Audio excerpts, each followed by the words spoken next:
This man had 8 stunningly beautiful wives and lived a carefree life, but unexpectedly, he died suddenly at home.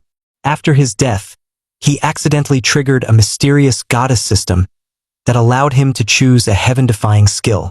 Without hesitation, he chose the skill every man dreams of, the X-ray vision.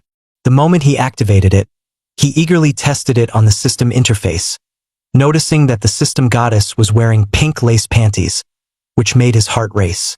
With this divine skill, he immediately decided to expand his harem from 8 wives to 99, aiming for the peak of life. However, no one would have guessed that he started as an ordinary office worker with no house, no car, and no savings.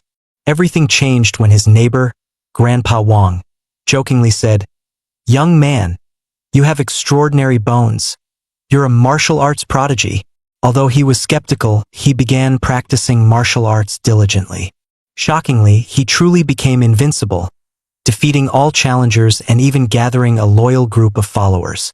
Using his strength, he upheld justice in the city, punished the wicked, helped the poor, and became a hero in many people's eyes. During his spare time, he ventured into small businesses, trading rare goods and amassing a fortune. Over time, he transformed from a nobody into a billionaire tycoon, earning both wealth and fame. Just when he thought he had reached the pinnacle of life, fate turned against him. His first wife secretly plotted against him, even sending an armed helicopter to assassinate him. Facing this threat, Hao Lanren didn't back down. He roared and punched the helicopter, but tragically, he died in the explosion. As he lay dying, a sudden interface popped up in front of him. Accept the Savior's mission to be reborn. Refuse, and you'll vanish into nothingness. Stunned, he muttered to himself, "Isn't this bullying an honest man?" But the thought of resurrection pushed him to click, "Accept mission." In a flash of dazzling light, he was transported to an entirely unfamiliar world. The year was 2030, and a globally popular beverage dominated everyone's life. Yet few knew the horrifying truth. Drinking it would cause uncontrollable vomiting within hours. Worse still, a few days later, the drinkers would turn into bloodthirsty zombies, and anyone scratched or bitten by these zombies would share the same grim fate. Soon, society lost all order, and the world descended into a zombie apocalypse. Hao Lanren's mission was to enter this chaotic world and help survivors rebuild their homes. The key challenge was that he had no second chance. His survival depended entirely on himself. To make matters worse, 98 people before him had already failed this mission and died tragically. The system goddess made an exception and allowed him to pick one skill, hoping he could turn the tide. Hao Lanren realized that he had already mastered all martial arts. Just as he hesitated, a skill description caught his eye. He pointed his finger to confirm, and instantly, countless golden rays poured into his eyes. Although the system goddess was seen through by him, she still explained the secret of this new ability with patience. This eye technique could not only be upgraded through in-app purchases but also open a portal to the original world. However, each activation required 1 billion gold coins and allowed only 1 hour of stay. Thus, the seemingly useless gold and silver treasures in this apocalyptic world became incredibly valuable in his hands.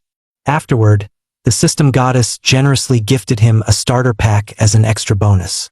The next second, Hao Lanren was teleported into a strange room. Suddenly, the sound of running water echoed in his ears. He thought excitedly, "No way! Is this a bonus right from the start? This is awesome!" With his X-ray vision, the scene became even more entertaining. Just as he was staring intently, a curvaceous woman suddenly burst out with a fruit knife in her hand. Despite her repeated attempts to attack him, he dodged effortlessly each time. With a casual stretch of his foot, he tripped her to the ground. Furious and embarrassed, the woman called him a pervert and threatened to gouge out his eyes. She tried to stand up to fight back but collapsed again, her stomach growling loudly. It was clear she hadn't eaten for a long time. Hao Lanren handed her a can of food, which she snatched eagerly and devoured in seconds.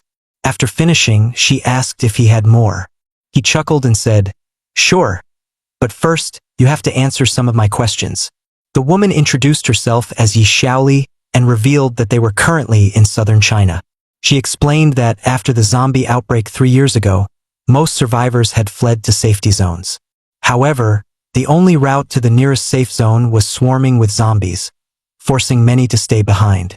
With Yi Xiaoli's map, Hao Lanren realized his future actions would be much easier. Satisfied with the information, Hao Lanren stood up and said, "All right, I'm leaving now. From now on, we owe each other nothing. Take care." Hao Lanren smiled and said, "By the way, you do have a nice figure." With that, he leapt a few times and disappeared from sight. Fascinated by the man, especially with his abundant food supply and incredible agility, Xiaoli decided to quietly follow him. Just moments ago, Hao Lanren punched a zombie's head to pieces, and to his surprise, it dropped 1 million gold coins.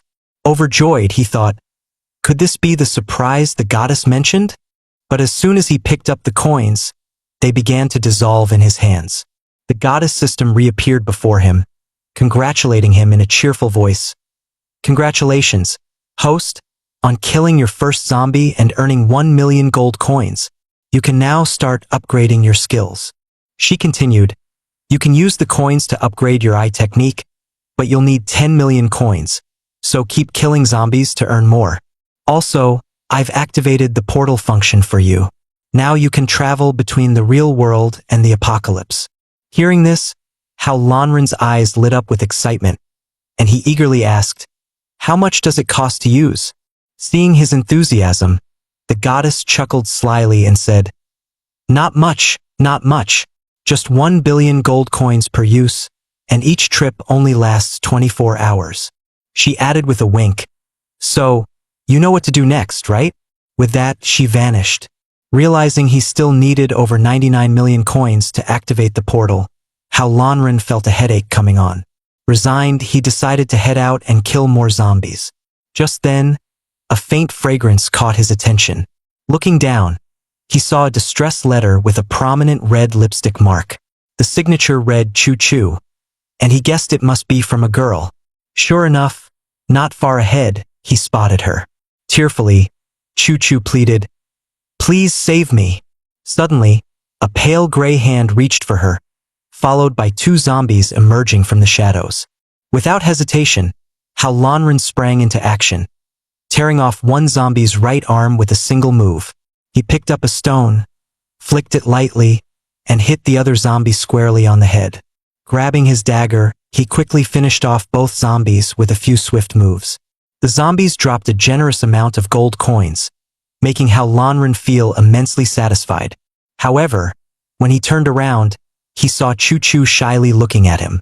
She said, "Thank you, big brother, for saving me. I would have died here without you." Choo Choo tentatively said, "How about you escort me back? I promise I'll repay you well, big brother." Hao Lanren immediately grew suspicious. From the moment he entered, he had already noticed something unusual. Although Choo Choo was surrounded by zombies, she didn't seem the least bit afraid. Activating his X-ray vision, he discovered that she was carrying anesthetics, completely useless against zombies. This could only mean one thing: her target was him. Hao Lanren deduced that her accomplices must be nearby. As expected, when he coldly refused, Choo Choo's expression darkened, and she snapped, "Since you won't cooperate, don't blame me for being rude," she shouted. "Sisters, it's your turn now." In the next moment, 4 women of varying styles emerged, surrounding Hao Lanren completely. They eyed him up and down with interest, exclaiming, "Wow, it's been ages since we've seen such a handsome little brother. He's an absolute gem." Hao Lanren's expression instantly turned grim, but it quickly shifted into a mischievous grin. Like an untamed stallion, he effortlessly charmed the women with just a few words, leaving them blushing and laughing uncontrollably.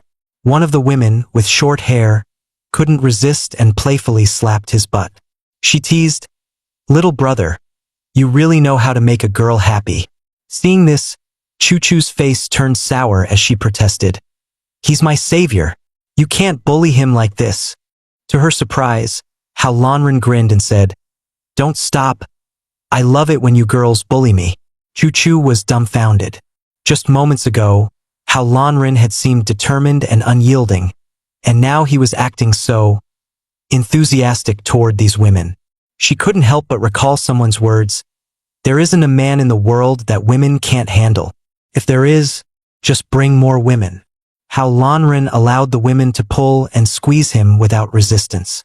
Moments later, they even pressed his head into one of their soft chests. But just as he seemed completely captivated, the women finally revealed their true intentions and tried to attack him. What they didn't know was that How Lanren had already confiscated all their weapons without them realizing it. 78. With a smirk, he said, "Don't bother looking. Everything you're after is right here with me." 79. The women immediately realized the truth and yelled angrily, "So this guy was faking it all along?" How Lanren sneered and replied, "Do you really think such petty tricks could catch me? Do you even know who I am? If you've got any more tricks up your sleeve, use them now, because you won't get another chance later." The women clenched their fists and charged at How Lanren, attempting to fight back. He effortlessly grabbed one of them by the arm and, with a simple hook of his foot, sent her sprawling to the ground. Then, he pulled out a syringe of anesthetic and jabbed it into the fallen woman's backside. Another woman leapt toward him with a kick, but he skillfully lashed her ankle with his whip. With a firm tug, she spun in place like a top. 86. Finally, two women attacked him simultaneously with kicks. He stepped back to avoid them with ease, then swiftly cuffed their wrists together in one smooth motion. After subduing all of them, the women, now bound, glared at him furiously and shouted, "Do you even know who we are? We're from the Black Lotus Gang. If you don't want to suffer our revenge, you'd better let us go now." How Lanren smirked and replied, "Black Lotus Gang? More like the Black-Hearted Gang. Answer my questions honestly, or I'll feed you to the zombies right now." Before the women could respond, a horde of zombies suddenly swarmed toward them. For How Lanren, this was like a golden opportunity, literal money falling from the sky, but for the tied-up women it was a living nightmare. One zombie grabbed the short-haired woman's arm. She trembled with fear and desperately called out to Chu, "Help me untie these ropes." However, in the face of life and death, Chu didn't hesitate to abandon her. She pushed the short-haired woman's hand away and ran off by herself. As she fled, she turned back to shout, "You just wait, How Lanren. I'll come back for revenge." How Lanren, unfazed, charged straight into the zombie horde and began a killing spree. Watching the coins drop endlessly from the zombies, he felt like a child on Christmas morning, his eyes sparkling with joy. All of this was witnessed by Xiaoli, who had been secretly following him. She couldn't help but wonder, why did How Lanren show no interest in the beautiful women, yet seem so ecstatic while killing zombies? A strange thought crept into her mind. Could it be? This man has a thing for zombies?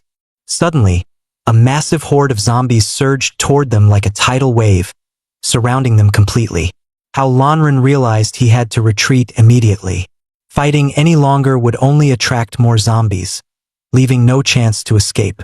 Thinking quickly, he decided to use the girl who had been following him.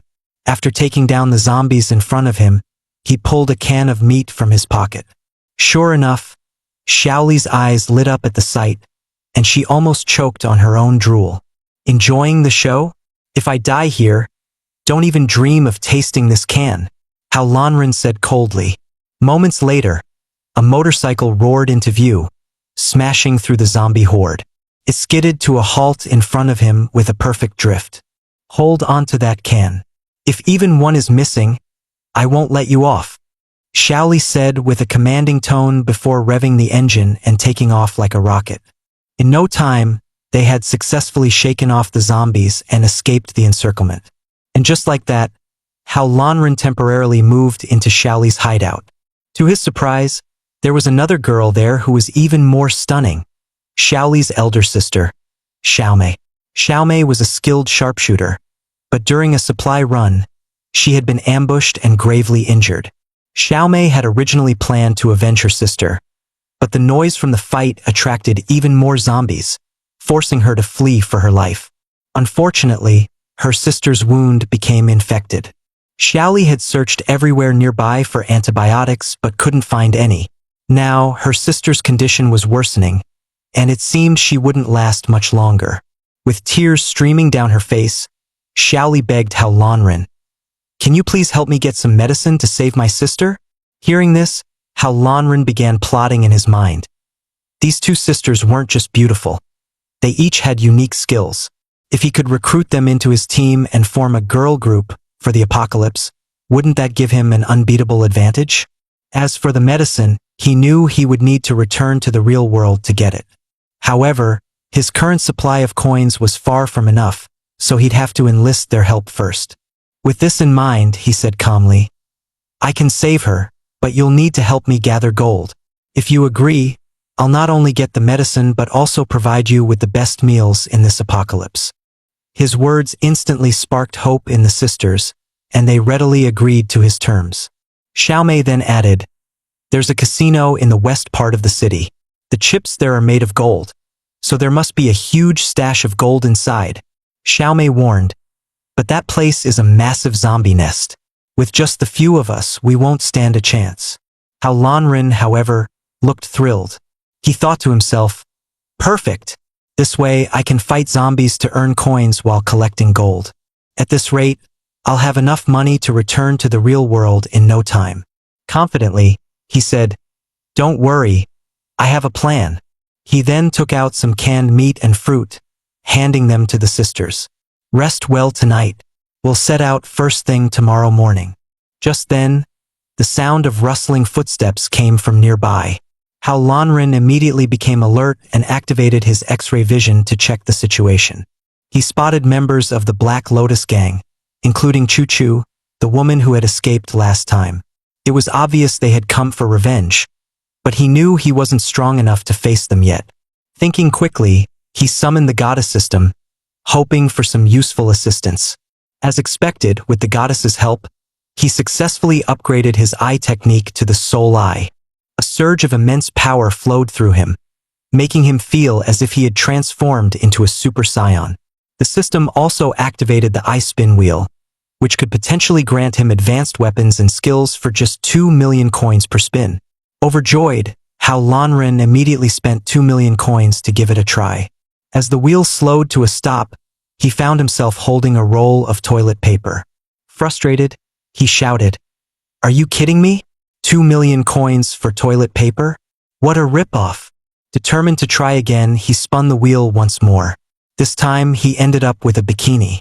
However, his clever mind quickly devised a plan. "Looks like I'll need to use a honey trap to deal with the Black Lotus gang." He then selected a female zombie from the horde and used the soul eye to establish a connection with her, commanding her to pose seductively among the other zombies. In an instant, all the zombies were mesmerized, completely captivated by her alluring moves. Meanwhile, the Black Lotus gang was eagerly preparing to ambush Hao Lanren, unaware that his zombie army was lying in wait for them. They cautiously pushed open the door, only to find the room completely empty, with not a single trace of their target. Suddenly, an eerie cluck cluck cluck sound echoed from the distance. 2 Black Lotus gang members quickly slid into the room to investigate. What they saw left them utterly dumbfounded. A female zombie in a bikini was leisurely dancing in the center of the room. The next moment, with a loud thud, she jumped off the stage, revealing a massive horde of zombies behind her. Cold sweat dripped down their backs as they realized the horrifying truth. Were all these zombies watching her dance? Before they could process it, the zombies abruptly stopped moving and turned their heads to stare directly at them. It was then that Ruhua snapped out of it and yelled, "This is a trap! Run!" She grabbed her machine gun and began wildly firing into the zombie horde, but most of the bullets were blocked. Even the headshots were deflected by the female zombie, who casually used her arm as a shield. Frustrated, Chu Chu punched Ruhua in the face and shouted, "Give me that gun! I've been working for the Black Lotus gang for so long and gotten nothing in return. I refuse to die here." Without hesitation, she snatched the gun from Ruhua's hands. Meanwhile, The female zombie was charging toward them with a canister of gasoline. Panicked and out of control, Chu-Chu opened fire on instinct, spraying bullets wildly at the approaching zombie. Ruhua tried to stop her, but it was too late.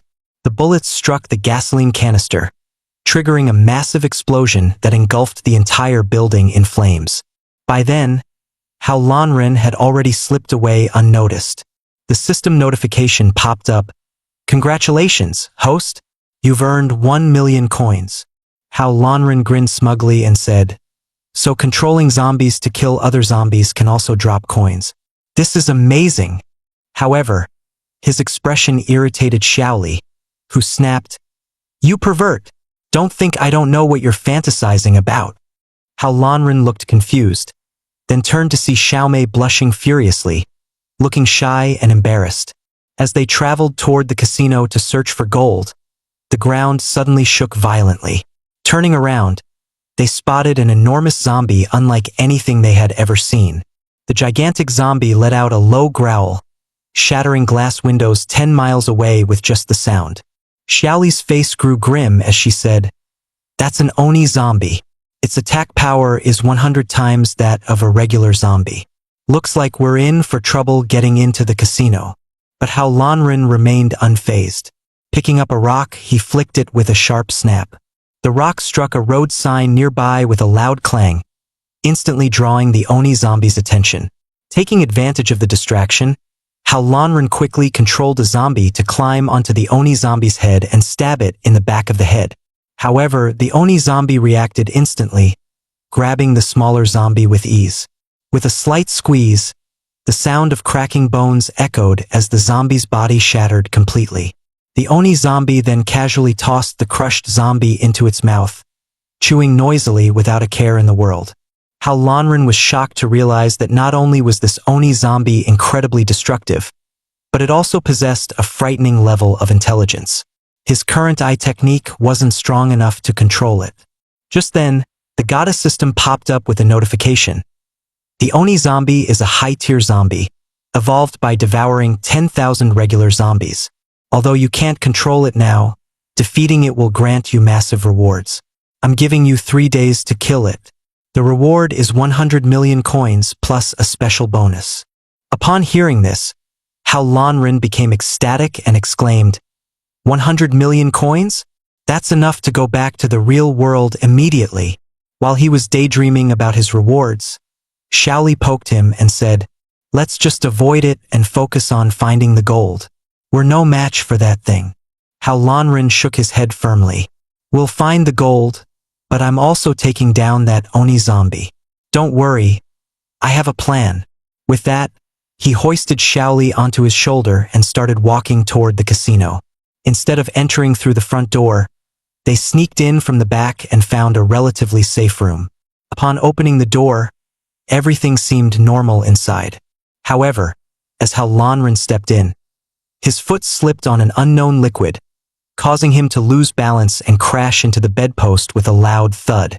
As he tried to figure out why the floor was so slippery, he suddenly felt something strange under his hand, leaving him both surprised and confused.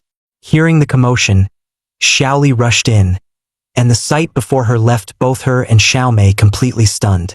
The room was filled with all sorts of strange objects, and Hao Lanren was sprawled over the bed, wearing an oddly satisfied expression, occasionally making what could only be described as creepy faces. Furious, Xiaoli grabbed the nearest object and smacked him hard on the head, leaving him with a giant lump. After taking a closer look, they realized this was a luxurious room filled with rare supplies. The room's owner, a nouveau riche man, smiled at Hao Lanren and said, "If you stay here, I'll marry off my 3 daughters to you. You'll also have unlimited access to rare food supplies in this apocalypse." Upon hearing the old man's offer, his 3 daughters immediately surrounded Hao Lanren, serving him tea and treating him like a king. However, even with such treatment, Hao Lanren firmly declined. He thought, "In this apocalypse, the food is so lacking in nutrition. There's no way I can handle the physical demands of taking care of 3 wives." The old man looked shocked and said, "Young man, you must be joking, right? Or is it because you have family you're worried about?" So bring them here. After all, we'll be one big family soon. Seeing the sly grin on the old man's face, Hao Lanren immediately realized his true intentions. This pervert's real targets were Xiaoli and Xiaomei. Otherwise, why would he offer such generosity to a stranger and claim this place was so safe even the Oni zombie wouldn't find them? Hao Lanren quickly activated his X-ray vision and noticed strange objects scattered around the room. It was clear that the women here were being threatened and controlled. Just then, the Oni zombie appeared outside the building. Strangely, it didn't seem hostile. Instead, it sat upright by the door, almost like a guard. As Hao Lanren pondered the situation, the old man asked him again, "So, what do you think?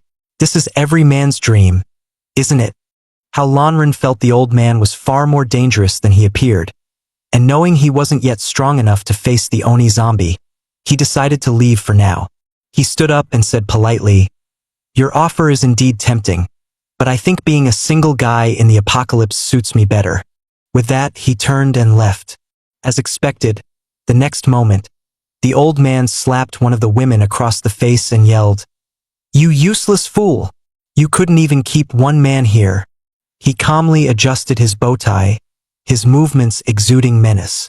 The woman, seemingly realizing what was about to happen, dropped to her knees and began begging for mercy. The old man ignored her pleas and coldly said to the Oni zombie, "Eat her." The Oni zombie obediently picked up the woman and tossed her into its mouth, devouring her in just a few bites. "I used so much food to lure her here to bring those beauties to me. If they don't know what's good for them, I'll just have to handle things my way." The old man then climbed onto the Oni zombie's shoulder and began heading toward Hao Lanren and Xiaoli's hideout. Back at the hideout, Hao Lanren recounted everything to Xiaoli and brought disinfectants for Xiaomei. Their top priority was to treat Xiaomei's wounds and leave the area as soon as possible. He also gave Xiaomei a sniper rifle he had won from the system's lottery. Xiaomei curiously asked where he got it. With a sly grin, Hao Lanren teased, "From my pants." The next moment, he was met with a round of merciless punches as Xiaoli gave him a solid beating for his cheeky comment. While Xiaoli was tending to her sister's wounds, a violent tremor shook the ground outside. It was the old man, bringing the Oni zombie with him. Though they didn't know the exact hiding spot yet, the Oni zombie suddenly sat cross-legged on the ground, as if it were gathering some kind of energy. In the next instant, it let out a thunderous roar, destroying trees, cars, and buildings within a 10-mile radius. The group's hiding spot wasn't spared either. The windows shattered into pieces. Using his X-ray vision, Hao Lanren noticed a strange aura flowing into the Oni zombie's ears. He immediately shouted, "Oh no! Our location has been exposed." The Oni zombie pointed one massive claw directly at them. The old man, riding on the Oni zombie, chased Xiaoli relentlessly. Just as she was about to be caught, she dashed into a nearby underground casino. Seeing this, the old man, driven by lust, ordered the Oni zombie to set him down and entered the casino alone to look for her, unaware that this was all part of Hao Lanren's trap. In a corner of the casino, the old man spotted Xiaoli hiding, with the edge of her dress peeking out. He immediately grabbed her shoulder. But in the next moment, a handkerchief was thrown over his face. Before he could react, a powerful blow sent him crashing into a nearby wall. Staggering to his feet, the old man muttered in confusion, "How is this girl so strong? And her voice sounds off." He took a closer look and realized that the girl had transformed into Hao Lanren, dressed as a dashing rogue. Enraged, the old man yelled, "Oni zombie! Kill him!" As expected, the floor collapsed in an instant, and the Oni zombie's massive fist came crashing down. But Hao Lanren remained completely calm because he was about to do something outrageous. Without hesitation, he ripped off his clothes, revealing a pink pajama set underneath. Striking a seductive pose, he smirked confidently. The old man froze, dumbfounded. "Wait, don't tell me you're into this?" Even the Oni zombie seemed entranced, its expression turning oddly dreamy. At that moment, Hao Lanren pulled a durian shell out of his pocket and tossed it casually. The old man unleashed his ultimate move, a heartfelt flying kiss. He called out to the Oni zombie, "My dear Oni, make him kneel before me." Hearing this, the old man burst into laughter, covering his face. "Do you really think you can control the Oni zombie? You're just delusional." Little did he know, the Oni zombie had already picked him up and, with a loud thud, forced him to kneel on the durian shell. The old man screamed in agony. Seeing my plan succeed, I made another sweet heart gesture toward the Oni zombie, making it beam with joy. The Oni zombie then restrained the old man's arms, while I stepped on his back and sneered, "Now, it's time for you to feel the power of love's punishment." With that, I mercilessly struck the old man's rear, leaving him bloodied and begging for mercy. Just then, while I was momentarily distracted, he pulled out a small bottle of green liquid and quickly gulped it down. Realizing something was wrong, I clenched my fist and delivered a powerful punch to his chest. With such force, I thought he was either dead or critically injured. To my shock, he slowly stood back up. The hole I'd punched through his chest began healing right before my eyes. "Is this regeneration?" I wondered. The old man smirked and said, "Impressive, kid. You actually forced me to use this. But now that you've gone this far, there's no way you're leaving here alive." With that, he lunged at me. I remained calm, dodged his attack, and countered with a punch straight to his head. His head exploded instantly, like fireworks on a pile of manure, spraying everywhere. Yet he refused to die. Staggering back to his feet, he grabbed me in a tight embrace. His hands clung desperately to my clothes, refusing to let go. Disgusted, I kicked him away with all my strength. The old man spun 360 degrees in midair before landing heavily on the ground, gasping for breath. But then he smirked triumphantly, raising a piece of my torn clothing in his hand. "You've fallen into my trap," he said, before tearing it into shreds. Horrified, I quickly checked my back and realized a crucial piece of my enchanted pajama was missing. Finally, it all clicked. Furious, I shouted, "You pretended to fight me to the death, but your real goal was to destroy my pajama and regain control of the Oni zombie." Staring at the old man's fully regenerated pig head, I paused briefly in thought. I hadn't expected that green drink to have the power to regrow his head. But before I could think further, the old man grabbed his bow tie and shouted, "Oni zombie, kill him!" I smirked and said, "I'm not done having fun yet, but since you're in such a hurry to meet your end, I'll grant your wish." With that, I activated the Mangekyo demon eye. The Oni zombie swung a massive punch toward me, but I dodged it effortlessly with a quick sidestep. With my eye technique activated, the Oni zombie's attacks looked as slow as a koala's movements. I weaved gracefully between its attacks, completely in control. When the Oni zombie fired its umbilical machine gun, I saw through its every move. I grabbed the cord connected to its third eye and gave it a firm squeeze, causing the eye to change color instantly.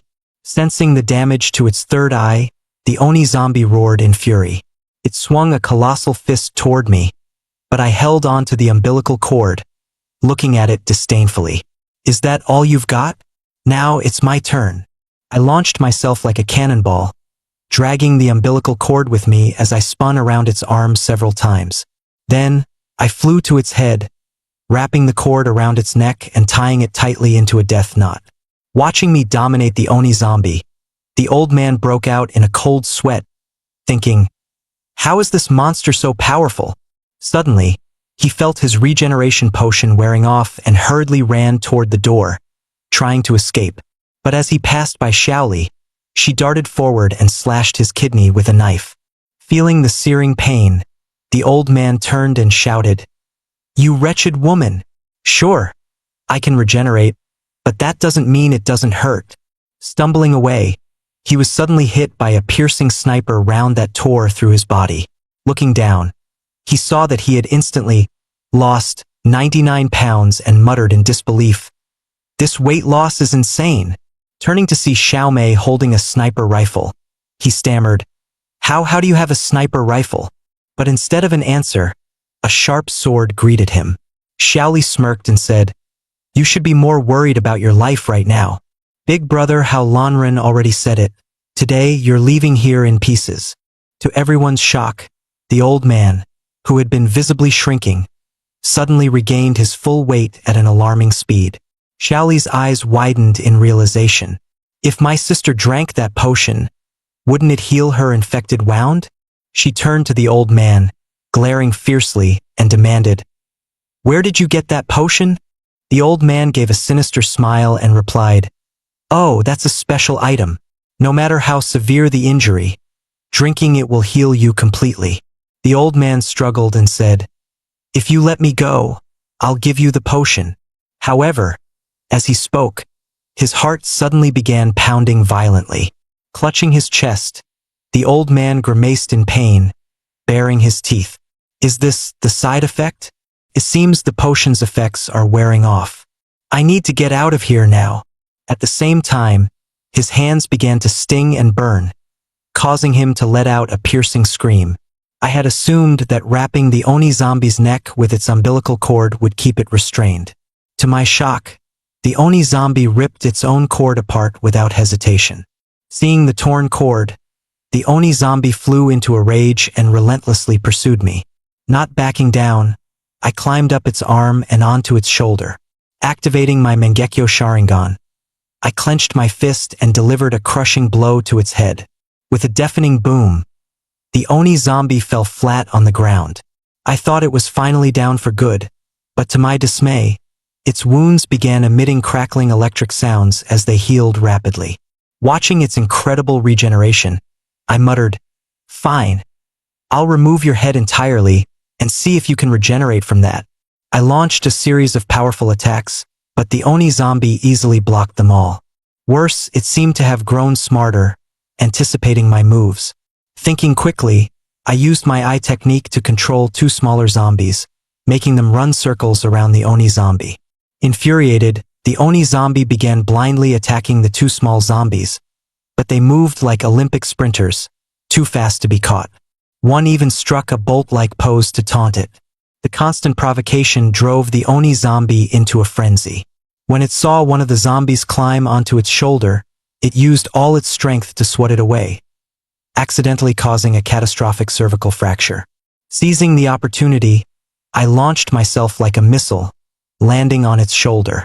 With a series of Pegasus meteor punches, I relentlessly pounded its head. In just 0.1 seconds, I pierced through the Oni zombie's skull, collapsed to the ground, completely lifeless. As I caught my breath, I heard Xiaoli shouting from a distance, "Come quickly!" The old man's turned into a monster. Rushing over, I saw the old man had mutated into a half-human, half-demon creature. He muttered to himself, "That guy said the side effect was just muscle atrophy. Why am I turning into this?" Holding up the bottle of joy juice, I demanded, "Who gave you this? Who is he?" The old man, now heavily corroded by the potion, coughed up black liquid and kept muttering, "I need to find him, find him."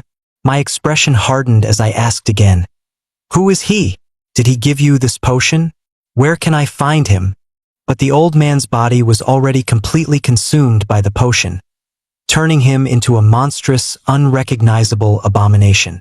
The old man continued vomiting uncontrollably. Even the Oni zombie, who saw him as a father, reached out to help him. But the old man mistook the gesture as an attempt to kill him and desperately tried to escape.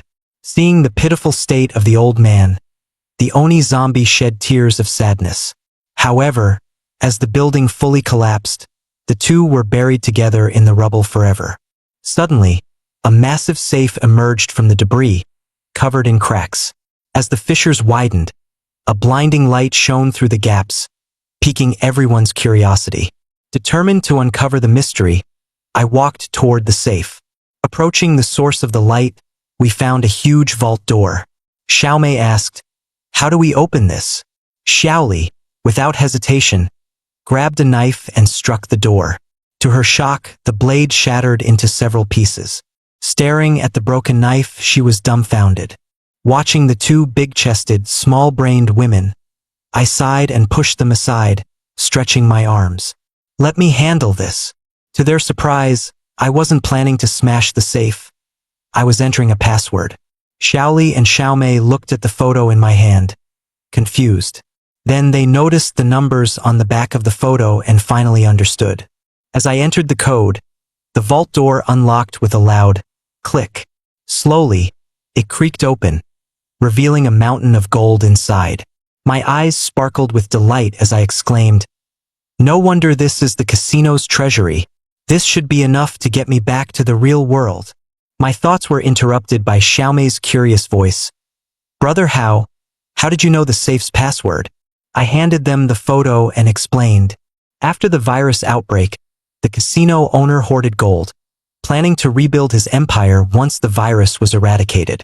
He wrote the vault's password on a photo, which he then tore into 2 pieces. One half was hidden in his office's secret room, while the other was placed in his suit pocket.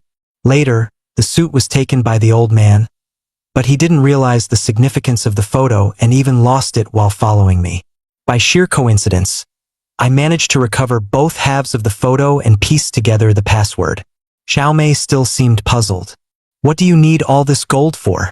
In the apocalypse, gold is worthless. It's not even as valuable as a bottle of water." What they didn't know was that this gold could be used to exchange for anything they could ever want. As I reached out to touch the gold, it began to vanish at a visible rate. Xiaoli and Xiaomei were stunned by the sight, thinking I must be a reincarnated wizard. Hao Lanren looked smug as he watched his account balance skyrocket, clearly pleased with himself. Turning to the sisters, he flashed a mysterious smile. "No more pretending. I'll be honest. I'm actually a billionaire from another world." The sisters found it hard to believe, but thinking about his endless supply of food and the vanishing gold, they couldn't argue with him either. The air grew quiet until Xiaomei hesitantly stepped forward and asked, "So, you need the gold to return to your original world?" Before Hao Lanren could answer, Xiaoli anxiously interjected, "Will you come back?" Seeing Xiaoli's fear of losing him, Hao Lanren affectionately patted her head and said with a warm smile, "Of course, my girls are still here. How could I not come back?" Xiaomei blushed and covered her mouth to hide her smile, her heart fluttering. Even Xiaoli, though shy, couldn't help but feel her face heat up. But in the next moment, Xiaoli's expression shifted. She lunged at Hao Lanren and delivered a crushing leg lock, leaving him incapacitated. Staring at her furious face, Hao Lanren felt like his feet were glued to the ground. Wanting to avoid the wrath of this fiery woman, Hao Lanren retreated to a high perch, chewing on a blade of grass. Looking down at the still angry Xiaoli, he teased, "The sun's already up. Aren't you tired of being mad yet?" Suddenly, a loud splash interrupted them as 2 small hands shot out of the mud. The unexpected noise startled Xiaoli, who jumped in surprise. A small zombie burst out of the muck and rocketed toward Hao Lanren like a missile. The sisters gasped in horror and shouted, "Brother Hao, watch out!" Hao Lanren glanced at the incoming threat with a cold stare and casually caught the zombie by its neck with one hand. The small zombie thrashed and growled fiercely, but it was no match for Hao Lanren's grip. With a sly grin, Hao Lanren said, Well, little Oni, even at this size, you're still pretty strong." Hearing Oni, the sisters exchanged puzzled looks. Isn't the Oni zombie supposed to be gigantic? How did it become so small? Hao Lanren explained calmly, "This is its true size. Its giant form was just one of its abilities. When I was in the old man's house, I saw the infant form inside its body. That's when I realized it wasn't as simple as it seemed." Hao Lanren said, "He's acting like a child who obeys our instructions, which means this baby is the true form of the Oni zombie. I originally wanted to study the connection between the Oni zombie and that regeneration potion, but the building collapsed too quickly," he added. Turning to the small zombie, he said, "So, little Oni, why don't you tell me everything you know?" To his shock, this situation was straight out of a comedy. He handed the small zombie a pacifier, only for it to shout, "Mama!" and leap into his arms, demanding a hug. Hao Lanren looked at the zombie with utter disgust. Just moments ago, it had tried to rip out his kidney, and now it was drooling on him. Holding it at arm's length, he refused to let it get closer. Xiaoli and Xiaomei burst out laughing. Well, as they say, whoever feeds you is your parent. If it didn't bite people, I'd want to be its godmother. Hearing their teasing, Hao Lanren glared at the zombie and scolded, "No more biting people. Otherwise, no more pacifiers for you." The small zombie seemed to understand and immediately calmed down, sitting obediently.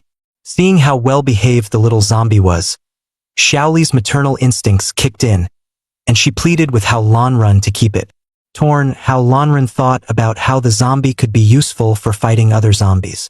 But on the other hand, eliminating it would earn him a system reward. He was stuck in a dilemma. Just then, the system popped up. "Congratulations, host! Your overwhelming charisma has tamed the Oni zombie, exceeding the mission's requirements. 100 million coins have been deposited into your account. Additionally, the bonus reward adjustment has been activated. The system will now undergo a comprehensive upgrade." Hao Lanren stared blankly at the unexpected surprise. The system wasted no time and presented 3 options after the upgrade. Option 1. Simplified Attribute Plugin. Collect attribute points from defeated enemies to directly enhance your abilities. Option 2. Personal Dungeon. Own a private underground shelter for refuge, leveling up, and defeating monsters in secret to grow stronger. Option 3. Apocalypse Idol Group. Recruit female members for your idol group to earn massive rewards. The group is limited to 99 members. The timer starts now. You have 5 minutes to choose, the system said. Before it could finish, Hao Lanren cut it off, transforming into a domineering CEO. Without hesitation, he selected the third option.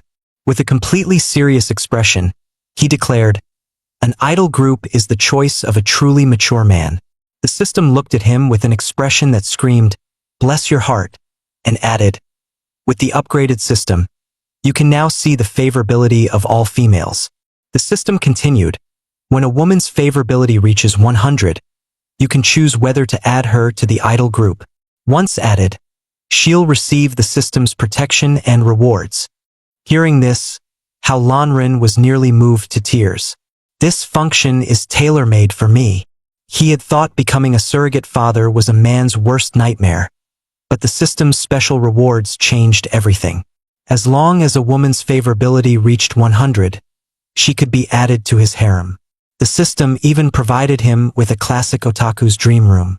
Looking at the dazzling array of treasures in the room, Hao Lanren imagined his future life and started rolling around on the couch like an excited husky.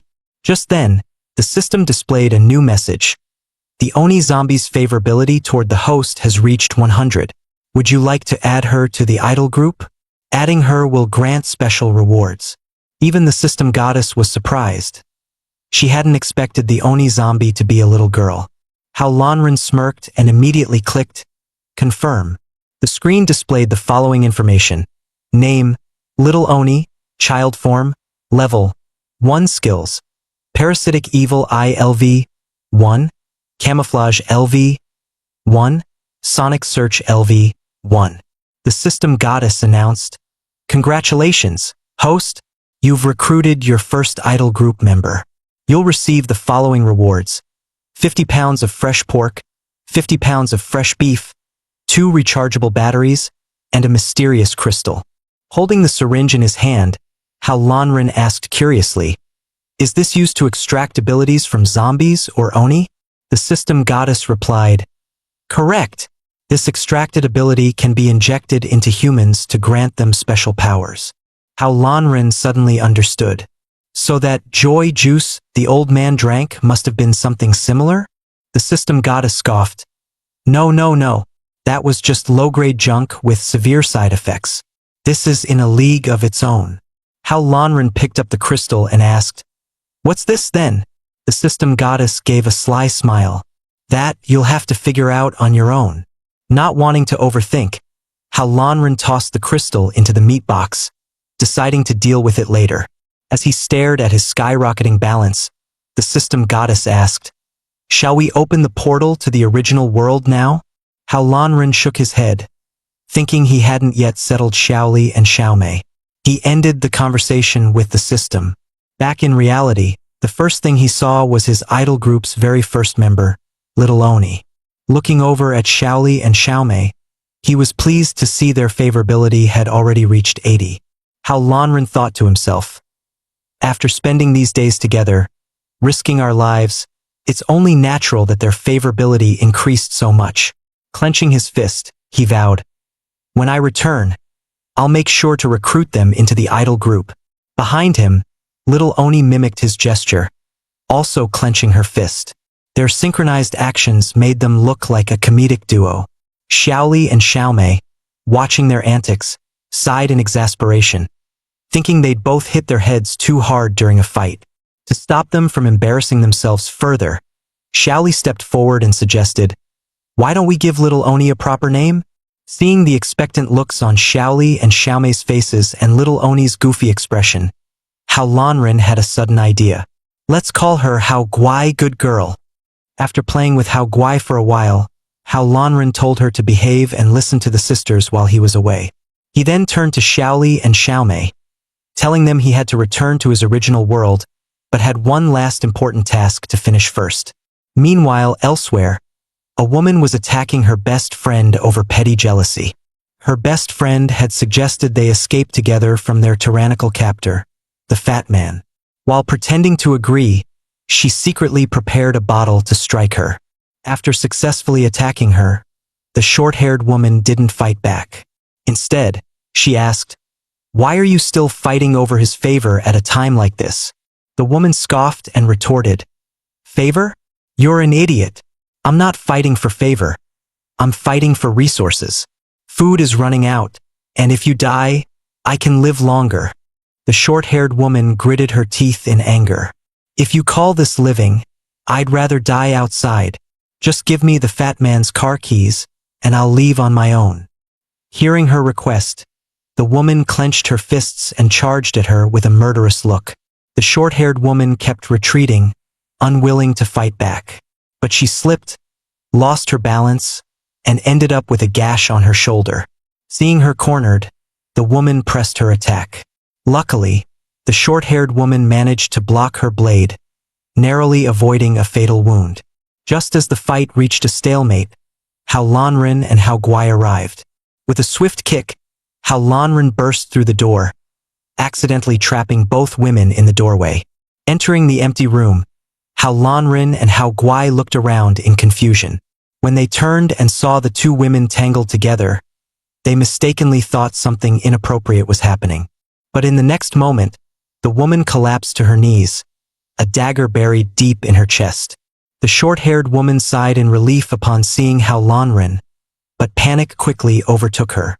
Believing the Fat Man might be right behind him, she bolted out of the room like a madwoman. When Hao Lanren coldly said, "The Fat Man is dead," the short-haired woman stopped in her tracks, her face filled with shock. "The Fat Man, who had the Oni zombie, is really dead?" Hao Lanren replied indifferently, "I took care of that walking ATM." To his surprise, the short-haired woman let out a sigh of relief and sneered, "Good riddance. That disgusting pervert deserved it." She explained that the women had been captured and imprisoned by the Fat Man. Although he provided them with precious food in the apocalypse, his twisted hobbies made their lives unbearable, and they constantly sought a way to escape. Seeing Hao Lanren's arrival, the short-haired woman thought he was there to rescue them. However, upon learning that he was investigating Joy Juice, she felt a tinge of disappointment but still shared everything she knew. She revealed that every 2 months, the Fat Man would sneak out in the middle of the night. One time, she followed him and discovered he was meeting someone named Brother Chin. They discussed the Oni zombie, and Brother Chin warned the Fat Man that if he couldn't evolve the Oni within 6 months, he'd kill him. Hao Lanren glanced at Hao Guai and asked curiously, "Can the Oni zombie evolve? And who is this Brother Chin?" The short-haired woman shook her head. "I don't know much, but I'm certain that bottle of Joy Juice was given to him by Brother Chin." She added, "Brother Chin's clothes had the exact same symbol as the one on the bottle." With the answers he sought, Hao Lanren pocketed the bottle and turned to leave. But just as he reached the door, the short-haired woman called out to him. Her cheeks slightly flushed, she hesitantly asked, "I'm packing my things to head to a survivor base. Do you want to come with me?" How Lanren turned and flashed a sly smile. "I'd love to. But if those two women back home find out I ran off with someone else, they'd probably hunt me down with knives." Watching his confident figure fade into the distance, she couldn't hide the longing on her face. If only I could be the woman he can't stop thinking about, she thought to herself. Back home, How Lanren left Xiaoli and Xiaomei with a generous supply of food and water. He even cleared out all the nearby zombies to ensure their safety.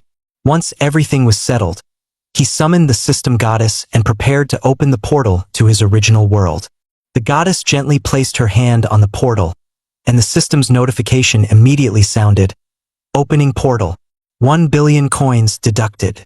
You will have 24 hours in the original world.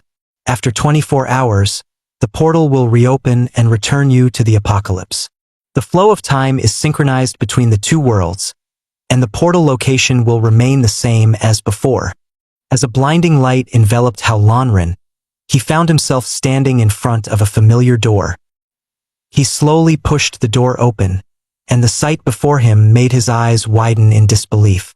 Just as How Lanren returned from the apocalypse, he was greeted by a group of burly men pointing guns at him. Among them stood the woman he once loved, the very one who had betrayed him and caused his death. She approached with a mocking smile on her face. Seeing How Lanren standing unharmed in front of her, the woman's face turned a sickly shade, as if she had swallowed a fly. The woman couldn't believe what she was seeing. As How Lanren's closest companion, she knew all his secrets. There was no way he could have survived the plane crash unscathed. At this moment, the woman felt that How Lanren must be forcing himself to stay calm. How Lanren looked at her astonished expression with mocking eyes and said, "Are you scared? Thinking about whether you should kneel down and beg me for forgiveness?" The woman didn't believe he had the ability to retaliate, sneering, "About to die, and still pretending." Seeing her expression, How Lanren finally understood what she was thinking, provocatively saying, "Why don't you come over and try? You'll know the result." Seeing him so confident, the woman gritted her teeth. "Don't think being a grandmaster means no one can deal with you. I will make you kneel and beg me today."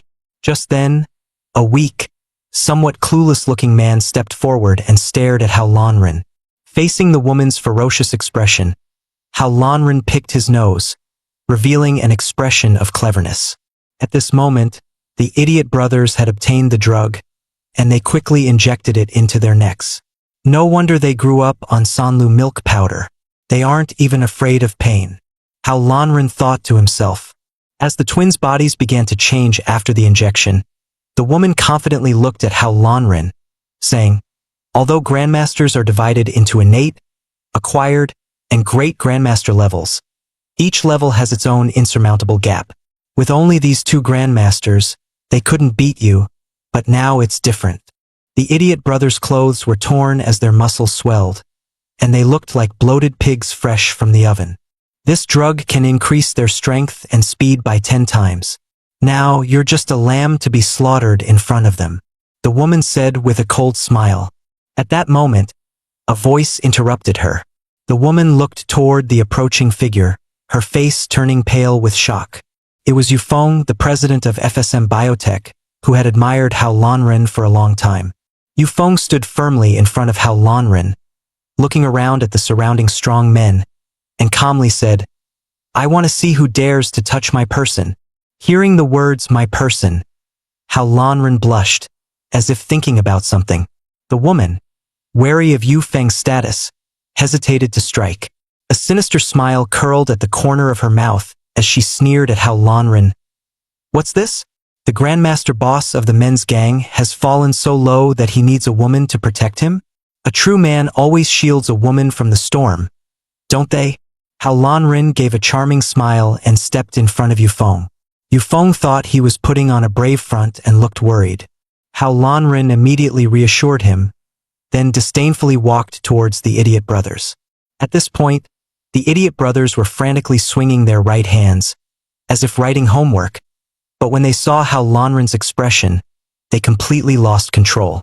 Luckily, they didn't let anger cloud their judgment and decided to let Erling test Hao Lanren's strength first. Erling charged at Hao Lanren like a cannonball, his momentum fierce and unrelenting. But Hao Lanren casually sidestepped, easily dodging the attack, and flipped up a massive boulder, hurling it at Erling. Erling responded by kicking the boulder with incredible force, shattering it into countless fragments that scattered in all directions, unleashing a suffocating wave of pressure. The flying debris, however, was effortlessly blocked by the strong fighters in the group, leaving them unscathed. As the swirling dust gradually settled, Hao Lanren's figure emerged, standing tall with his arms spread wide. His sharp gaze and imposing presence sent a clear message to his opponents. Hao Lanren spread his arms wide, his sharp gaze fixed on Erling.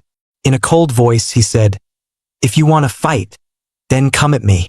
At first, Hao Lanren thought the woman had been coerced into hiring 2 martial arts masters to attack him, so he hesitated to retaliate. However, after exchanging blows, he realized every move from his opponents aimed to kill.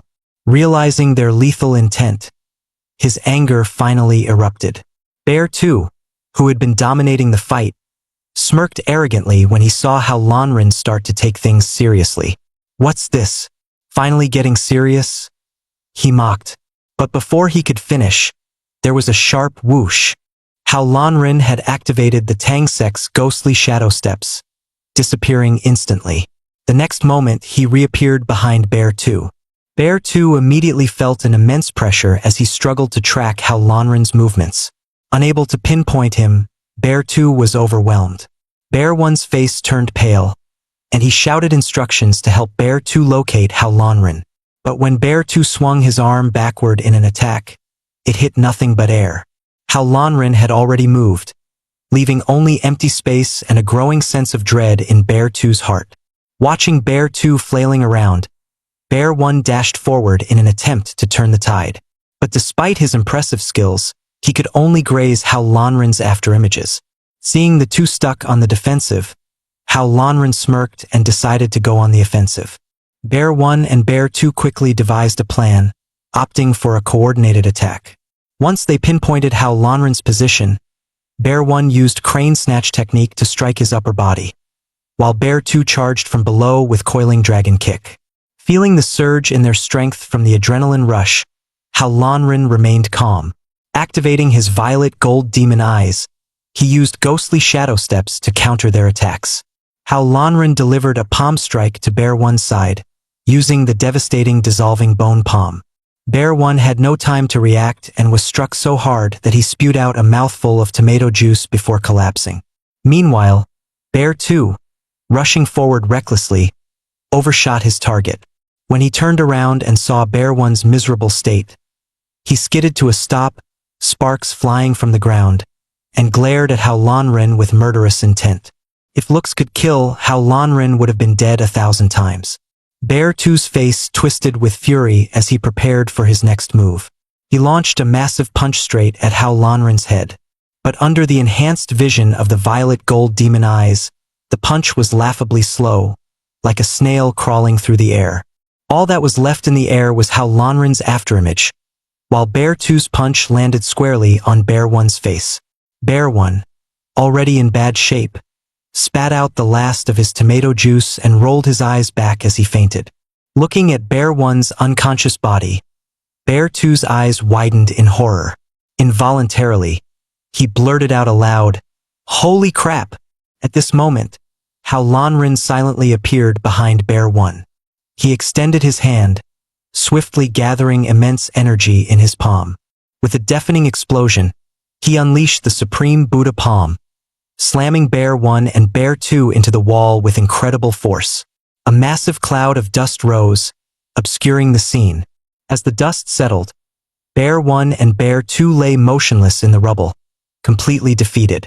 Nearby, the man showed no interest in the woman throwing herself at him. He had seen how Hao Lanren easily defeated the assassins she had sent, and the display of strength left him utterly shocked. Realizing the danger, he planned to slip away unnoticed. But just as the woman stepped onto the plane, How Lanren's cold voice stopped her in her tracks. Halt! How Lanren's face was dark, veins bulging, his eyes sharp and piercing. His voice carried an oppressive weight as he said, "Did your brain migrate to your chest after you left me? Have you forgotten what happens to those who betray me?" The woman trembled, her voice shaking as she stammered, What do you want me to do, to let me go?" A smirk played on How Lanren's lips as he replied, "It's simple. Just tell me who gave it to you." Staring at How Lanren, now just inches away, the woman couldn't believe what she was hearing. "That's it? That's all you want?" Left with no choice and no strength to resist, she bit her lip and spilled everything. She revealed that the drug was part of a new project developed by a cutting-edge weapons company. The one who provided her with the drug and the mastermind behind the plane attack was none other than the company's CEO, Zhou Jun. The woman explained that everything she did was because Zhou Jun had threatened her. But in the next moment, she suddenly leaned in, pressing herself against How Lanren.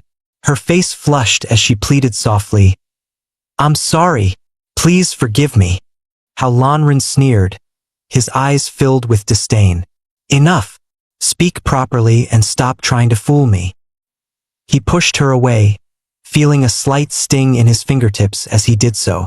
The woman froze, her eyes wide with disbelief. How could this be? He used to care so much about me. How could he? But How Lanren gave her no time to reminisce. His gaze was sharp and unforgiving as he demanded, "Tell me, what is Zhou Jun's purpose for trying to kill me? And where is he now?" The woman finally realized the gravity of her situation. She collapsed to her knees and stammered, He said he wanted something from your territory. As for his location, I don't know. He always contacts me directly." Dissatisfied with her answer, How Lanren grabbed her jaw firmly and growled, "Don't even think about lying to me. Tell me everything you know." Terrified, the woman trembled and began to cry uncontrollably. "I swear I don't know anything else. I've told you everything." Seeing her in tears and coughing uncontrollably, How Lanren finally released her. Standing tall, he pointed at her and said coldly, "Remember, I always keep my word. This time, I'll let you live." Without another word, he turned and walked away, leaving her behind in silence. Just as How Lanren turned to leave, the woman's pitiful expression instantly disappeared. In the next second, she demonstrated perfectly what it means for a woman to flip faces faster than flipping a book. But suddenly, a cold voice stopped her in her tracks. "I agreed to let you go, but not everyone has." As the words echoed, Yufeng appeared, leading her subordinates toward the woman. Sparks flew between rivals as Yufeng seized the moment, brutally beating Jiro until her face was swollen. She then tied her up, declaring she'd deliver her to the viewers for their judgment. Even in such dire straits, Jiro defiantly shouted, "If any of you dare lay a hand on me, I'll make sure your brotherhood falls apart." How Lanren glanced at the crazed Jiro but showed no interest. Calmly, he said, "Yufeng, get her to spill her secrets. After all, we did have a past, and I can't bring myself to do it." He handed Yufeng a slip of paper, instructing her to gather everything written on it. When Yufeng saw the list, her jaw dropped. Is he planning to conquer a mountain or something? She wondered. Remembering How Lanren's recent disappearance and frozen accounts, she informed him of his financial situation. She thought this was her chance to gain his favor by offering both money and help. But to her surprise, How Lanren merely smirked and pulled out an unlimited Supreme Straight Man card from his pocket.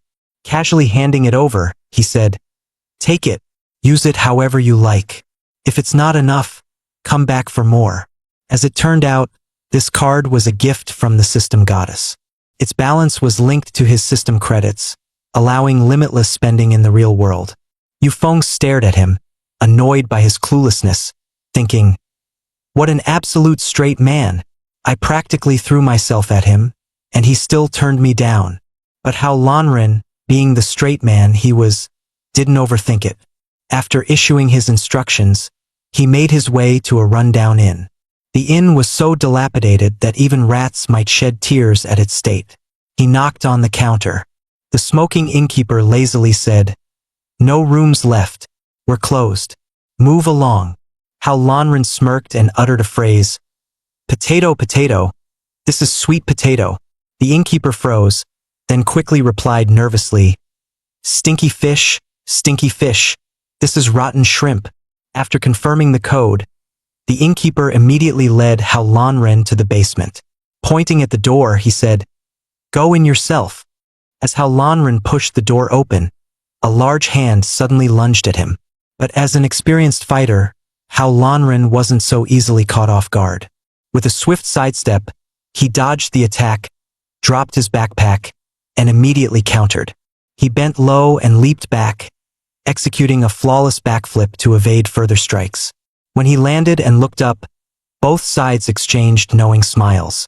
The other people in the room recognized How Lanren and rushed over, excited but quickly voicing their grievances. It turned out that there were originally 8 brothers who followed How Lanren during their glory days. However, due to Jiro's relentless pursuit, only 5 of them remained. To avoid her, they had been hiding in this place, unable to step outside. Hearing this, How Lanren was furious. He grabbed a thick 1-meter-wide can and crushed it flat with his bare hands.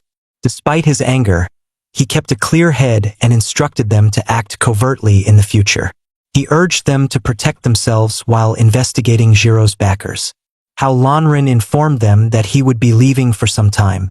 He had left a significant amount of funds for the company's operations, and if they encountered any issues, they should contact Yufeng for assistance. As the saying goes, a woman chasing a man is as easy as piercing a thin veil. But that didn't seem to apply to Yufeng. After eagerly preparing 2 crates of supplies for How Lanren, she was frustrated to find he still had more tasks for her. Gritting her teeth, Yufeng glared at him, exclaiming, "You're just using me as a tool, aren't you?" Seeing her on the verge of snapping, How Lanren scratched his head awkwardly. No, you'll definitely be interested in this." He pulled out a bottle of mysterious liquid. Yufeng's face remained skeptical, but what How Lanren did next left everyone speechless. He gave a single drop of happy water to a small white mouse. Instantly, the mouse's head detached from its body and fell to the ground. Yet, in the very next moment, the severed wound began to writhe. In the blink of an eye, a new head grew back onto the mouse's body. Yufeng was utterly stunned by what she had just witnessed. Thoughts raced through her mind. If I can study and replicate this serum, my family's power will skyrocket. After calming down, Yufeng agreed to How Lanren's request, though she couldn't resist complaining. "Why waste so much happy water on a mouse? Are you trying to make me angry?" How Lanren didn't argue. Instead, he replied calmly, "I just wanted to show you its effects. Otherwise, you'd really think I was treating you like a tool." Before leaving, How Lanren asked Yufeng to take care of the Blue Men gang brothers while he was away. Hearing him mention being away, Yufeng's face turned pale, thinking How Lanren was nearing the end of his life. Fortunately, How Lanren quickly clarified, "I'm just leaving for a short while. I'll be back soon." Only then did Yufeng relax. However, recalling How Lanren's recent mysterious behavior, Yufeng couldn't help but fall into deep thought. After a long day, How Lanren finally received the system's notification for teleportation. As he waited, he glanced at the piles of supplies he had prepared, feeling a surge of pride. He began to fantasize about the rewards he might receive from Xiaoli and Xiaomei when he returned. Lost in his thoughts, he unexpectedly ended up with a nosebleed. As the teleportation began, the sound of rushing water echoed in his ears. In the blink of an eye, How Lanren found himself standing in a bathroom. Looking around, he felt an overwhelming sense of déjà vu. Wasn't this the very place where his journey began? His shock only deepened when he saw that the baby from before had grown into a little girl in just one day. Convinced that she was some kind of new zombie, How Lanren immediately leapt to attack. However, the little girl effortlessly caught him mid-air. In the next moment, she grabbed his hands and spun him around in an unstoppable flaming wheel. Dizzy and in pain, How Lanren collapsed to the ground. Just then, the little girl sweetly called out, "Mommy!" making him realize the truth. At that moment, the bathroom door swung open, and Xiaomei appeared, her face dark with suspicion as she took in the scene. How Lanren instantly sensed her misunderstanding and hurriedly waved his hands, saying, "It's not what it looks like." After an awkward silence, the little girl finally got dressed, and Xiaomei explained everything to Hao Lanren. Watching Xiaomei's silence, Hao Lanren assumed she was willing to let the matter go. But in the next moment, Xiaomei gave him a mocking glare and sneered, "I can't believe it. You're such a beast that even a child isn't safe from you." Embarrassed, Hao Lanren coughed twice to break the tension and quickly made up a ridiculous excuse so absurd that even a dog would shake its head in disbelief. Xiaomei looked at Hao Lanren with disdain and said coldly, "Are you satisfied now? Next, go play games with Hao Guai." Hearing the words "play games," Hao Lanren relaxed, thinking Xiaomei had let the matter go. Seeing it was soccer, he proudly boasted, "My dribbling is like Messi's, and my shooting like Heskey's. Let me show you." But before he could finish, Hao Guai delivered a powerful shot straight to his face, almost knocking him out. Regaining his composure, Hao Lanren muttered sheepishly, "I let my guard down. Didn't dodge in time." With that, the matter finally came to an end. As night fell, Hao Lanren used the supplies he brought back from the real world to prepare a rooftop barbecue for Xiaomei and Hao Guai.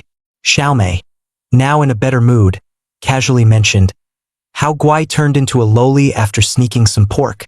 Although her speech is more fluent now, her thinking is still like a child's. She doesn't even know she's supposed to take off her clothes before bathing."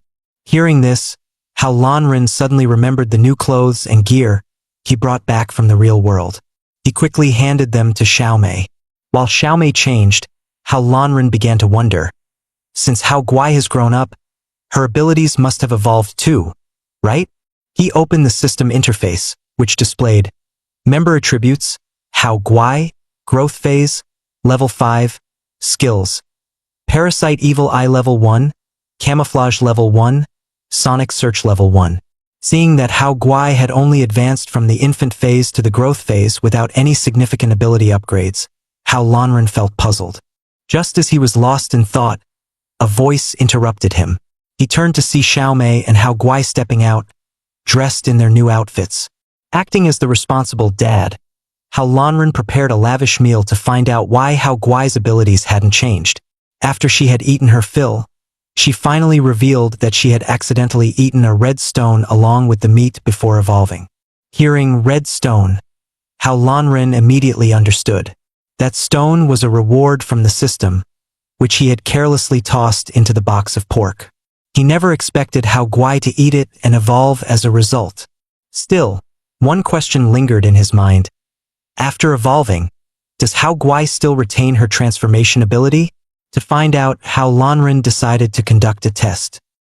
He took a poster out of his pocket, placed it in front of Hao Guai, and solemnly asked her to transform into the figure on it. However, Hao Guai froze when she saw the poster and remained motionless. At that moment, the silence was shattered by loud banging on the previously locked door. Xiaomei, assuming it was Xiaoli returning from scavenging, opened the door without a second thought. The next second, a zombie with a face full of pustules and dripping green drool silently appeared behind Xiaomei. Xiaomei turned around and froze in fear as the zombie loomed just inches away. Hao Lanren shouted while holding a toothpick, "Xiaomei, get back and finish your barbecue. Leave this one to me." Meanwhile, the zombie was pulling out the toothpicks lodged in its body, with green liquid oozing from its wounds. Observing this, Hao Lanren immediately concluded that this zombie couldn't regenerate. Transforming into the toothpick wolf, he leaped into the air and began attacking the zombie with a flurry of strikes. However, for the zombie, the attacks felt no more painful than acupuncture needles and caused no real harm. Enraged, the zombie yanked out a toothpick and hurled it toward Hao Guai, who effortlessly caught it mid-air. But the green liquid on the toothpick quickly began corroding Hao Guai's small hand, producing a sizzling sound. Seeing this, Xiaomei shouted in panic, "Hao Guai, drop it now. Don't let it burn your hand." At the same time, green gas and liquid continued to seep from the zombie's wounds, eventually enveloping its entire body, making it look even more horrifying. The zombie slowly advanced toward Hao Guai, but she raised her small hand, channeling thunderous power that quickly healed her corroded wounds. She struck an elegant pose, her entire body glowing brilliantly as her aura intensified. Watching the scene, I muttered to myself, she pretended she couldn't transform into the poster character earlier, yet now she's mimicking me and copying my moves to fight the zombie. After successfully repelling the zombie, I initially felt relieved, thinking I'd gained a powerful ally. But the next moment, she struck a flamboyant pose using my appearance and called me Mommy. My face turned dark immediately, while Xiaomei couldn't hold back her laughter and mockingly teased me. I wished the ground would swallow me whole, realizing the heroic image I had painstakingly built in front of Xiaomei had crumbled. Frustrated, I barked at Hao Guai. Turn back to normal, right now. Just then, the repelled zombie lunged at me, attempting to attack with the corrosive green liquid dripping from its arms. As the zombie's hands neared, I activated my martial spirit eye to control it, only to be met with a system prompt, control failed. Luckily, my reflexes were sharp, and I effortlessly dodged the attack with a swift sidestep. Initially, I didn't kill the zombie right away because I wanted to test Hao Guai's abilities. Now that I had my answer, there was no point in keeping the zombie alive. After successfully killing the zombie, the system popped up a notification. The zombie was a special type, and I was rewarded with 5 million coins. Previously, killing a zombie only rewarded 1 million coins, but now it was 5 million. This sudden increase left me deep in thought. Meanwhile, Hao Guai finally returned to her original form. To my surprise, she stared at the dead zombie and looked like she wanted to taste it. Xiaomei and I were both stunned. We quickly stopped her and gave her a stern lecture about what she could and couldn't eat. When I noticed the crystal in Hao Guai's hand, I remembered that she had eaten one of these before and transformed into her current form. At that moment, the system goddess suddenly called me into the system space for a conversation.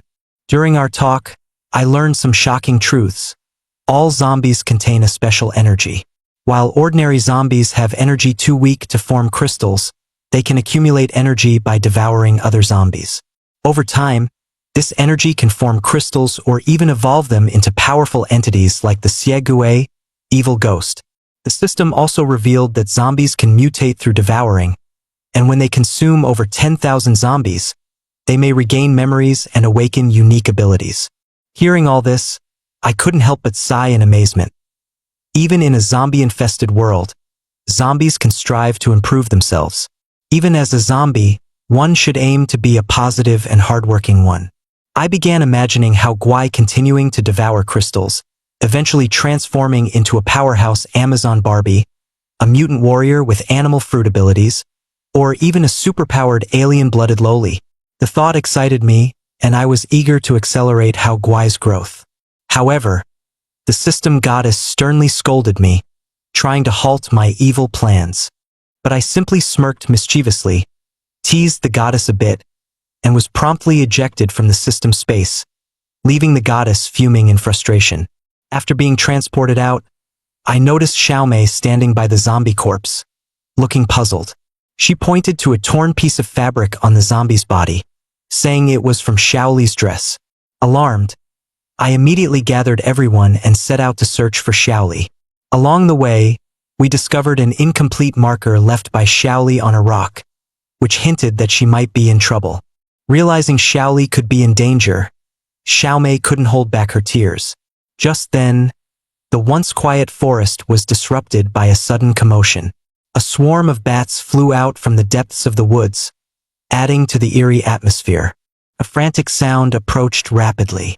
Moments later, a girl burst out of the forest, with a pack of mutated zombie dogs hot on her heels. Seeing so many zombie dogs, I was instantly stunned. Countless pairs of vicious eyes locked onto us. In the blink of an eye, we were surrounded by the zombie dogs, the situation becoming increasingly dire. At that moment, a furless red zombie dog, accompanied by a few smaller ones, slowly emerged, exuding the aura of a leader. I decided to capture the king to defeat the army, and used my ocular technique to try and control it. However, the system notified me of a control failure. Even the red zombie dog seemed confused, tilting its head as if wondering what I was doing. With a growl, two of its minions leaped out from the circle, reaching me in the blink of an eye. Remaining calm, I pulled out my trusty treasure, a dog-beating stick, and skillfully launched into the dog-beating technique against the zombie dogs. My moves left the bespectacled girl dumbfounded. She couldn't help but exclaim, "What a pro!"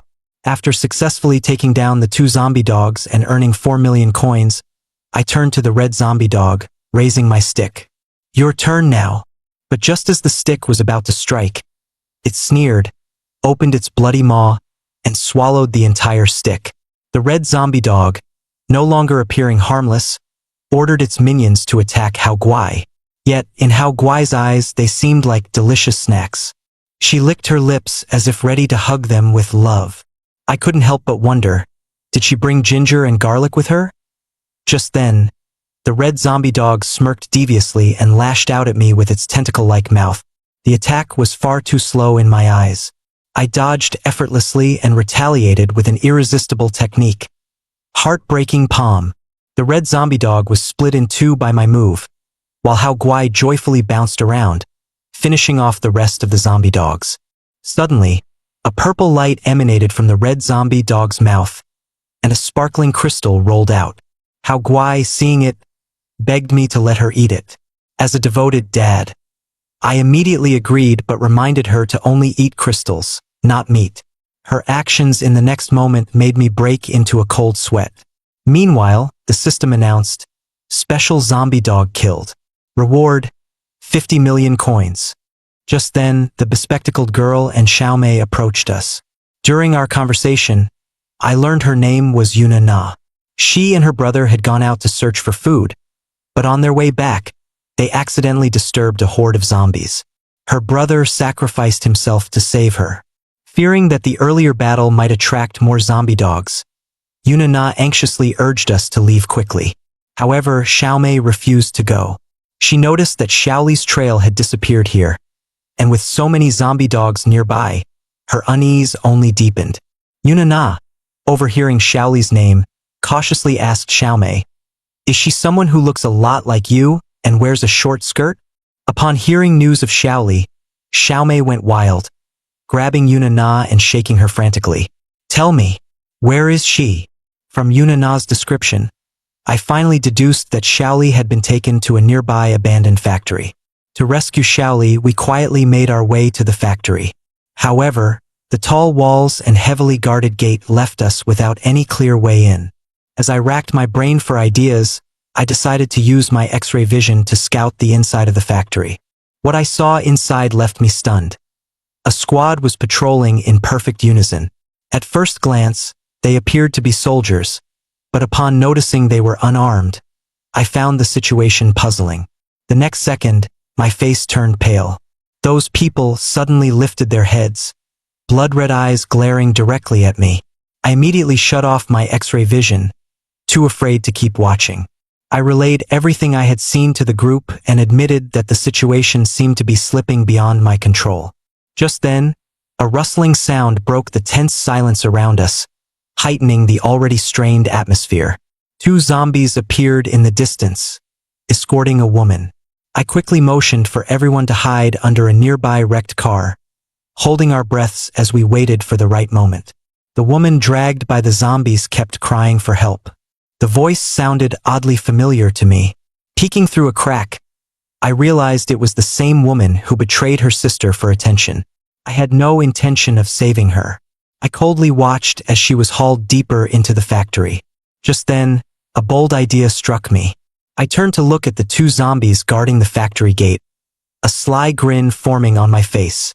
In the next moment, Xiaomei and I quickly changed into the zombies' uniforms, disguising ourselves as part of the enemy. We smirked and called for Hao Guai to come over. Confused, Hao Guai tilted her head, but before she could react, Xiaomei and I grabbed her, mimicking the zombies, and dragged her toward the factory. Watching from outside, Yuna Na broke out into a cold sweat, her face pale with shock.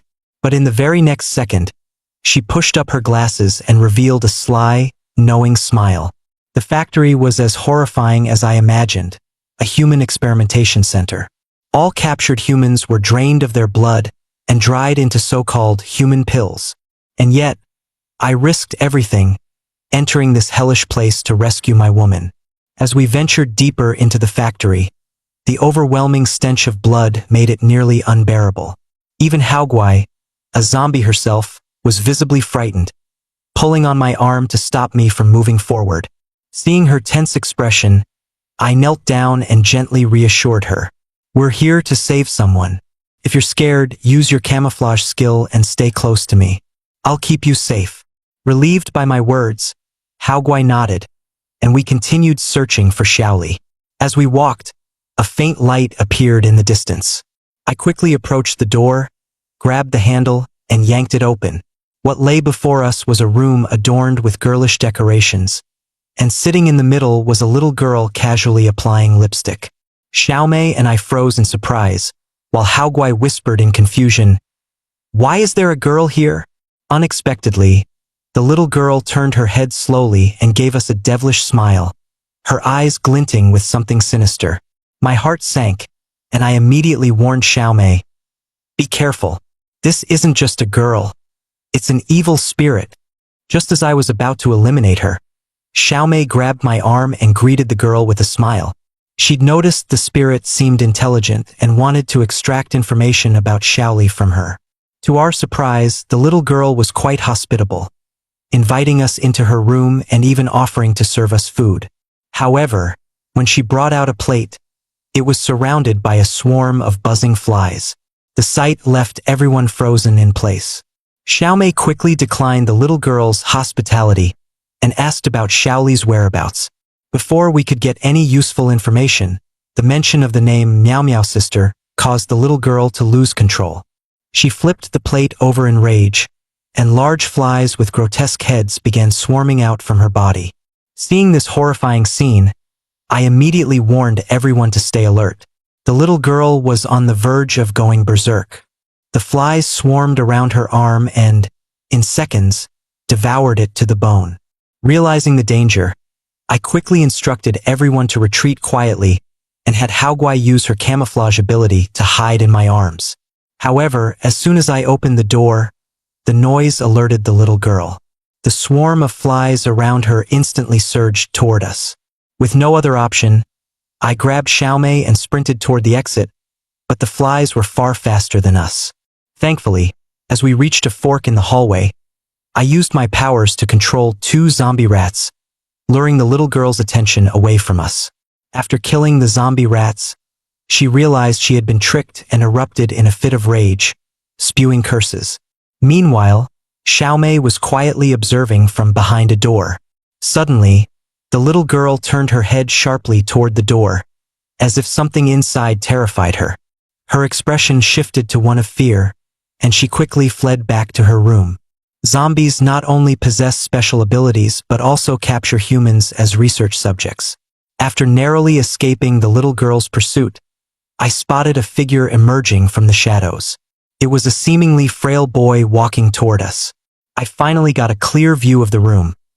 Countless corpses were piled in the corner, and the desk was cluttered with anatomy books and experimental tools, painting a horrifying picture.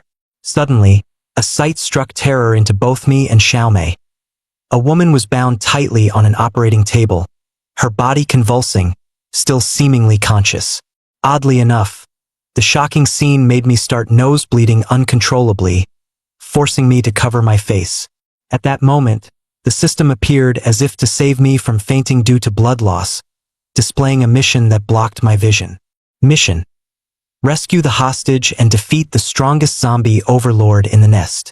Rewards: 10 free draws, 500 million coins, and a mysterious grand prize.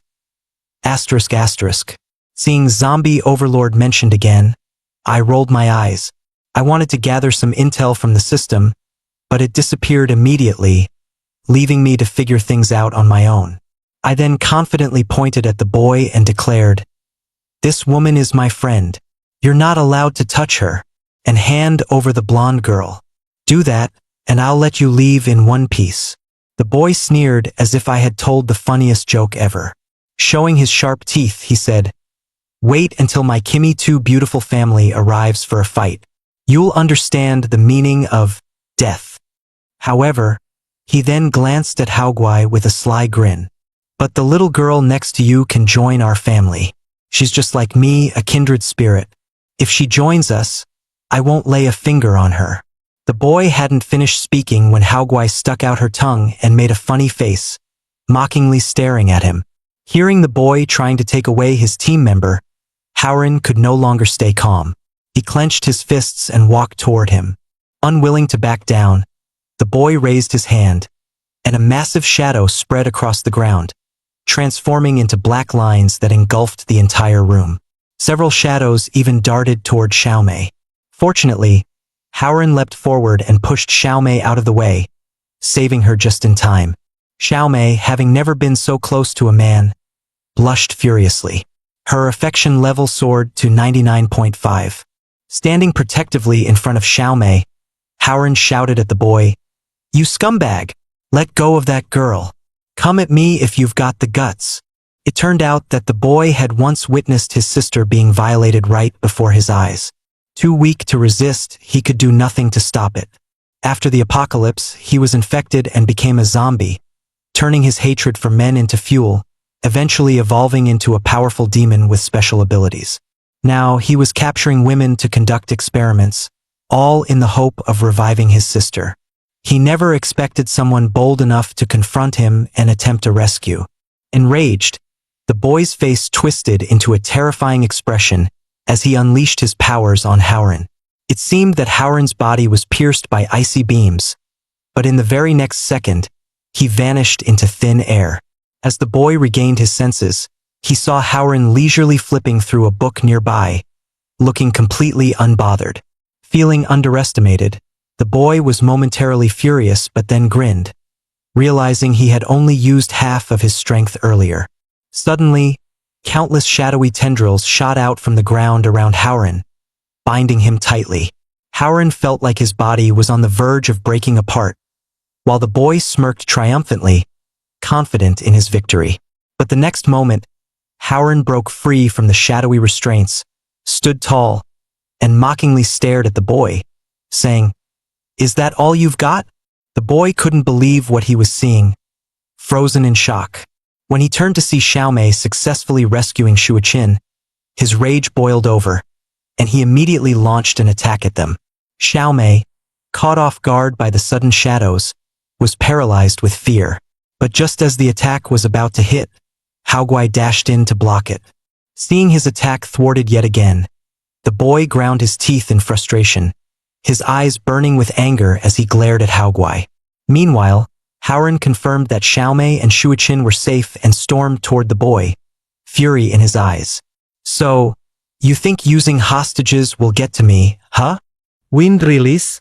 Rasengan."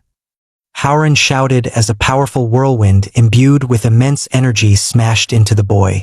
Blood spurted from the boy's mouth, and even his sacred relic was nearly shattered. The boy collapsed to the ground, coughing violently, his eyes filled with disbelief. Howren walked over slowly and said coldly, "Don't worry, I didn't kill you, but you've got some serious internal injuries. How about we make a deal?" He continued, "Hand over Xiaoli and stop these disgusting experiments, and I'll help you resurrect your sister, Miao Miao." The boy's eyes flickered with hesitation, but he quickly sneered. After all his medical research, he couldn't believe a word Howren said. Gritting his teeth, he dropped to the ground and unleashed his ultimate move. *** shadow imitation technique ***. Countless shadows lunged at Howren, but every attack was blocked by his steel aura protection, leaving him unscathed. Suddenly, a strange ringing sound echoed through the room, interrupting the boy's attack. To everyone's shock, a purple eye emerged from the boy's neck, pulsating with an eerie glow. Writhing in pain, the boy squeezed the purple eye out like a pimple. The eye, seemingly alive, floated into the air and, in the blink of an eye, darted straight toward Haogwai. It turned out that the eye was actually a type of neuroworm capable of spatial travel to quickly parasitize a target. Once successful, the target's actions would be fully controlled by the manipulator. Asterisk asterisk. At this moment, Haoguai felt an unbearable headache, her body immobilized by the boy's ability. She was slowly walking toward him against her will. Seeing this, Haoran dashed forward in an attempt to stop it, but he was still one step too late. The boy smirked smugly as he grabbed Haoguai. His eyes filled with triumph as he turned to face Haoran. Despite Haoguai's desperate resistance, the boy's power continued to intensify, causing both their bodies to slowly fade into transparency, as though being absorbed into a void. Watching the black shadow about to vanish completely, Haoran lunged forward, smashing through the door, but only grabbed its shattered remnants. Standing outside, Haoran scanned his surroundings anxiously, searching for any sign of Haoguai. Just then, the familiar ringing of a bell broke the silence. Haoran quickly stepped in front of Xiaomei to shield her. A horde of zombies suddenly charged toward the source of the sound, their necks crawling with neuroworms. Seeing this, Haoran finally realized why he couldn't control the zombies in this area. Those neuroworms were the cause. At that moment, the system message appeared. Congratulations, host, for successfully rescuing the hostage. Would you like to use your 10-draw opportunity? Thinking he might get something useful, Haoran clicked confirm without hesitation. Staring at the system rewards, Haoran was completely stunned, his face frozen in disbelief. Then, a bizarrely shaped face mask caught his attention. As he danced with excitement, Xiaomei looked at him with confusion, but when Haoran turned his face toward her, she let out a startled scream. After explaining the mask's purpose, the group started role-playing, transforming themselves into bizarre-looking monsters. Once in disguise, Haoran instructed Xiaomei and the others to take advantage of the loose security and look for Xiaoli, while he headed off to rescue Haoguai. After giving the instructions, he reached into his pocket to grab a communicator, telling them to stay in contact in case of emergencies. However, Xiaomei, misunderstanding his gesture, turned beet red with embarrassment. The scene shifted to three battered men, their faces contorted in pain as they endured inhuman torture, a punishment for their unforgivable acts against Qin's wife. Today marked another day of their torment. After a brutal beating, the men begged Qin to kill them, unable to bear the agony any longer. However, Qin sneered and refused to end their suffering. Instead, he healed their wounds with a spell and summoned a female zombie to inflict yet another round of punishment. The men, consumed by despair, screamed at the top of their lungs, "Just end this miserable life of ours."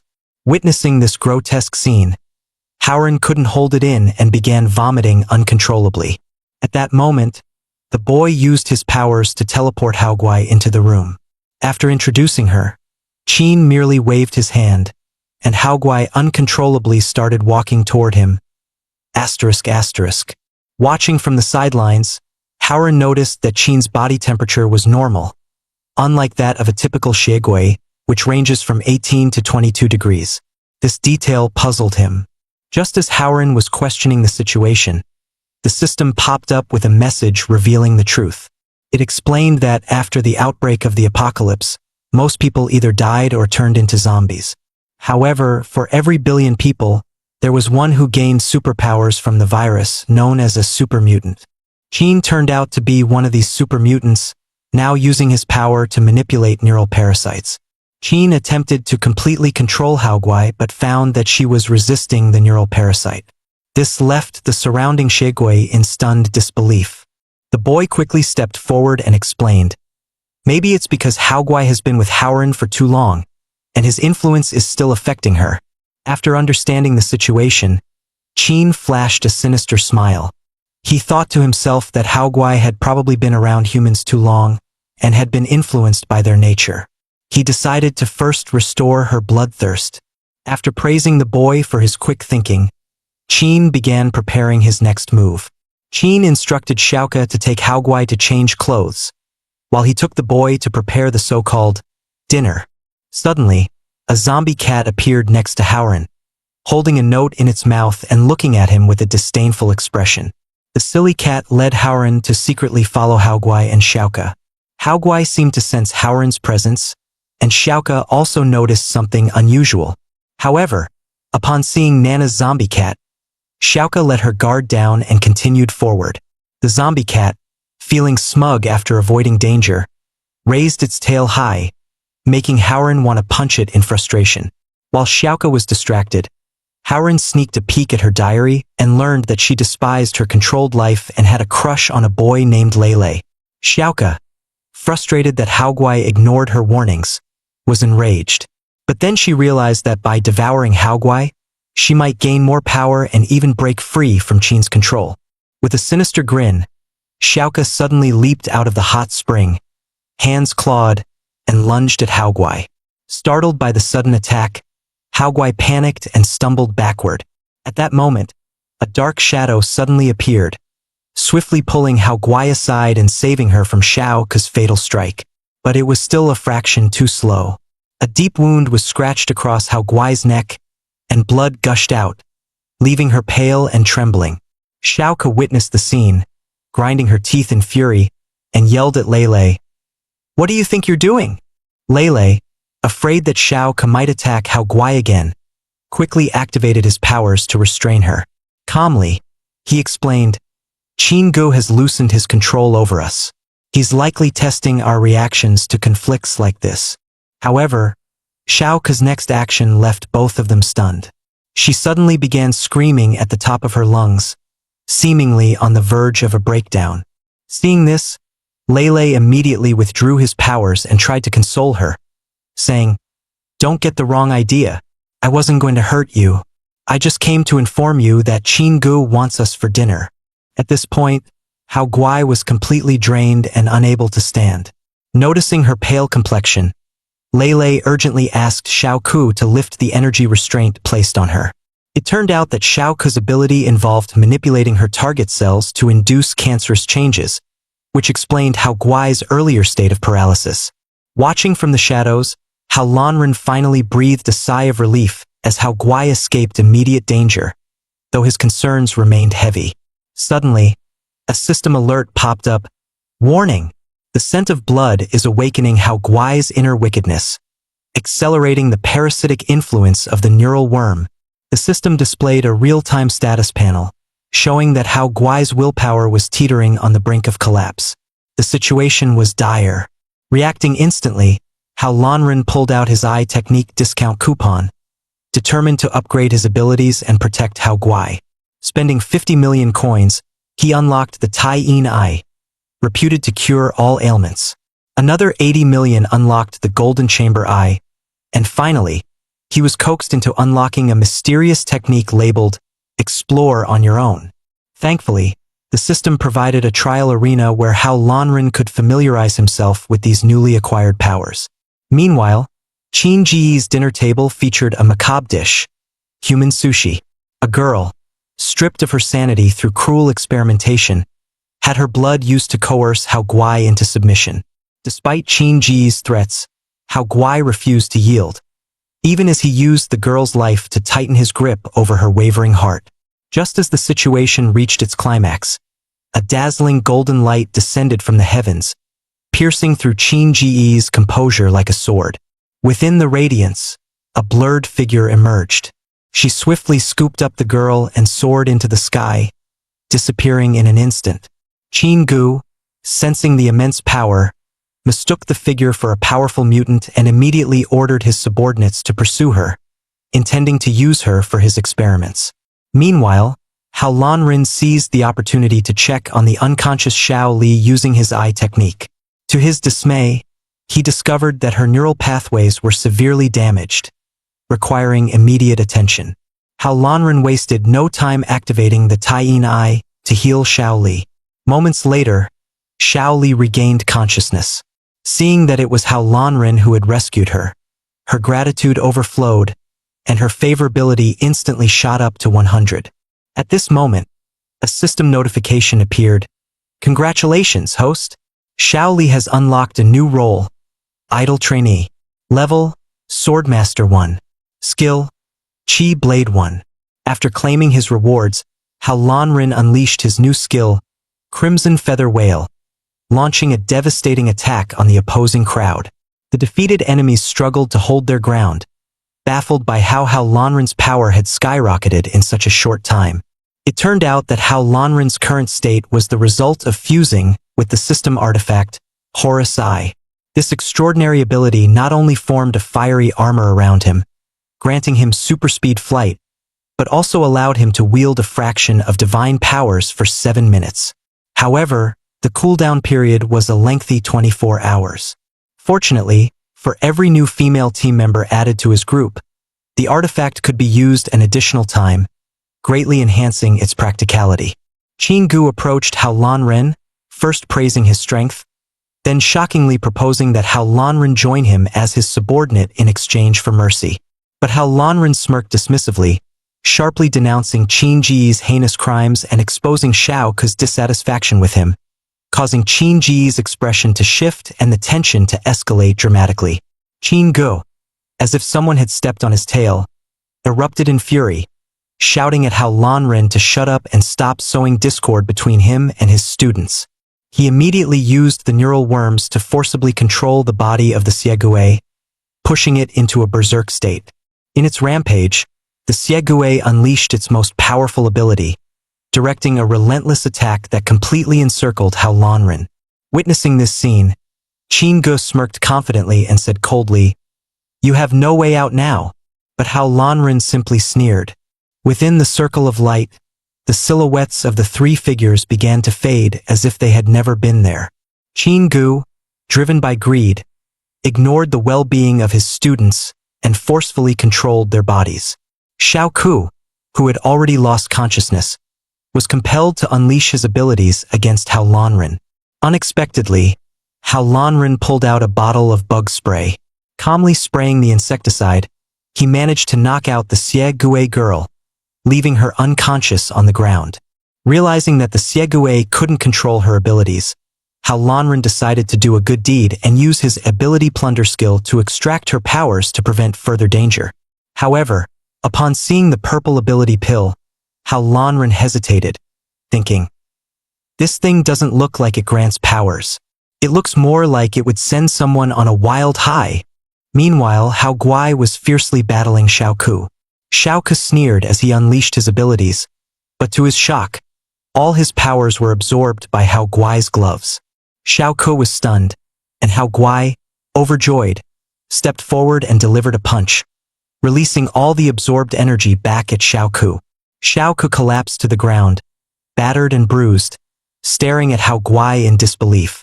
It turned out that Hao Guai's gloves were a secret weapon Hao Lanren had prepared for her in the safe house. Even Xiao Li wasn't left out. Hao Lanren had equipped her with a handy watermelon knife. At this moment, Xiao Li coldly stared at Lulu and smugly slashed through his shadow.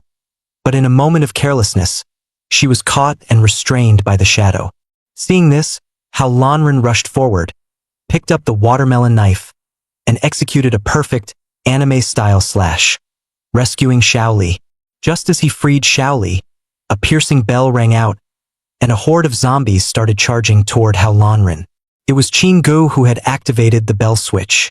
He looked at Hao Lanren with a sinister grin and taunted, "You'll all become zombie fodder.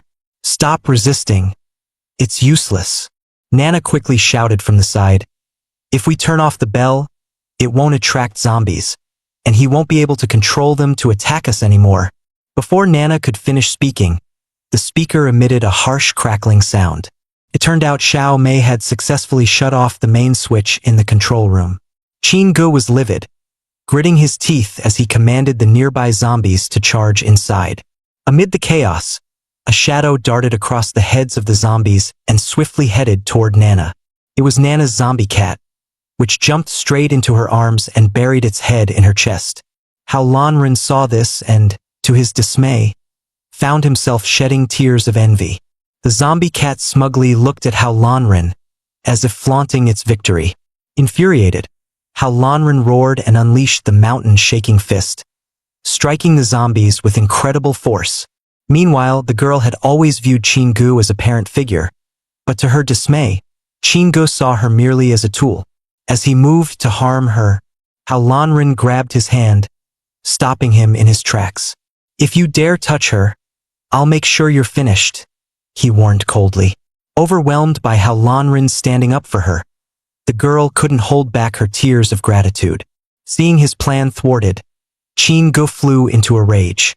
He unleashed his powers, forcibly gathering the energy from all the zombies' neural worms into one concentrated force. Hao Lanren watched in shock as the energy Chingu had gathered surged into Hao Guai's body. Hao Guai's eyes turned vacant, and 3 eerie eyes materialized behind her, emitting an unsettling aura. The next second, she let out a piercing howl. The sound slashed through everyone's nerves like a blade, leaving them writhing in pain and barely able to stay upright. Seeing this, Chingu immediately unleashed all his neural worms, which swarmed into the bodies of the evil spirits, forcing them to rise like puppets. They mirrored Hao Guai's distorted state. The evil spirits, now stripped of their free will, lunged toward Hao Lanren with ferocious intensity. Shaoli stepped in front of Hao Lanren, trying to intercept the attack, but the evil spirits nimbly dodged her strikes. Chingo chuckled smugly, but in the blink of an eye, the evil spirits that evaded Shaoli's blade couldn't escape her determination. Her electric shock ability paralyzed them. Seizing the moment, Shaoli rushed forward and severed the neural worms controlling the evil spirits. Yet, to everyone's horror, the severed worms fused back together in the blink of an eye, writhing as they prepared to retaliate. Nana urgently reminded, "You have to eliminate all the neural worms at once to truly destroy them, or they'll keep regenerating." Hearing this, Hao Lanren quickly activated his pupil technique, darting around the evil spirits and using ethereal flames to burn the neural worms, gradually wiping them out. Watching his plans crumble, Chingu gritted his teeth in fury, his face twisted in rage. Meanwhile, Hao Lanren used his Tai-in pupil to heal the evil spirits under control, helping them return to their original state. The freed evil spirit girls expressed their heartfelt gratitude to Hao Lanren, their eyes filled with relief and gratitude. They then turned their furious gazes toward Chingu. After voicing their anger, they charged at him with unrelenting rage. A storm of attacks ensued, leaving Chingu motionless on the ground, seemingly lifeless. However, just as everyone thought Chingu was dead, his voice suddenly echoed again. The system popped up a new mission: stop Chingu's evil plan. Rewards, massive wealth and a mystery prize. Chingu, a man consumed by madness, had turned his wife into a zombie and fused her with himself in his twisted pursuit of power. Now, his insatiable greed targeted his own students. Swinging his grotesque tentacles, he lashed out at everyone in a frenzy. Lele hurriedly activated his ability, trying to protect everyone, but he and Xiaoka were still tightly bound by the tentacles, unable to break free. Seeing this, Hao Lanren quickly activated his pupil technique and rushed to rescue them. But the tentacles moved faster, swallowing both of them in an instant. Chingu felt the surge of energy within him, his face lighting up with maniacal joy as a deep, eerie laugh escaped his lips. Hao Lanren roared and threw a powerful punch at the monster, shattering its body into fragments. Strangely, it seemed to have no effect. The monster's body began wriggling at an astonishing speed, quickly regenerating. In the blink of an eye, Chingu reappeared, seemingly unharmed. The wriggling intensified as countless tentacles merged together, forming a massive, pulsating meatball. The entire space was cast into shadow. The horrifying sight left everyone dumbfounded, their faces filled with shock and disbelief. Suddenly, a sharp cracking sound came from within the meatball. A delicate, jade-like hand slowly emerged, followed by the figure of a graceful woman. She exuded an oppressive aura, each step she took seeming to weigh heavily on everyone present. Hao Lanren stared at the woman before him, recalling his promise to Nana. Clenching his fist, he said with excitement, "I will definitely fulfill my promise to Nana." Hearing Hao Lanren's resolute words, Nana blushed slightly, her affection for him skyrocketing. However, When she thought about Lele and Xiaoka being devoured by the monster, her face fell with worry. Xiaoli and Xiaomei quickly stepped forward to comfort her, saying, "Don't worry. Hao Lanren might be useless at most things, but he's absolutely unbeatable in a fight." Just as they finished speaking, Hao Lanren charged at the woman with fists ablaze, unleashing his blazing meteor punch. However, the woman smirked disdainfully and lightly pointed her finger. A dark shadow materialized in front of her, absorbing the fiery attack completely. It turned out she had absorbed Lele and Xiaoka's abilities, fusing their powers to become an even stronger foe. Seeing his attack easily nullified, Hao Lanren didn't panic. Instead, he calmly activated his clone technique. His clones began circling the woman at high speed, pulling exaggerated faces to try and disgust her into submission. Nana had a sudden inspiration, realizing the woman might not yet have full control over her newly acquired abilities. She quickly directed the zombie cat to join the fight. Under Nana's ability, the zombie cat transformed into a ferocious werewolf, letting out an earth-shaking roar as it leapt toward the woman. In its werewolf form, the zombie cat swung its claws ferociously, launching a fierce attack on the woman. However, in the blink of an eye, the woman effortlessly blocked the assault, smirking playfully as razor-sharp blades extended from the tentacles behind her. Seeing her beloved pet injured, Nana's face filled with worry.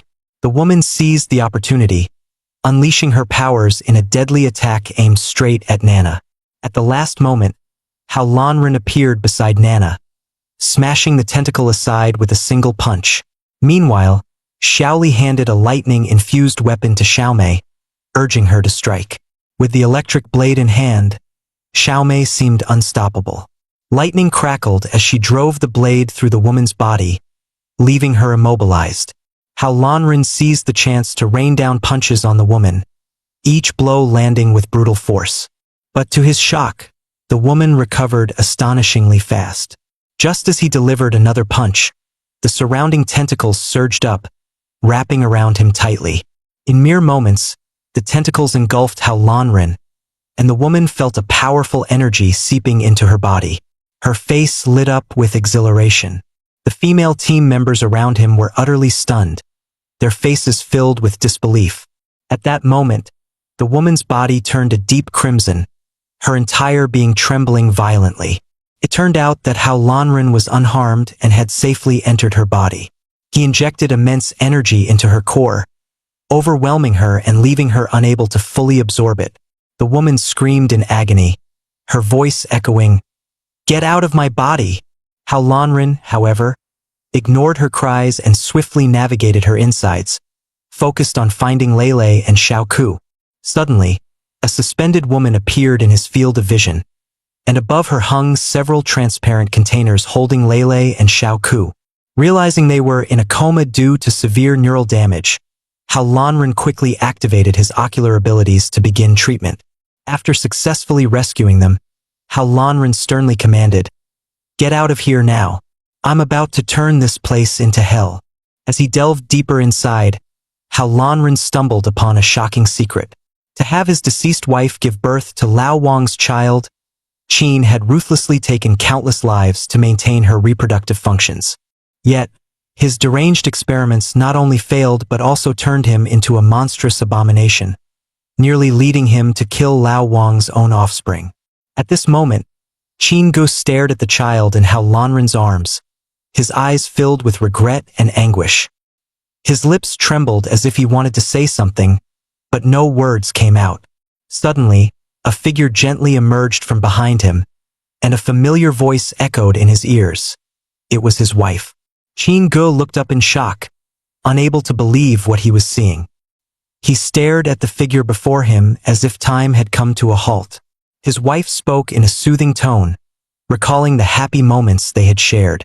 "There's still a chance to make things right," she urged. "All we have to do is choose to help others." Guided by her words, Qin Gu finally calmed down, rediscovering the person he used to be. He then revealed to Hao Lanren that all his crimes were orchestrated by a group called the Chosen Ones. This organization claimed to be agents of God, and had been secretly monitoring and controlling the world. Qin Gu was merely a pawn, forced to research the secrets of mutant evolution for them. Qin Gu continued, explaining that as one of the super mutants, he had been selected by the Chosen Ones organization to study the fundamental reasons behind mutant evolution. Despite conducting extensive research, he never figured out their ultimate goal. After hearing Qin Ji's explanation, Hao Lanren pulled out the bottle of happy water that the fatty had drunk before and handed it to Qin Gu. "What's the truth behind this thing?" he asked urgently. Qin Gu let out a bitter laugh and replied, "It's a modified zombie virus I created. Humans who consume it gain immense power temporarily, but the side effects are severe and often irreversible." At that moment, a mechanical voice echoed from the factory's loudspeakers. "Self-destruct sequence initiated. All personnel must evacuate immediately." Hearing this, Hao Lanren quickly commanded everyone to leave the premises. However, Qin Gu remained motionless. He gently held his wife's hand and said softly, "Let's stay. This time, we can choose to live the last moments for each other." All he had to do was ensure that Hao Lanren took care of Old Wang's children and students, keeping them safe and secure for the future. With that, Hao Lanren quickly led the children toward the main door, but his heart sank as he saw the situation ahead. The exit was blocked by large fallen rocks. In a moment of desperation, Hao Lanren had a sudden idea. He spread his wings and urgently called out, "Everyone, climb up quickly!" Then, he carried everyone swiftly toward the cave opening. Just as they were climbing, the system suddenly sent a prompt. "Horace, I only had 3 seconds remaining." Xiao Ku, upon hearing this, panicked, which caused Hao Lanren's survival train to derail. In a life-or-death moment, the system gave another prompt. Hao Lanren had defeated the strongest evil spirit and received substantial rewards. From the prompt, Hao Lanren realized that Qin Gu and the others had already perished. Not wanting to waste the opportunity he had created, Hao Lanren decisively activated the Comrades' Big Spin Lottery. Perhaps good deeds really do get rewarded, as Hao Lanren ended up winning a mysterious grand prize, the Anywhere Door. As long as he opened the door and thought of someone he knew, he could teleport them to his side. The only drawback was that it could only be used 3 times per day. With the Anywhere Door, Hao Lanren successfully rescued everyone, and seeing them safe and sound, his anxiety finally eased. Suddenly, a stranger appeared in front of the group. This person, apart from being a different gender from Hao Lanren, looked almost identical to him, as if they were the same person surgically altered by the same doctor. The stranger looked at the group with a mischievous smile. The next moment, the stranger quickly pulled out a screen-blocking device and raised it above his head. In an instant, a powerful barrier formed, trapping everyone inside. It turned out that Ai Lu was also chosen by the system goddess as a savior. The tool she had just used could disable all evil spirits' abilities within a 500-meter radius. At that moment, the system suddenly issued a new task to Hao Lanren. Defeat the strongest zombie hunter, Ai Lu, and earn 100 million gold coins and a special reward.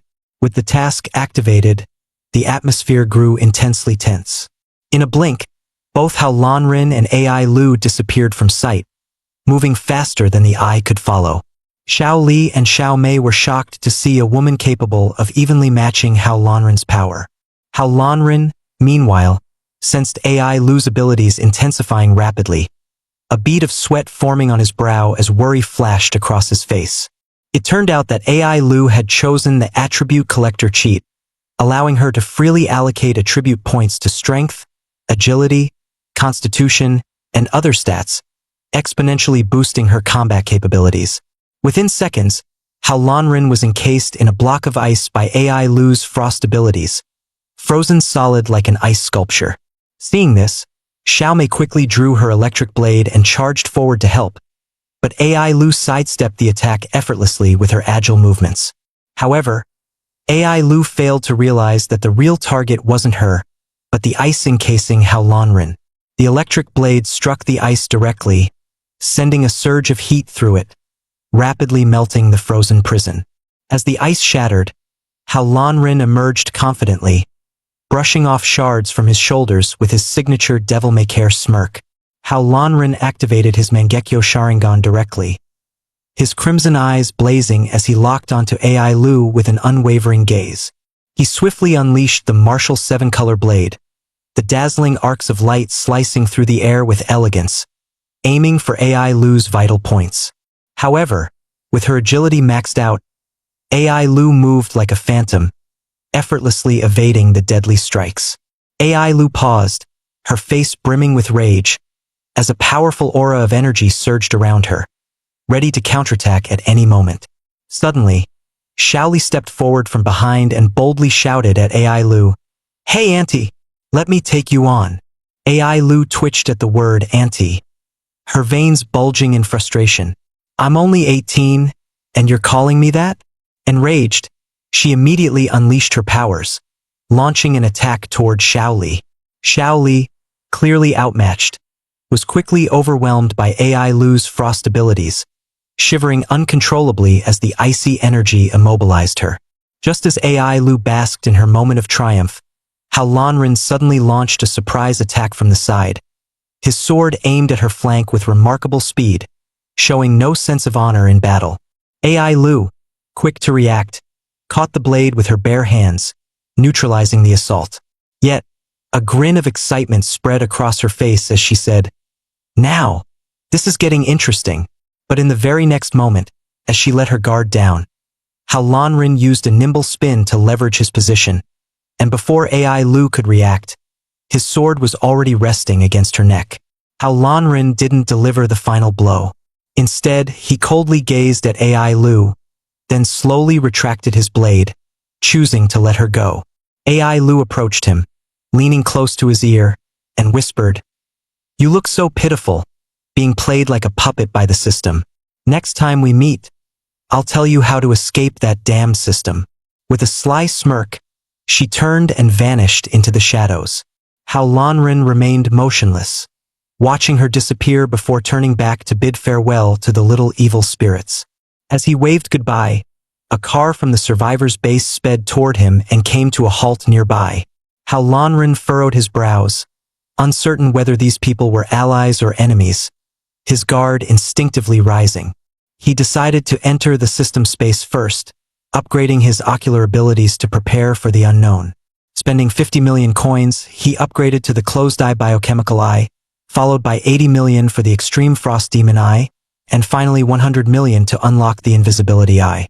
After completing the enhancements, How Lanren, along with Xiao Li and Xiao Mei, re-emerged from the system, ready to investigate the situation.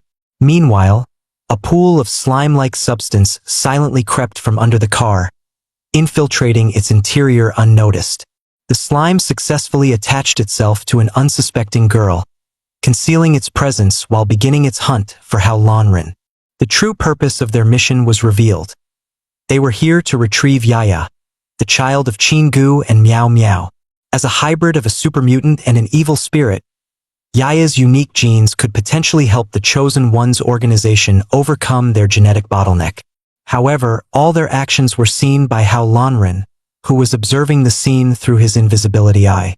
How Lanren smirked, cracked his knuckles and stepped forward, warning, "Release the hostage and expose the Chosen One's conspiracy, and I'll give you a chance to turn over a new leaf." The girl responded with a mocking laugh, her eyes filled with disdain. Without hesitation, she launched a fierce attack using her slime-like ability. How Lanren skillfully sliced the slime in half with a precise strike, leaving its remains splattered on the ground. To his surprise, the slime began writhing and quickly transformed into two disgusting snot-like worms. The worms morphed into serpentine creatures, surging toward How Lanren's legs like twin dragons, causing his expression to shift in alarm. Taking advantage of the chaos, the girl smashed a window with her powers and prepared to flee. How Lanren wasted no time, waving his hand to obliterate the slime creatures completely. In the next moment, he blocked the girl's escape route, saying coldly, "Trying to run? Not a chance." Without waiting for her reply, he smacked her bottom twice with considerable force. The girl was both furious and humiliated, trapped in a situation where calling for help was futile. and struggling was pointless. How Lanren's face suddenly twisted with anger. His raised right hand paused midair before landing a harsh slap that sent the girl flying several meters away. As she hit the ground, her pained expression flickered briefly in How Lanren's mind, evoking a sliver of guilt. But in the next moment, she smirked arrogantly and sneered, "Don't forget, there's a hostage inside me. If you don't want him hurt, hand over Yaya." How Lanren, unfazed by her threat, activated the Frost Demon Eye, enveloping her in a freezing aura. The girl panicked as her body began to freeze rapidly, shouting, "Are you insane? There's a hostage inside me. You'll kill him like this." How Lanren ignored her cries. With a cold expression, he extended his finger and gently touched her chest. At the point of contact, a gentle force spread out, causing the ice around her to shatter rapidly. It turned out that How Lanren had used the lunar eye to shield the hostage from the freezing effects, ensuring his safety. At that moment, a system notification popped up. "Congratulations, host, for successfully rescuing the hostage.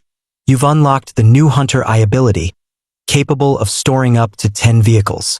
As the ice shattered, the girl separated from the hostage and quickly reassembled her form, regaining her strength. Seeing her still daring to appear, How Lanren's fury reached its peak. He marched toward her with an imposing aura. Terrified, the girl jumped to her feet and bolted for the window, leaping out to make her escape. How Lanren didn't give chase. Instead, he had already used the Hunter Eye on the girl, intending to track her location to uncover the Chosen One's hideout. Just then, Xiao Mei's voice reached his ears, calling him over for dinner. Everyone gathered around the table, raising their glasses in celebration. However, moments later, they all started feeling dizzy and weak. The manager smirked wickedly as he watched the women slump over the table unconscious. Sensing something was wrong, How Lanren stood up and demanded, "Why did you drug them?" The man sneered smugly. "These women will fetch a good price with the traffickers, and as for you, you'll be perfect to sell as a male toy to some female boss." How Lanren's expression darkened. His eyes filled with menace as he stared at the man. Unbeknownst to the manager, How Lanren had already purified the toxins using the lunar eye, rendering the drugs ineffective. In the next moment, How Lanren struck the man down with a powerful punch. Clutching his head in pain, the manager screamed, "Guards, help me!" But before the guards could intervene, How Lanren dealt with them effortlessly, tying the manager up tightly and tossing him to the ground. How Lanren intended to use the hypnotic eye to extract information from the man, but just as the man started speaking, he began foaming at the mouth, and green mushrooms sprouted all over his body. The crowd stared in horror as it became clear that the giant tree in the center had been infected with a zombie virus, capable of manipulating all living creatures nearby. Those assigned to feed the tree trembled with fear, knowing that it was a man-eating monster that devoured everything. When a man defied the orders, the woman in charge coldly pressed a switch, electrocuting him on the spot. She then ordered 2 others to carry him off as fertilizer for the tree. How Lanren seized the opportunity to infiltrate the base using a vehicle, witnessing everything. The sight of the man covered in poisonous mushrooms left him deeply unsettled. Activating the golden eye, How Lanren examined the tree and discovered it was indeed infected by the zombie virus, thriving by consuming human nutrients. The group, watching the woman's cruel actions, was filled with rage and prepared to step in. How Lanren stopped Xiao Mei, pressing her shoulder. "We're here to find Annie and uncover the truth. Don't act rashly. Let me handle this."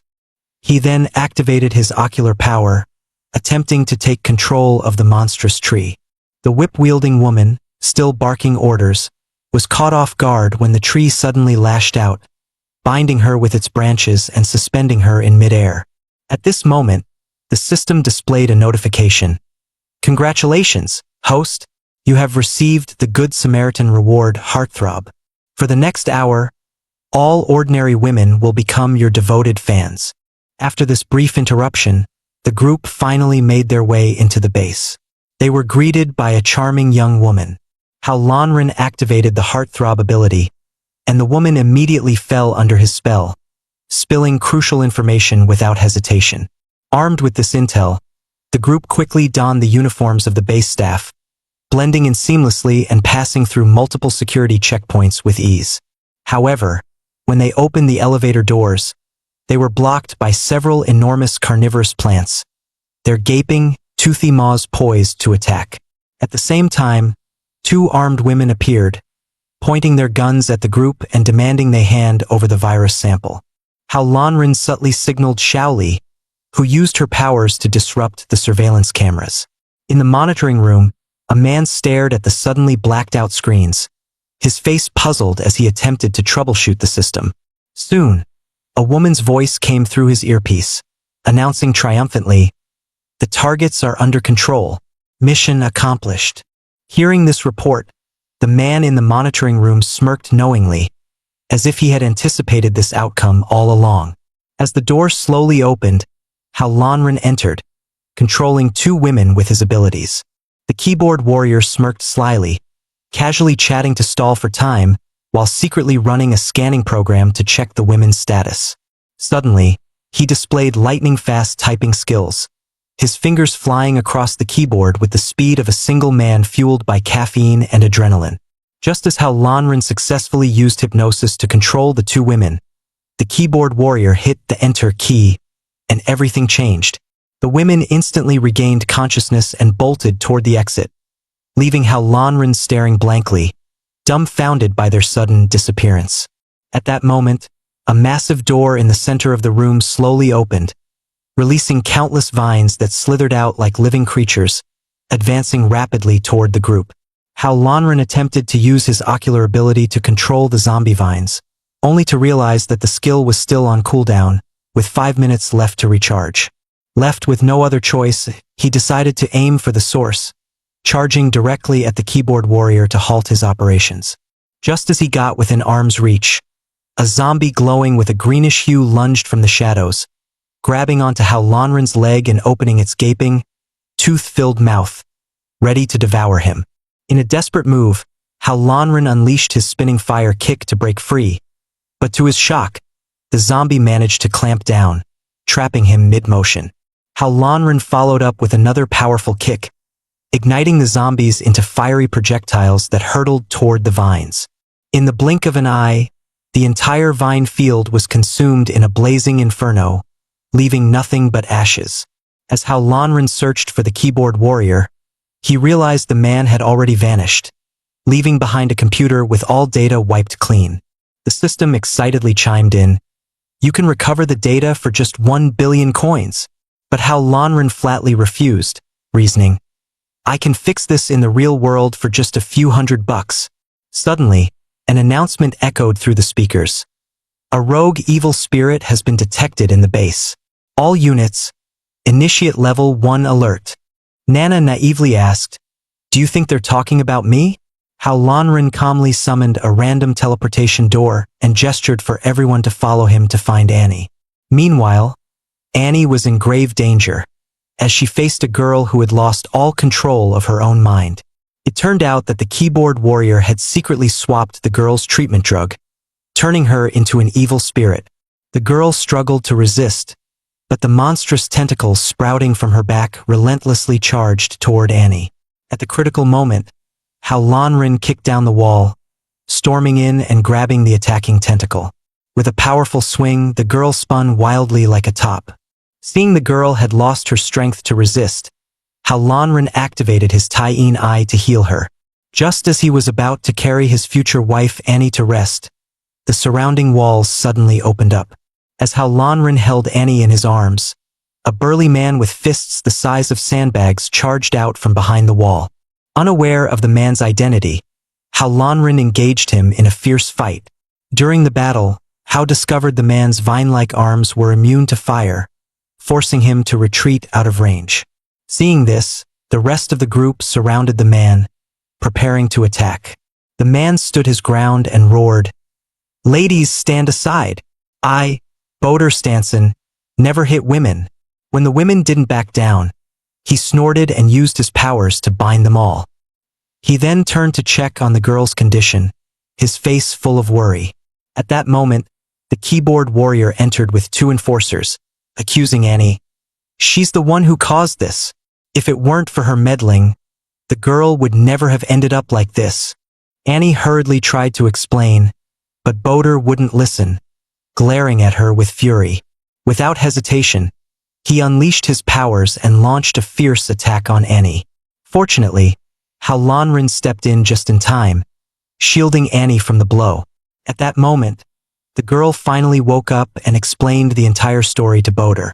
However, before Boder could process what he heard, the keyboard warrior suddenly appeared behind him, stabbing him through the waist.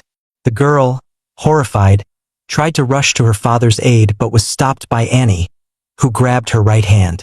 The group looked on in confusion, wondering why the allies seemed to be turning on each other.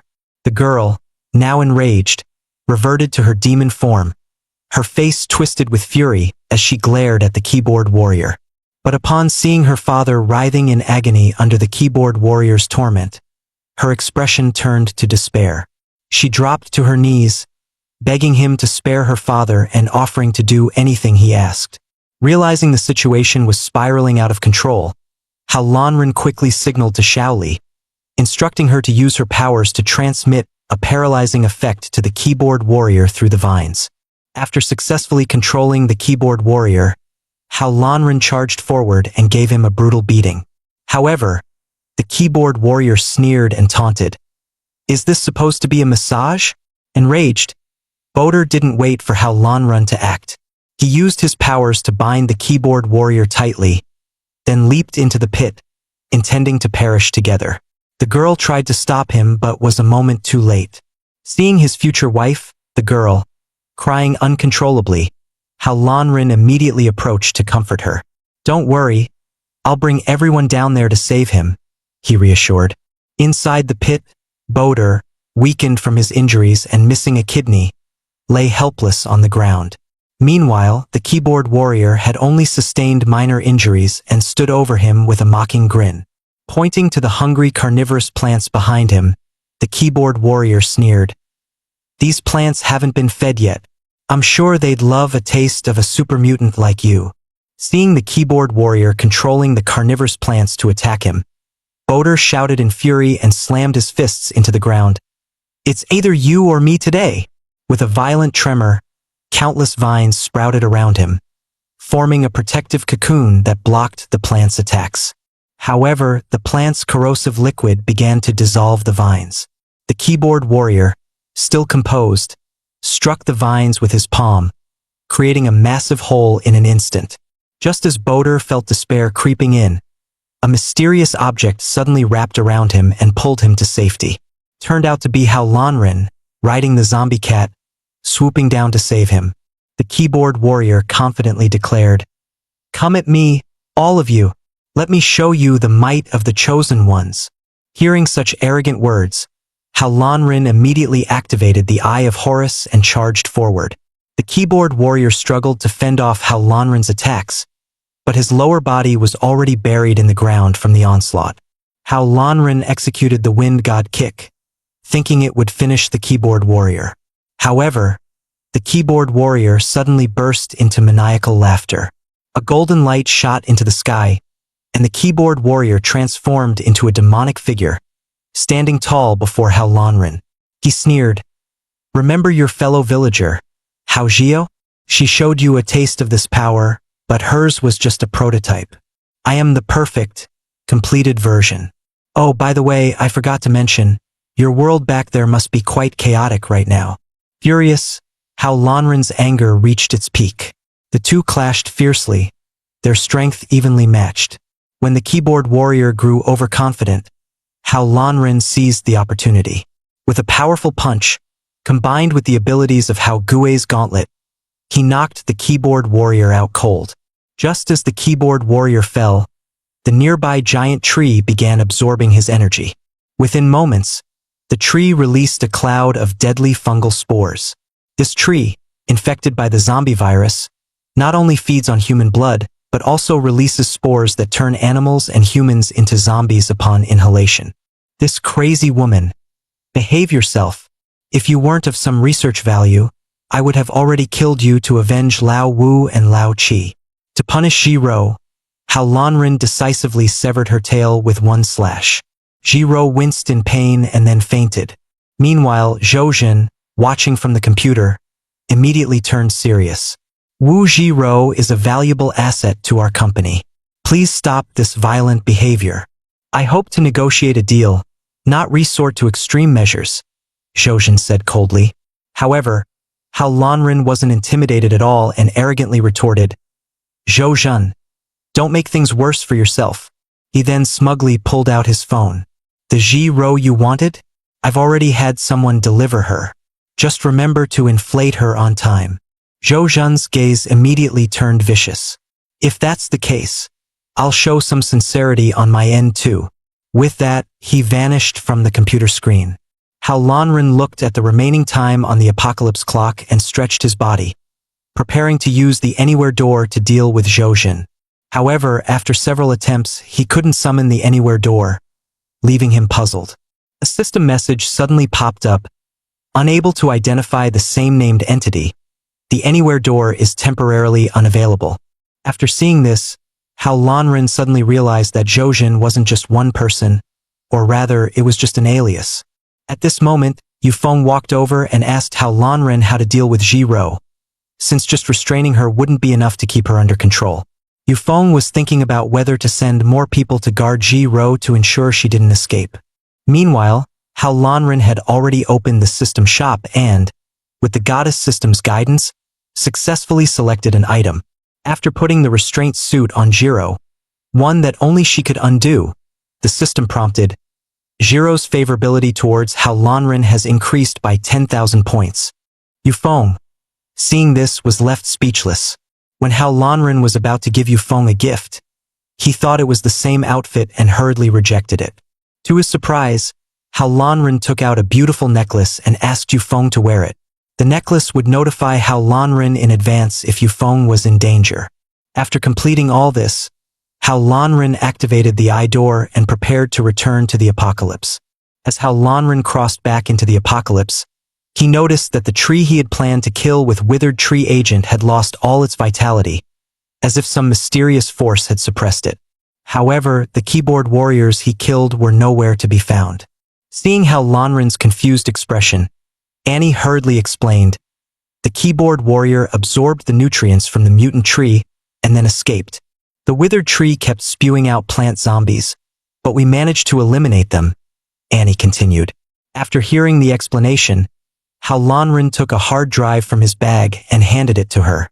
This contains the data from the keyboard warrior's computer. You need to make good use of it to help us save the apocalypse. Hao Lanren then told everyone that after reviewing the data on the hard drive, he learned that there were 4 of these monsters. He planned to send everyone in 3 teams to gather intelligence. Just then, Hao Lanren sensed that the chosen one, Mary, was nearby and decided to meet her to gather more information about the monsters. At that moment, Mary was inside a church, praying with her head bowed. Suddenly, a green light flashed across the church. It was Hao Lanren who had used the anywhere door to teleport there. Upon seeing Hao Lanren appear, Mary didn't flee but arrogantly said, "This is the domain of the judgment angels."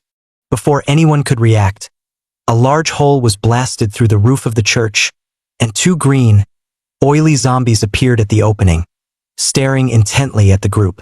But in the next second, they were struck by Xiao Li's psychic abilities and lost their ability to move. At the same time, Mary had already transformed into a slime, preparing to escape.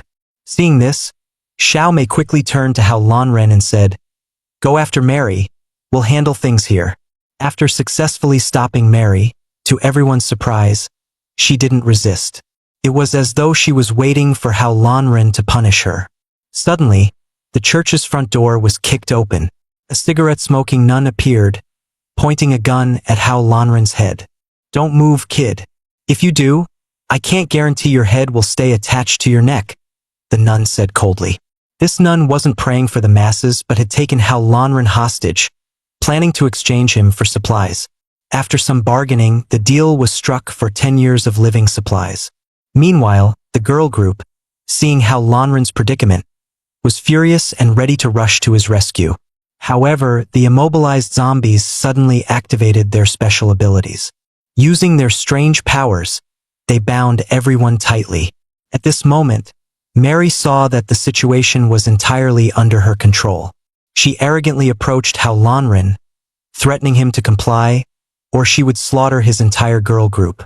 What Mary didn't expect was that Hao Lanren possessed the hypnosis eye technique. Under the influence of Hao Lanren's nightmare eye, Mary instantly transformed into a disgusting puddle of slime and collapsed on the ground, losing all ability to resist. The nuns standing behind her angrily questioned Hao Lanren. "What did you do to her?" But Hao Lanren ignored her completely. He calmly instructed Zombie Cat to go to the slime and search for the controller that controlled the zombies. Seeing that Hao Lanren treated her as if she didn't exist, the nun quickly drew another handgun and shouted at Zombie Cat, "Don't move!"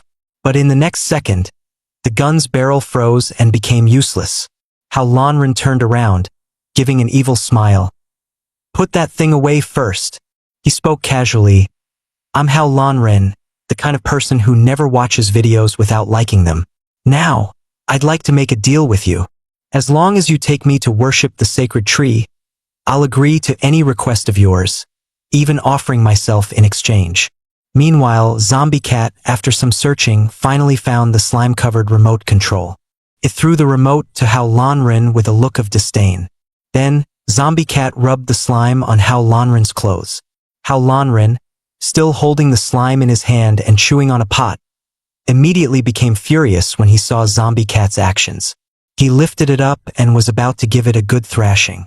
But realizing it was Nana's pet, he suppressed his anger and directed it toward the remote control instead. As the zombies lost control over the remote, Hao Lanren used his biochemical eye to control two of them and quickly freed everyone. At that moment, the nun suddenly launched an attack on Hao Lanren, but he easily blocked her with a can. Hao Lanren sneered, "Since you refuse to cooperate, let's have two strong men discuss it with you." With that, two zombies quickly appeared by the nun's side, swinging their weapons toward her. However, at that moment a gunshot rang out and several nuns quickly took down the zombies. It turned out they were here to take Hao Lanren to the female monastery. The head of the monastery, an 800-year-old nun, appeared gentle and amiable on the surface. But behind her kind facade, she harbored malicious intent, drugging Hao Lanren's milk tea to knock him unconscious. To make matters worse, she rewarded him to a muscular nun. The entire plot was set in motion when Hao Lanren attempted to uncover the relationship between the monastery and the Chosen One, only to fall into their trap. At this moment, Hao Lanren was being carried over the shoulder of the nun, his face filled with excitement as he muttered some words that would make even a dog shake its head. However, in the next second, his expression turned pale and twisted, as if he had eaten a fly. It turned out that Hao Lanren had woken up and immediately launched a counterattack, locking the nun in a neck hold. He then took control of her actions. After confirming there was no danger around him, Hao Lanren immediately called the girl group to ask if they had discovered anything else. Just then, the door beside him suddenly opened, and Hao Lanren quickly hung up the communicator. He turned to the nun beside him, planning to use his hypnosis eye to control her. However, the system informed him that she was already unconscious, and he couldn't use the hypnosis technique. Enraged, Hao Lanren immediately slapped her hard across the face. At that moment, two pairs of long legs appeared at the doorway. But the sight before the women made one of them cover her eyes, sternly saying, "Stop this behavior immediately." To their surprise, the woman just smiled coldly. "Are you jealous that the Lord has rewarded me with such a handsome man?" At that moment, Hao Lanren felt like a wronged girl. He never expected that the woman, even after being hypnotized, could still pretend so convincingly. The other woman, seeing the hopelessness of the situation, could do nothing more. She reminded the woman not to forget the afternoon's trial ceremony, and stormed off. After the woman left, Hao Lanren immediately used his hypnosis eye to control the nun, then activated his invisibility eye to follow her quietly. He arrived at the entrance of the trial ceremony, peeking through the window to see a plump nun ringing a bell. and in front of her sat a group of children who all looked identical. These identical-looking girls have had no freedom since they were little.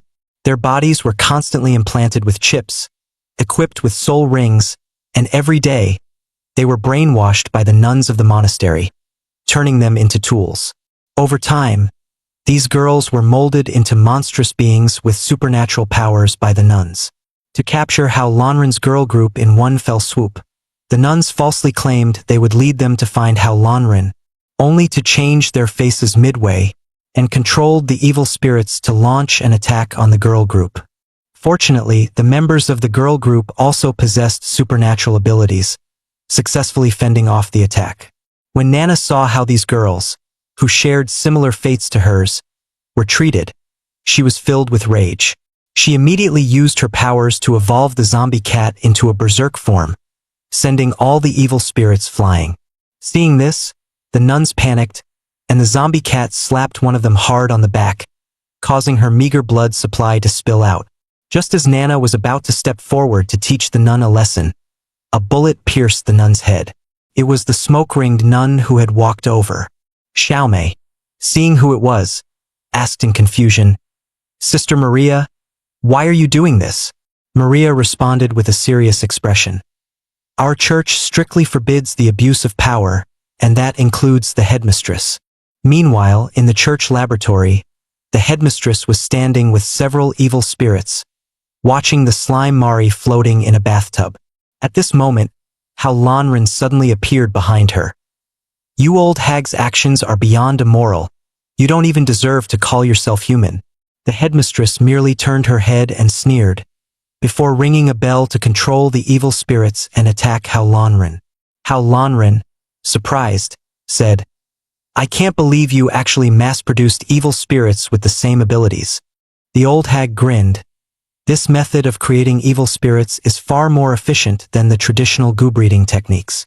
Even if there are defective or dangerous products, we can use them as premium fertilizer for the sacred tree." Hearing this, Hao Lanren's anger soared. "This is hell on earth, demons walking among us." At this moment, the system popped up a message. "Congratulations, host, you have completed the task and earned a 10-draw chance and 100 million gold coins. You have also unlocked a new eye technique, Rebound Eye, which can reflect all supernatural attacks back at the attacker. It can only be used 5 times a day." The 800-year-old nun knelt before Hao Lanren, seeking forgiveness, as he had uncovered her actions in turning these young girls into thoughtless tools. Now, she commanded the girls to attack him, but they were all easily subdued by a single glance from Hao Lanren. The elderly nun witnessed the unfolding scene, her heart filled with endless fear, causing her body to tremble uncontrollably. She slowly took step by step toward the bathtub, her voice quivering with fear as she desperately pleaded with Hao Lanren not to come any closer. Despite her obvious panic, her hands did not cease their movements. When her fingers touched a vivid red button, she pressed it without hesitation. Instantly, a surge of scorching red substance gushed from the bathtub, swiftly infiltrating the girl's body, as if completing some kind of ritual in an instant. Realizing that her plan had succeeded, the old nun hurriedly kneeled down, begging Hao Lanren to spare her, a frail elderly woman with only 6 remaining teeth. However, at that moment, Hao Lanren was only interested in hearing her final words. He summoned a mysterious flame, intending to incinerate her on the spot. Just at this critical moment, Slime Mary in the bathtub suddenly opened her viscous eyes. In the next second, Mary violently smashed through the glass, bursting out with incredible force. The old nun watched this with a satisfied smile, but she never expected Mary to charge at her, forcefully pinning her to the ground. As the old nun was about to be enveloped, Mary sternly demanded, "What are you doing? Hurry up and deal with that Hao Lanren." Before the nun could finish her sentence, Mary unleashed her supernatural abilities, launching a fierce attack toward Hao Lanren. Faced with the deadly strike so close, Hao Lanren remained completely calm. He swiftly activated his extreme cold demon eye, his eyes radiating chilling energy, effortlessly intercepting Mary's attack with his bare hands and freezing her power right in front of him. Subsequently, how Lanren used the power of his extreme cold demon eye to encase both Mary and the old nun in solid ice, completely halting their actions. However, in an instant, Mary managed to break free from the icy confinement, regaining her freedom. Undeterred, Mary launched her powers once again, fiercely attacking Hao Lanren with renewed vigor. Seeing Hao Lanren effortlessly dodge her attack once more, Mary's anger flared. In a fit of rage, she swiftly bound the 4 girls nearby. In the blink of an eye, Mary absorbed the 4 girls into her own body, making it seem as if they had never existed. As countless dazzling golden lights emanated from the center of the explosion, Mary emerged triumphantly. However, her voice eerily transformed into that of the old nun, sending chills down everyone's spine. It was revealed that Mary possessed the ability to consume humans using her powers, adopting the appearance and voice of her victims before digesting them, making it impossible to discern her true identity. At this moment, she had also been infected with the same bliss virus as Zhojin, further enhancing her abilities. At this moment, a system notification popped up. Defeat the infected Mary to earn a reward of 50 million gold coins and a virus collector. This woman, her entire body radiating a vivid menstruation red hue, not only possessed the ability to consume humans and mimic others' appearances and voices, but could also control her body to grow sharp tentacles to attack and capture her enemies. Just as Mary was gearing up to deliver a fatal blow to Hao Lanren, several precise silver bullets struck her tentacles, forcing her to momentarily halt her actions. It turned out that Xiao Mei had appeared at the church's entrance, leading several pistol-wielding nuns, along with other female team members who had successfully completed their missions, rapidly converging at the scene. However, faced with a large and well-armed opposition, Mary remained exceptionally calm. She fearlessly confronted Sister Maria, questioning, "Why are you standing with Hao Lanren?" Sister Maria was unwilling to reveal too much information. She calmly replied, "Someone as sinful as you doesn't deserve to be the headmistress here." Mary, undeterred, laughed excitedly and said, "Once I consume all of you, no one will be able to uncover the secrets hidden within the convent." Just as Mary was about to unleash her powerful supernatural abilities, a sudden image screen appeared behind her, interrupting her actions. It turned out that Zhojin, the renowned keyboard warrior, had transmitted a segment of video through some mysterious force. Suddenly, a strange gurgling sound emanated from behind Mary's head, and the face of the elderly nun gradually appeared, seemingly greeting Zhojin respectfully from another dimension. However, after Zhojin praised the old nun, she suddenly exerted her magical power, summoning a massive carnivorous flower that lunged at Mary, ready to devour her. Faced with the nearby, menacing carnivorous flower, Mary panicked, never expecting Zhojin to take such drastic measures against her. However, it was too late. The carnivorous flower suddenly opened its petals wide, swiftly swallowing Mary whole. At this moment, Hao Lanren saw the carnivorous flower attempting to flee after devouring Mary, so he did not hesitate and gave chase. The carnivorous flower was not willing to back down and attempted to retaliate, but Hao Lanren's eyes, possessing a deflective ability, bounced all its attacks back, catching the flower off guard. The carnivorous flower did not die from the counterattacks. Instead, its entire bud emitted a soft pink light, and after a moment, Mary slowly emerged from within the bud. It turned out that Mary had merged with the sacred tree, gaining new life and thus obtaining even more powerful abilities. Just as Mary was reveling in the excitement brought by her rebirth, Hao Lanren suddenly unleashed a powerful overlord fist, accurately hitting her upper body and blasting half of her body away.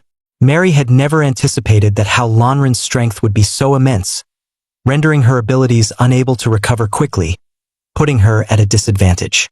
Just as Hao Lanren was preparing to send Mary to her end, Mary's body began to rapidly recover at an astonishing speed, as if she had never been injured. It turned out that the burly nun had been irrigating the sacred tree with a special nutrient solution, successfully reviving and reactivating the hidden toxins within. Reborn Mary spat out a massive viscous slime from her mouth. This slime swiftly adhered Hao Lanren to the fence, restricting his movements. Just as Mary was about to crush Hao Lanren with her tentacles, her clenched fists suddenly began to petrify, and in the blink of an eye, her entire body turned into hard stone. Hao Lanren, however, did not hesitate and delivered a powerful punch that shattered her stone-frozen hand. Immediately, he launched a fierce full-body attack on Mary, directly smashing out the elderly nun who had merged within her. The expelled elderly nun lay on the ground, weakly questioning Hao Lanren. "Where exactly did you tamper with me?" Hao Lanren chuckled and calmly responded. "I simply had that burly nun add a defoliant to the sacred tree's nutrient solution. Didn't expect it to be effective at such a critical moment." Hearing this, the nun smirked slyly and said, "You're quite capable. However, you thought acting separately was clever, not realizing that Zhou Zhan was exploiting this very tactic to dismantle you one by one." Meanwhile, Guadaga, who was holding the base, had just dealt with a group of plant zombies when a swarm of floral butterflies began to fly towards him. Feeling a strong sense of oppression, Gua quickly activated his powers, enveloping himself in a protective shield. However, what everyone didn't know was that Zhou Zhan was secretly monitoring their every move at that moment. He wore a sinister smile, his fingers flying rapidly over the keyboard as if controlling some mysterious force. On the other side, just as Hao Lanren rescued the girl from the convent, the system popped up a notification about completing the mission rewards. Upon receiving the reward, Hao Lanren immediately began collecting samples of the Bliss virus. At this point, the system informed him that 30% of the virus samples had been collected, and currently, his Taiyin eye could only treat mild Bliss virus infections. Staring at the virus samples in his hand, Hao Lanren fell into deep thought. Isn't it that only when 100% is collected can the virus be completely eradicated? At that moment, an emergency alarm suddenly sounded around them. The Research Institute's self-destruct program has been activated. All personnel must evacuate to a safe location within 2 minutes. Maria stepped forward, instructing Hao Lanren to take care of the trapped girls. Meanwhile, she swiftly moved to stop the self-destruct program from initiating. However, Hao Lanren couldn't bear to let Maria sacrifice herself, so he decided to accompany her to stop the self-destruct program. But just as everyone's attention was focused elsewhere, a pool of vivid red slime suddenly erupted from beneath the old nun's body, quickly spreading out.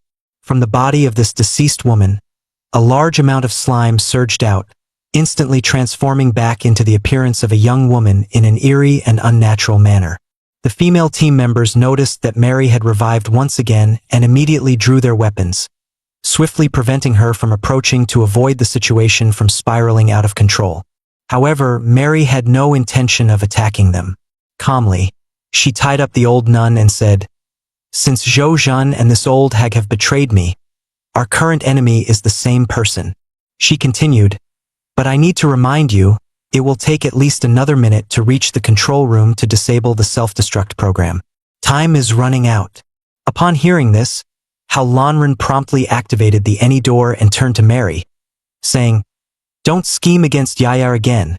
Immediately, he used his Taiyin eye to successfully cure the virus within Mary, while also thanking her for the crucial information she provided. Feeling her body gradually recover, Mary gave a shy smile, significantly increasing her affection towards Hao Lanren, as if forming a new emotional bond. Inside the control room, the tense self-destruct program had only 1 minute left on the countdown, heightening the atmosphere with urgency. At this moment, Hao Lanren swiftly teleported back through the any door, ready to assist in disabling the self-destruct program. What caught his eye was the burly nun, who blew a kiss gesture towards him, her expression tinged with a hint of playfulness.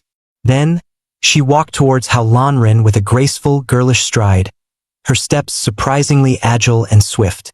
Seeing this scene, Hao Lanren's face contorted in fear as he loudly shouted, "Don't come here!" He immediately activated the hypnosis eye technique, attempting to use hypnotic power to stop her approach, but found that the hypnotic effect was weakening, making it impossible to halt her rapid pace. At this moment, the female team members emerged from the portal. Seeing the approaching nun, they quickly drew their weapons, preparing to handle any potential threats. Fortunately, Hao Lanren was able to intervene in time, saying, "She's not the enemy. Xiaoli Xiaomei, you handle shutting down the program, and the rest of us will take care of the others." Before he could finish speaking, the walls of the room suddenly exploded open, and several green zombies rushed in aggressively, glaring menacingly at everyone with murderous intent. In the next second, these zombies charged in like madmen, plunging the scene into chaos and panic. Seeing the zombies disrupting her and Hao Lanren's sweet moment, the burly nun immediately launched a furious attack on the zombies, waving her hands and unleashing wave after wave of relentless assaults. However, she couldn't hold out for more than 3 seconds before being overpowered by the zombies, who quickly tied her up and completely restricted her movements. Nearby, a hulking zombie raised a heavy war hammer, preparing to smash her flat with its immense strength and aggressive demeanor. In a critical moment, Hao Lanren unleashed General Yu's exclusive skill, delivering a fierce high kick that shattered the zombie, sending it flying with tremendous force. Subsequently, he utilized a set of mountainside cow striking lightness techniques, effortlessly eliminating several nearby minions with swift and agile movements. Meanwhile, Xiaomei focused intently on disabling the self-destruct program system, her fingers flying across the keyboard as she worked to crack the complex security measures. Suddenly, several vine-like tendrils attacked rapidly, attempting to thwart her efforts with their varied and aggressive forms.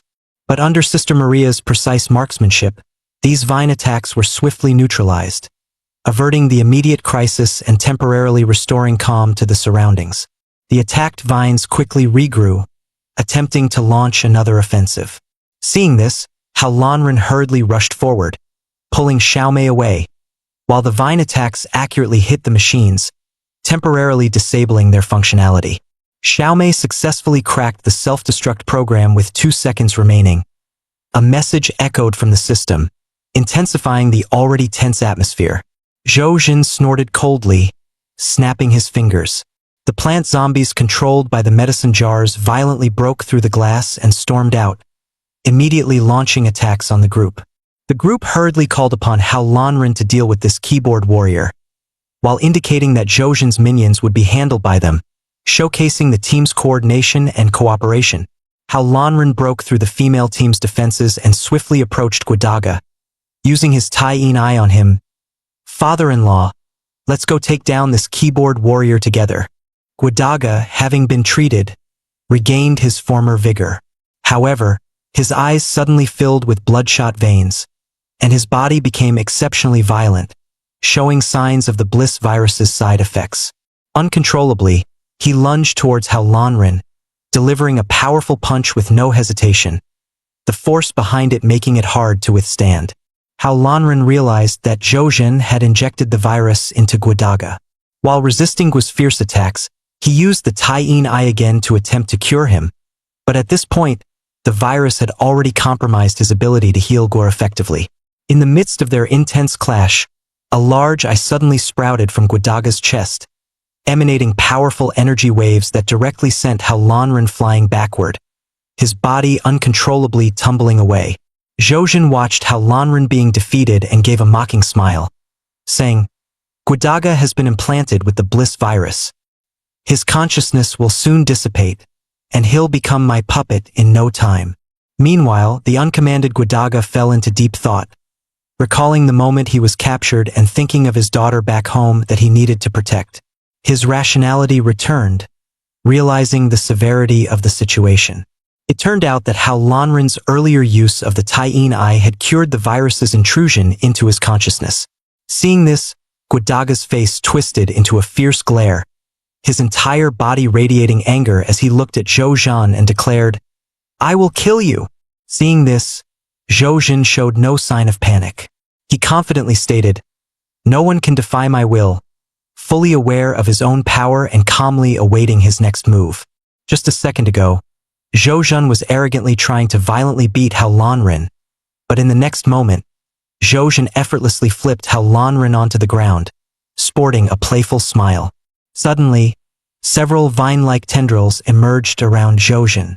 However, being tied up, He remained completely calm and sarcastically remarked, "Guadaga has become more entangled with Hao Lanrin, and you're resorting to such petty tricks."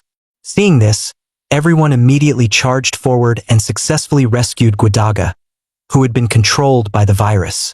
Unwilling to back down, Hao Lanrin activated his Nightmare Eye technique against Zhou. Zhou was sucked into his own dreamscape by the Nightmare Eye. Within the dream, he was invincible, and with a powerful skill, he transformed Hao Lanrin into the shape of a candied hawthorn skewer. Subsequently, Zhou massive hand opened wide with a bloodthirsty maw, mercilessly swallowing his entire self, causing the dreamscape to collapse instantly. It wasn't until Hao Lanrin's subordinate, Hao Guai, injected him with the special defoliant that Zhou snapped out of his nightmare. Seeing someone inject him, Zhou went into a frenzy, immediately unleashing his abilities to attack Hao Guai. However, his raised arm suddenly turned to stone, and the petrification rapidly spread throughout his entire body. At this moment, Zhou was terrified and loudly demanded to Hao Lanrin what trick he had played. It turned out that Hao Lanrin had absorbed the power of the sacred tree, causing his cells to mutate, which perfectly allowed the defoliant to take effect. After explaining, Hao Lanrin delivered a powerful punch to Zhou, causing his body to begin disintegrating and gradually turning to ash. Meanwhile, Alu, following Hao Lanrin's instructions, had just located the sacred tree and was preparing to use the defoliant to resolve the situation.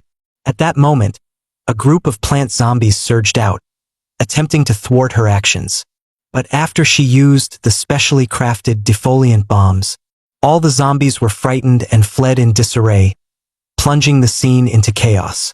Suddenly, a swarm of pink butterflies appeared around Alu, fluttering gracefully around her. It turned out that a girl upstairs had witnessed Alu finding the sacred tree, and these butterflies were manifestations of the girl's abilities. At this moment, Alu found herself surrounded by flames transformed from butterflies, facing a dire situation. She immediately activated her metallic abilities to strike the butterflies away, but her body was already riddled with wounds, leaving her visibly weak and battered. Just as Zhou was about to give up, a shimmering portal glowing with blue light suddenly materialized between him and Hao Lanrin, as if tearing through the surrounding space. At this moment, Ailu wore a worried expression and urgently reminded Hao Lanrin, "Inform the unsuspecting female team members that there are enemies watching us from behind." Everyone was startled and quickly turned their heads to see a petite loli floating in the air, her hands gracefully moving as she unleashed powerful supernatural abilities. Seeing that Hao Lanrin's side had gathered a formidable number of allies, the young loli realized her mission had failed and prepared to make a swift getaway to avoid capture. Similarly, Hao Guai, also a loli, had no intention of letting her escape. With an aggressive stance, she shouted, "Little loli, stand still."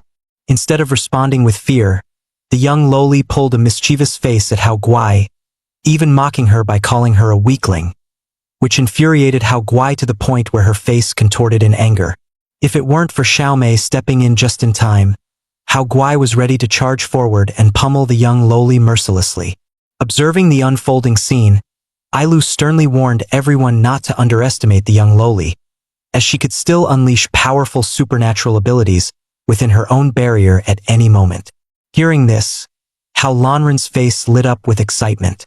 "Since she's this powerful, we can't let her escape so easily," he declared. Without hesitation, he activated his Nightmare Eye ability and launched a fierce attack on the young loli, aiming to subdue her. The young loli was pulled into her own nightmare, where she was tightly bound by entwining vines that teased and taunted her, gradually weakening her resistance. Surprisingly, she fainted to the ground with a cheerful smile under the torment of the vines, seemingly unfazed by the pain. Seeing this, Hao Lanrin and Hao Guai exchanged cunning glances and quietly surged forward together. Indeed, the saying "like father, like son" held true, as they worked in perfect harmony. Meanwhile, the female team members, upon witnessing this, immediately began to vie for Hao Lanrin's attention, competing to showcase whose supernatural abilities were the strongest to prove their worth.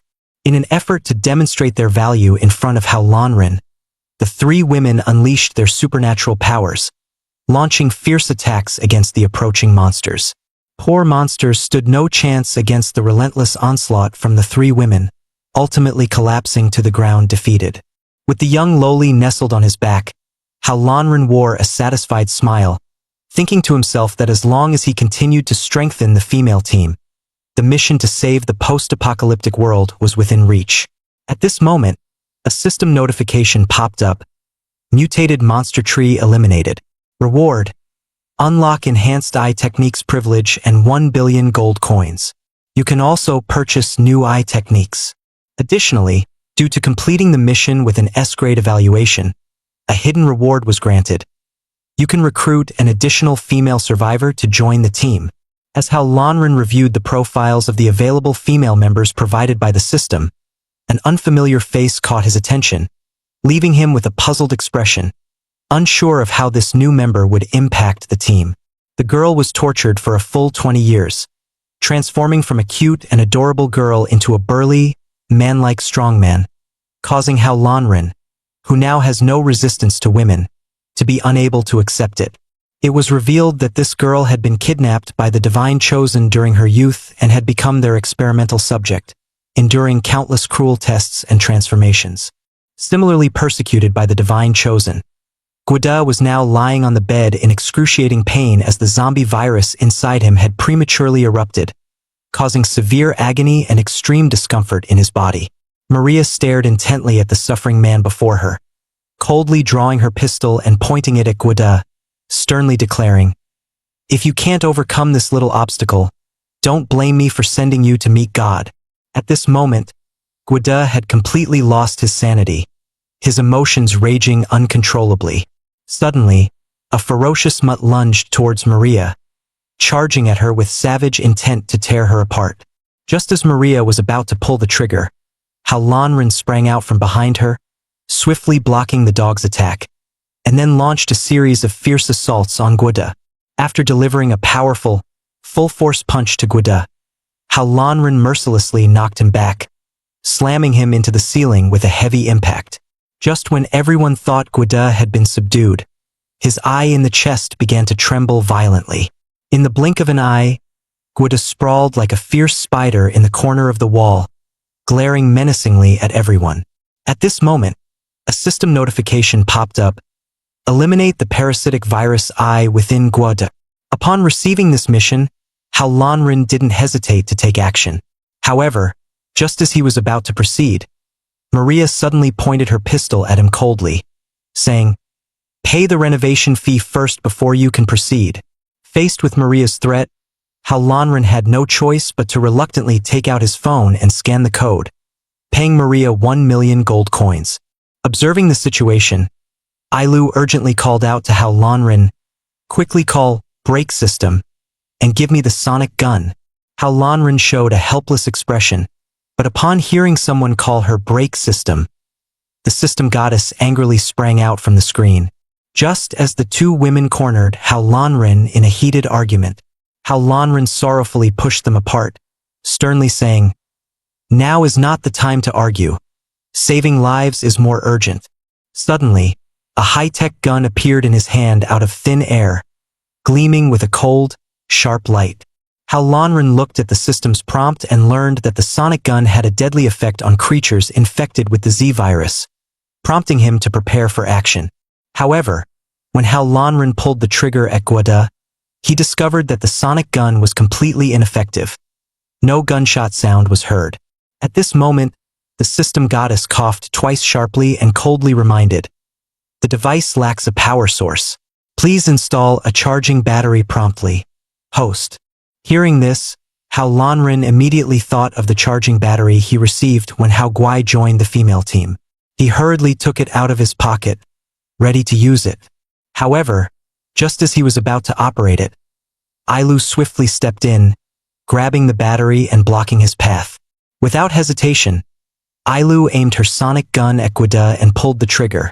The sonic waves intensely targeted the parasitic eye on Guida's chest. Guida's eye on his chest began to slowly vanish. With the impact of the sonic waves, his body involuntarily fell off the wall. After successfully rescuing Guada, the system notified Hao Lanren that he had obtained a post-apocalyptic RV, fully equipped for survival in the end times. Thus, they drove the RV through ruins and abandoned cities, eventually returning to the survivor base. Having survived life and death trials, the two finally made it safely back to the base. Guada originally intended to celebrate this victory with his daughter. However, when he saw his daughter, he found her avoiding his hands and rushing into Hao Lanren's embrace, making his heart feel as if it were being cut by a knife. Nevertheless, Guada, who had cherished his daughter since childhood, did not lose his temper. Instead, he quietly comforted himself, trying to understand his daughter's behavior. At this moment, a system notification sounded in Hao Lanren's ear. Detection complete. Xiaoman and Annie's affinity towards the host has reached 100. Would you like to recruit them into the female team to receive rewards? Hearing this, the long-awaited Hao Lanren did not hesitate and immediately clicked the confirmation button. After receiving a series of rewards, Hao Lanren recalled the past benefits of joining the female team, such as accessing the system space for relaxing in hot springs, and couldn't help but fantasize. However, upon entering, instead of the anticipated hot spring scenes, he was met with the female team members competing and getting jealous of each other, causing him to break out in a cold sweat. To prevent such internal conflicts from affecting himself, Hao Lanren had no choice but to have the female team members separate and enter their respective rooms individually. He then brought Annie and Xiaoman into one of the rooms, solemnly informing Annie that he had come specifically for her. His goal was to persuade Annie to help save Qin Ji's daughter, resolving the animosity between them. It turned out that Annie and Qin Gu had previously participated in a research project on human evolution. Initially believing it to be beneficial to humanity, they later discovered it was actually an enhancement virus experiment conducted by the Divine Chosen. Intending to expose the Divine Chosen's crimes, they were thwarted by the outbreak of the zombie crisis. Annie blamed herself for being unable to prevent the crisis from spreading, and upon seeing this, Hao Lanren hurriedly comforted her, promising to lead everyone in saving the post-apocalyptic world. Subsequently, Hao Lanren arranged exclusive battle outfits for them within the female team, fully equipped and ready to face upcoming challenges. After donning the battle outfits, Annie and Xiaoman appeared more determined, ready to face the arduous tasks ahead alongside Hao Lanren. After completing these tasks, Hao Lanren decided to first examine the attributes of the new female team members. When Xiaoman discovered that she possessed the same plant abilities as her father, her eyes sparkled with joy and excitement. Meanwhile, Annie possessed excellent pharmaceutical skills, enabling her to quickly formulate various medicines. Seeing that she could instantly create such powerful drugs, Annie immediately felt that her past efforts had been in vain and that it was more practical to cling to someone like Hao Lanren. The system also popped up a new task: treat Yaya, reward Annie with a level upgrade upon completion. Thus, Hao Lanren took Annie by the hand and set out on the journey to heal Yaya. After the girl consumed the crystal provided by Hao Lanren, her body suddenly became uncontrollable, and she even saw Hao Lanren drooling. The reason for all this was simply that Hao Lanren had brought Annie to cure the virus within the girl's body. As a doctor, Annie conducted a comprehensive scan of Yaya's body. After confirming the condition, Annie analyzed that the Z virus would worsen over time and decided to proceed with immediate treatment. Although the previously researched medication was ineffective against the Z virus, now that Annie had become a member of Hao Lanren's female team and possessed abilities, her confidence soared. After spending 1.1 million gold coins to obtain basic resistance and basic healing medications, Annie's level rose to level 4, and her pharmaceutical skills further improved. To ensure the treatment was foolproof, Hao Lanren spent another 5 million gold coins to have Annie use her synthesis skill to combine all the medications into a sugar-coated pill. After synthesizing the pill, Annie's body became extremely weak due to the excessive use of her abilities. Seeing this, Hao Lanren, being the old pervert he was, of course couldn't pass up such a good opportunity. He even suggested taking her to a room to rest and giving her a full body massage to help her relax. However, the female team members nearby, upon hearing this, refused his request and directly hit him twice with their weapons, making him realize his place. After being hit, Hao Lanren finally came to his senses. Yaya, standing nearby, looked at the sugar-coated pill in Hao Lanren's hand with her mouth watering. Finally, Hao Lanren handed her the pill, and Yaya immediately bit into it, causing Hao Lanren to wince in pain. After consuming the pill, Yaya blushed slightly and her body involuntarily rushed towards Hao Lanren. Observing the situation, the system goddess urgently informed Yaya that her body had instantaneously transitioned from the growth phase to the maturity phase. This current state was caused by an excess secretion of hormones within her body, necessitating immediate intervention to stabilize her condition. Hearing this, Hao Lanren promptly activated his Tai-in eye to administer emergency treatment to Yaya, attempting to balance the hormone levels within her and alleviate her discomfort. After spending nearly 50 million gold coins on the treatment, Hao Lanren successfully restored Yaya's sanity and stabilized her physical condition. To celebrate the successful treatment, Hao Lanren showcased his barbecue skills brought from the original world, personally preparing a post-apocalyptic style barbecue feast. This allowed everyone to momentarily relax and enjoy the pleasures of good food amidst the tense environment. This young loli was not only kidnapped by a sadist, but was also forcibly fitted with an ability restraining collar, effectively controlling her movements and preventing her from freely using her powers. Despite this, the young loli did not show any signs of fear. Instead, she displayed a defiant expression, appearing exceptionally strong-willed and stubborn. However, when she saw a man slowly approaching her, her expression instantly shifted from defiance to terror, clearly sensing the impending threat. The man's sole intention in approaching her was to strike a deal. If the young loli answered his questions, he would provide her with the meat she desired, attempting to secure her cooperation through this exchange. Nevertheless, at this moment, the young loli still refused to submit. She even threatened, "Once I break free from these ropes, I will roast you like a suckling pig." Her words were filled with determination and rebellion.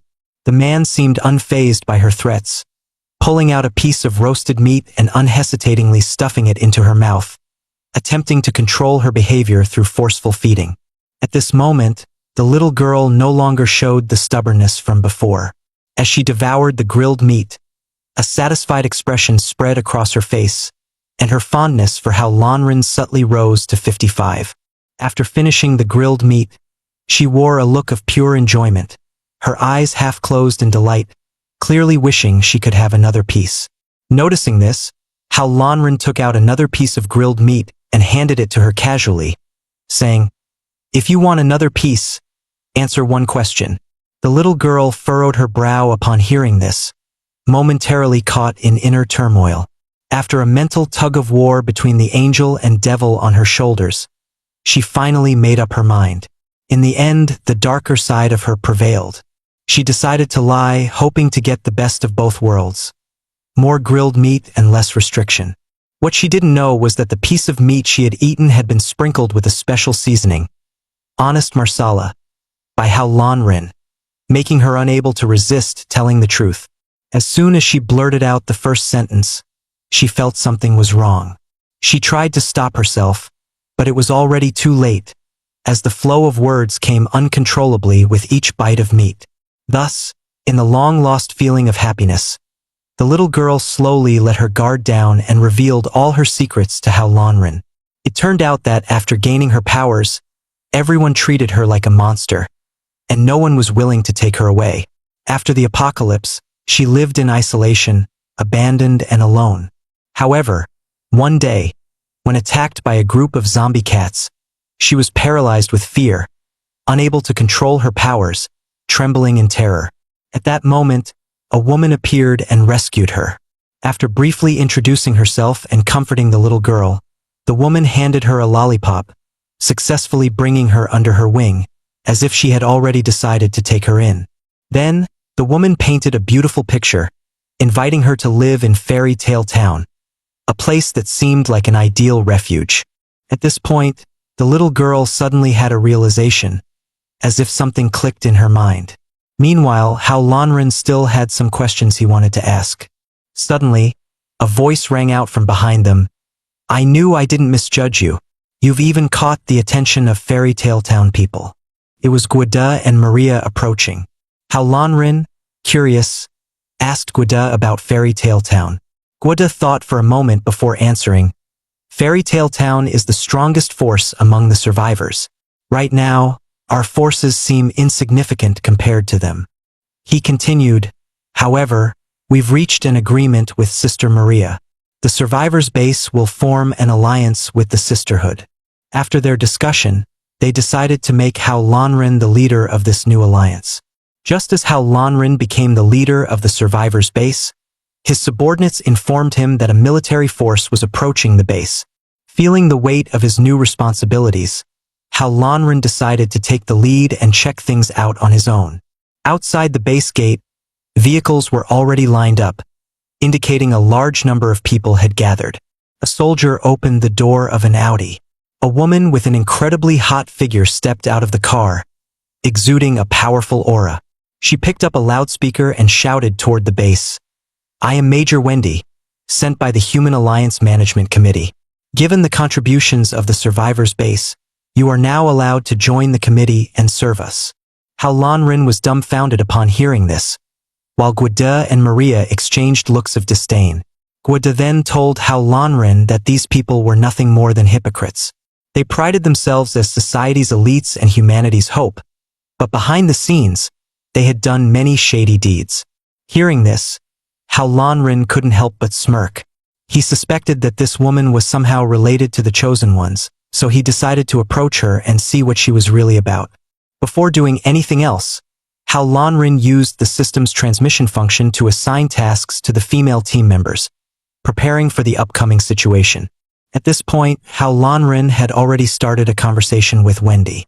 Wendy proudly boasted about the great mission of the management committee, claiming that their goal was to unite the bases they had built and lead humanity back to normal life. Hearing this, Hao Lanrin didn't hold back in his sarcasm. So you just wave your flag and make others do the work for you? Wendy, instead of getting angry, sneered condescendingly and said, This place has already been surrounded.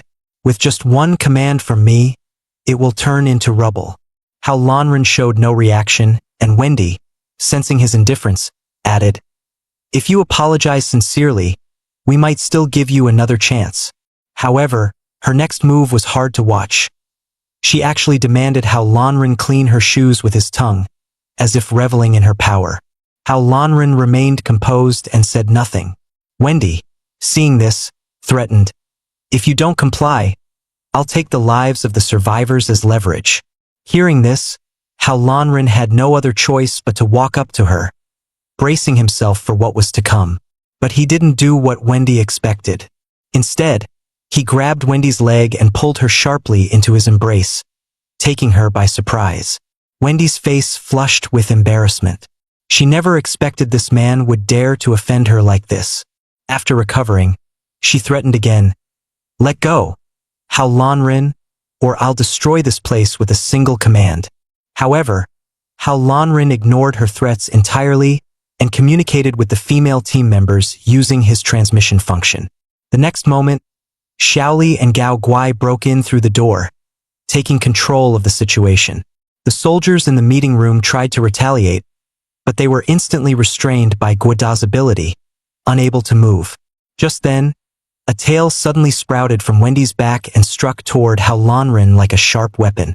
However, Hao Lanrin had encountered this kind of tail attack before and easily blocked it with a swift movement. Wendy, seeing her attack fail, leaped out of Hao Lanrin's embrace, distancing herself quickly. But as soon as her feet hit the ground, she was bound by vines from all directions, completely immobilized. Seeing his comrade restrained by abilities, another soldier attempted to charge and subdue Wendy, but he was also restrained by Guada's powers. To his surprise, Wendy's abilities weren't limited to just the tail.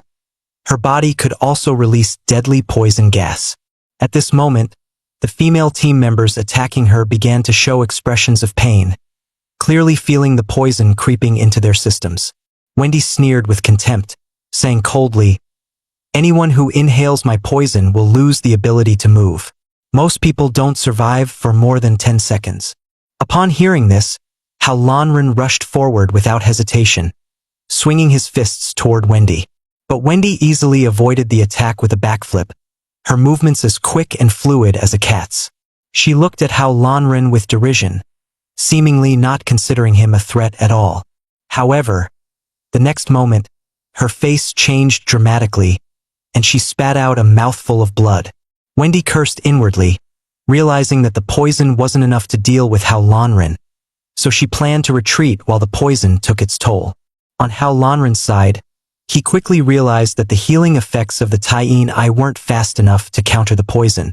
Just then, the system goddess prompt sounded, reminding How Lanren, if she escapes, the healing effect of Tyene Eye will be nullified. Left with no choice, How Lanren stopped his pursuit, deciding to heal the team first by spending 1 billion resources. Meanwhile, Wendy had already walked some distance, but as she moved, she noticed the poison around her beginning to dissipate. Wendy's expression turned incredulous, thinking to herself, no one else should have this kind of ability other than me. Just then, a woman appeared before her, blocking her way.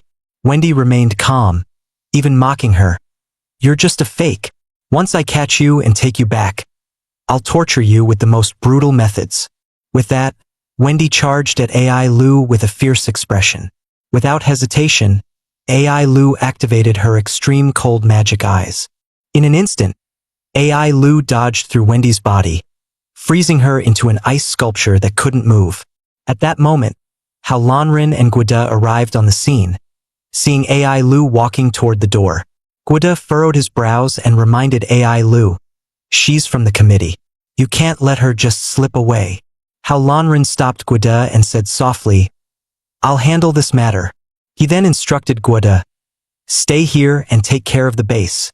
How Lanren knew a tough battle was coming, so he planned to return to the original world to gather enough supplies in preparation. The urgency came from the fact that the woman's sister looked so much like him. Just returned from the apocalypse, How Lanren mistakenly thought that Yuxia was his long-lost Yufeng. Using his invisibility eye, How Lanren stealthily approached Yuxia, planning to surprise Yufeng by ambushing her from behind and even intending to get too close.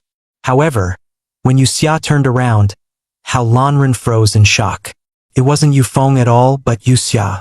He stood completely still, his expression frozen. He paused, and without realizing it, his arms slipped away from Yuxia, releasing her. This exact moment was witnessed by Yufeng, who had just entered the lab. Her face filled with fury as she shouted, How Lanren, what the hell do you think you're doing? How Lanren, seeing Yufeng's cold stare, panicked and quickly explained, it's not what you think. However, Yuxia's expression twisted into a sly grin. She thought to herself, I've been fighting with my sister for years. This time, I'll make sure I win. Without hesitation, she jumped into How Lanren's arms, saying in an ambiguously flirtatious tone, this is quite the unexpected, intimate moment. At this moment, How Lanren was a bit at a loss, his mind in disarray. He quickly pushed Yuxia away from his embrace, trying to shake off the awkward situation. Yufeng, seeing this, was furious. She immediately ordered her subordinates, seize these two. But before her command could be fully executed, the man with glasses and the old man had already acted. The man with glasses unleashed a series of lightning strikes, while the old man used the monkey steals peach move. How Lanren frowned at their unprincipled behavior, immediately deciding not to waste time playing with them any longer. Yuxia, watching How Lanren's powerful presence, felt a surge of admiration. She couldn't help but be drawn to him and even considered recruiting him to her side. Suddenly, Yufeng's subordinates charged past How Lanren, heading toward the basement. But in the next moment, they were all immobilized, unable to move. Yuxia's eyes flashed with realization. She now understood that this whole situation was just a ruse to trap her. Yufeng stepped forward, coldly commanding her subordinates, hold her down. As Yuxia passed by Yufeng, their eyes locked, and the tension between them was palpable, their gazes sharp enough to kill. Yuxia scoffed and said, suppressing her emotions, I'll cooperate with your questioning, but I hope you won't take too long. Tonight's party is very important to me. Yufeng gave a defiant smile and replied, "Don't worry. I won't let you waste any time." After Yuxia left, Yufeng rubbed her head in frustration, looking deeply troubled.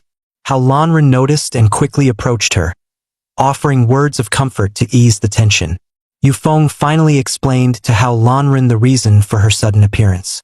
Yuxia had received approval from the company's headquarters to represent the company in organizing a gala that was rumored to be related to the family's secret ancient virus. In order to secure the family inheritance, Yuxia disregarded opposition and teamed up with enemies to develop a drink that was claimed to enhance physical fitness, resist radiation, bacteria, and viruses.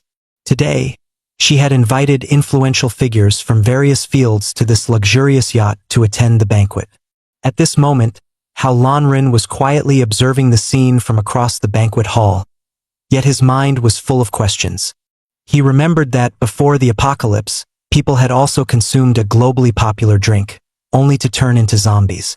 This made him suspicious, feeling that this whole situation was far more complicated than it seemed. Yuxia was on stage, confidently promoting her drink.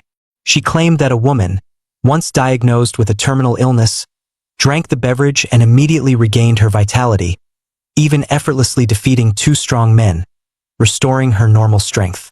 The applause in the banquet hall was deafening. Many people expressed interest in buying large quantities of the miraculous drink. Seeing this, Yufeng immediately stood up, her expression darkening as she demanded, "As the company's CEO, why was I not informed about this?" She continued, "This is supposed to be a discussion, not a press release." Yuxia remained composed, responding, "My plan has already been approved by the board. Today is just a preview for everyone." Just then, the yacht suddenly shook violently. Glasses and plates in the banquet hall crashed to the floor, and an air of tension filled the room. Suddenly, massive squid tentacles shot up from the floor, rapidly spreading out. How Lanren instantly deduced that the squid had been infected by the zombie virus. Without hesitation, he threw a punch and ordered his subordinates to protect Yufeng, placing himself in front of the tentacles. As How Lanren wrestled with the squid tentacles, the goddess system's voice appeared behind him, informing him, "These squid are targeting you. They are not concerned with anyone else." How Lanren, determined not to let anyone else be hurt, decided to provoke the squid, drawing its attention away from the banquet. He quickly ran outside with the squid hot on his heels. The squid completely abandoned its attack on the banquet and chased after How Lanren. In the end, How Lanren turned the squid into grilled calamari. How Lanren stood at the bow of the ship, glancing back to ensure the squid had been dealt with. He let out a sigh of relief, thinking to himself, "Looks like this is taken care of." Suddenly, the water splashed violently, and a massive squid leaped out of the sea, its overwhelming presence pressing against them. On its back stood a shadowy figure. The system urgently reminded Howren Run that the squid had been infected with a virus, and even if defeated, it would require the consumption of coins to strengthen his eye technique. Reluctantly, Howren Ren clicked to strengthen his eye technique and transformed into the dragon claw form. With immense strength, he ripped the squid's tentacles apart, then followed up with a flying kick. However, this was part of the squid monster's plan. Howren Ren's foot was suddenly ensnared by the squid's tentacle, and with a violent tug, he was dragged into the freezing depths. Underwater, Howren Ren did not die immediately, but his eyes were corroded by the squid's ink. The squid tried to swallow him whole. However, Howren Ren activated his Tai-in eye, quickly healing his eyes, and then fired a brilliant golden light from the depths. The golden light surged like a shockwave, forcing the squid monster out of the water. A deafening explosion followed, and the squid was torn apart into pieces, scattering in all directions. The flying squid fragments landed beside a woman, drenching her clothes in thick, sticky ink. Furious, the woman stepped forward and kicked at the squid's remains, but unexpectedly, the squid's tentacles attacked again, wrapping around her. At that moment, one of the squid's tentacles suddenly shot into a woman's mouth, pulling her deeper into the sea. She struggled desperately but couldn't break free. Instead, she was dragged in even further, inching closer to being swallowed. In a panic, she screamed, "Yufeng, help me!"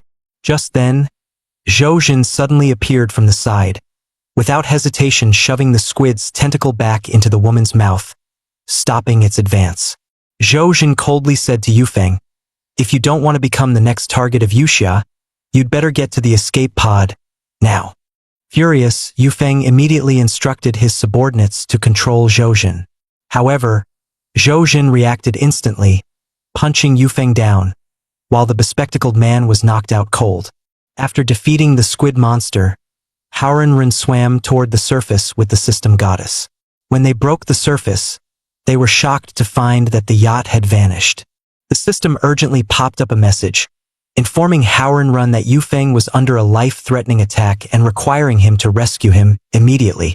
Meanwhile, in an operating room 100,000 miles away, two men were quietly preparing to inject a drug into Yufeng, aiming to control his fate completely.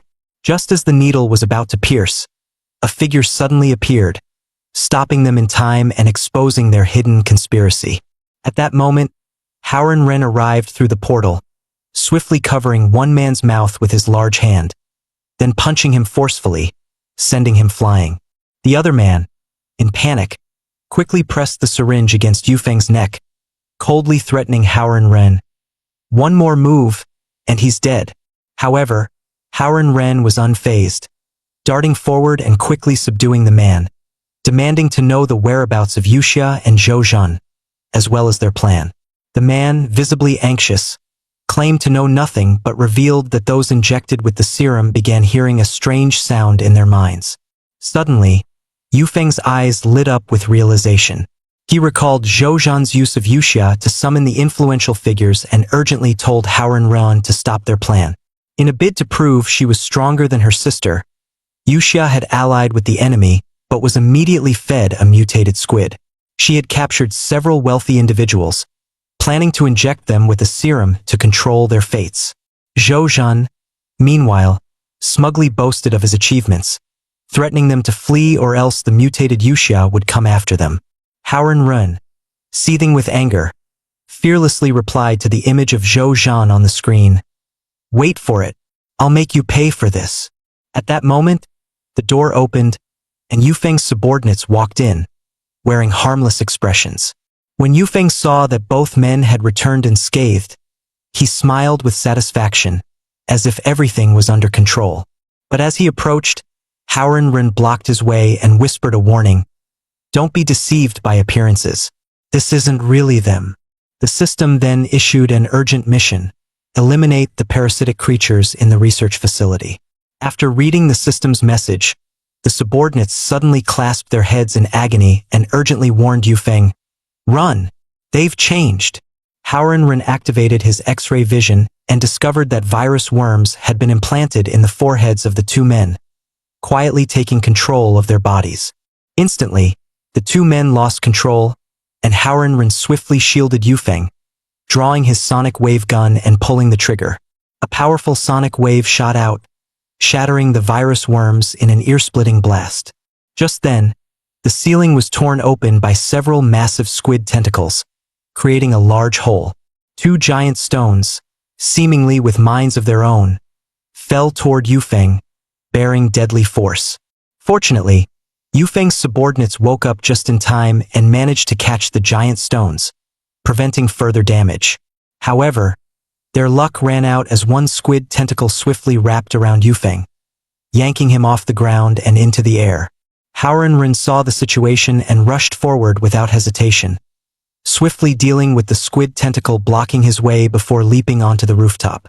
When he saw that the squid monster was actually Yuxia, a cold glint flashed in his eyes, and he threatened, "If you dare harm Yufeng, I'll pull your tentacles off one by one and roast them." However, Yuxia was completely unfazed and sneered, mocking, "If you have the guts, come over here and try." After swallowing a long and thick squid tentacle, Yuxia's body underwent a transformation, becoming a creature capable of controlling squid tentacles, merging with the original squid monster and growing even stronger. Not only was she fearless, but she also grabbed her sister Yufeng, using her as a hostage to force Howren Ren into submission. However, as the savior, Howren Ren would never be easily led by anyone. He immediately activated his Chi-Wu eyes, preparing to subdue Yuxia. As Howren Ren moved closer to Yuxia, she quickly pulled her sister in front of herself, a sinister smile playing on her lips, seemingly attempting to put Howren Ren in a no-win situation. Howren Ren showed a brief expression of surprise, then sneered and unleashed a long-lost martial technique, mountain-breaking fist. With a deafening crash, Yuxia's body was sent flying, as if losing all power. Finally, Yuxia lay on the ground, a puddle of mush, completely defeated. Just as Hao Lanren and Yufeng were about to celebrate their victory, the puddle of mud suddenly came to life, instantly returning to its original form and launching another fierce attack. Hao Lanren was prepared. He quickly activated his extreme cold magic eyes and narrowly avoided the surprise assault. As he landed, he was shocked to see that Yuxia had already taken control of half of the squid monster's body, and the two were engaged in a heated argument, seemingly unaware of the ongoing battle around them. Hao Lanren frowned, and without hesitation, rushed forward, delivering a punch that pierced through Yuxia's waist, forcing her to stagger back. However, despite being impaled, the squid monster did not die. Instead, after its wound healed, it erupted with even more powerful strength, filling the air with a sense of overwhelming pressure. As he felt the impact of this newfound power, Hao Lanren quickly closed the distance, delivering a harsh slap across the creature's face. He then unleashed a flurry of attacks, continuing until he had struck the monster's core out of its body, only stopping when the creature was incapacitated. Seeing this, Yufeng stepped forward with a troubled expression, looking at Hao Lanren with sadness in his eyes. He murmured, "Although Yuxia has brought shame to our family, she is still my sister. Grandpa had high hopes for her and her sister." Hao Lanren responded sternly, "She is no longer your sister. She has become a monster. If we don't eliminate her today, she may pose a greater threat to humanity in the future." Just as Howren Ren was about to say something, a voice suddenly rang in his ear. It was Zhou, observing everything through the surveillance system. His voice was cold, without a hint of emotion. "I knew all along that Dr. Yuxia's evolution would fail, but losing a piece still feels like a bit of a shame." Hearing this, a dangerous glint flashed in Howren Ren's eyes, and he sneered, "You better enjoy your time bragging, because you're my next target." Zhou showed no sign of panic. He replied nonchalantly, "I don't have time to play with you now. I need to hurry and send the family leaders back." Not only did Zhou ambush Yuxia from behind to control her, but he also forced his squid tentacles into her mouth.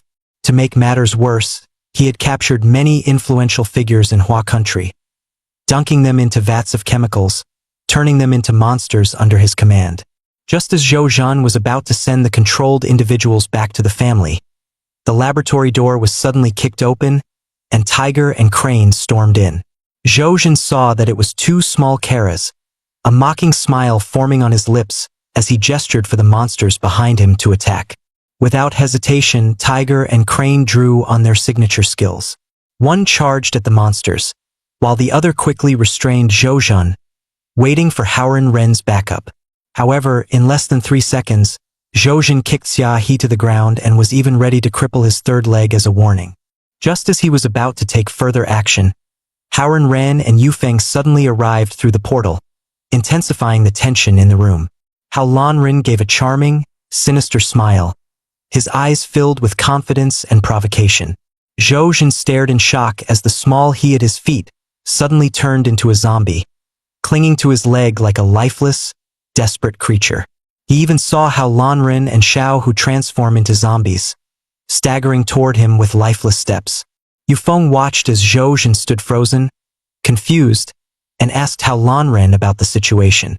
Hao Lanren smugly boasted that it was his powerful aura that had intimidated Zhou. Just as Hao Lanren prepared to strike, Zhou suddenly broke the illusion and skillfully dodged his deadly attack. Hao Lanren displayed an expression of disbelief but quickly regained his composure and charged again.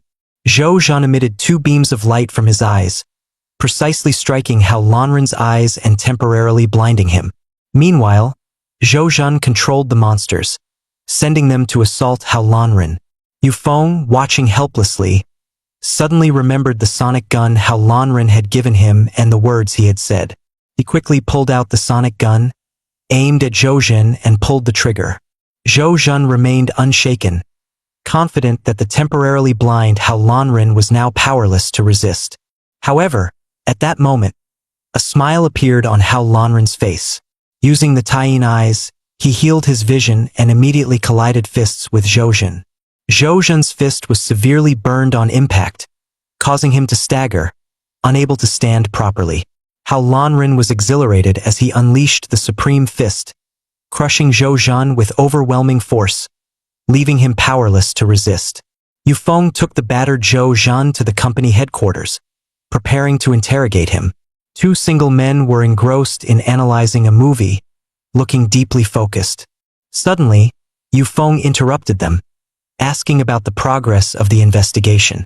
Hao Lanren, feeling guilty, tried to block the screen from view, but it was too late. The footage had already been revealed. Yufeng pointed at the screen, demanding an explanation from Hao Lanren.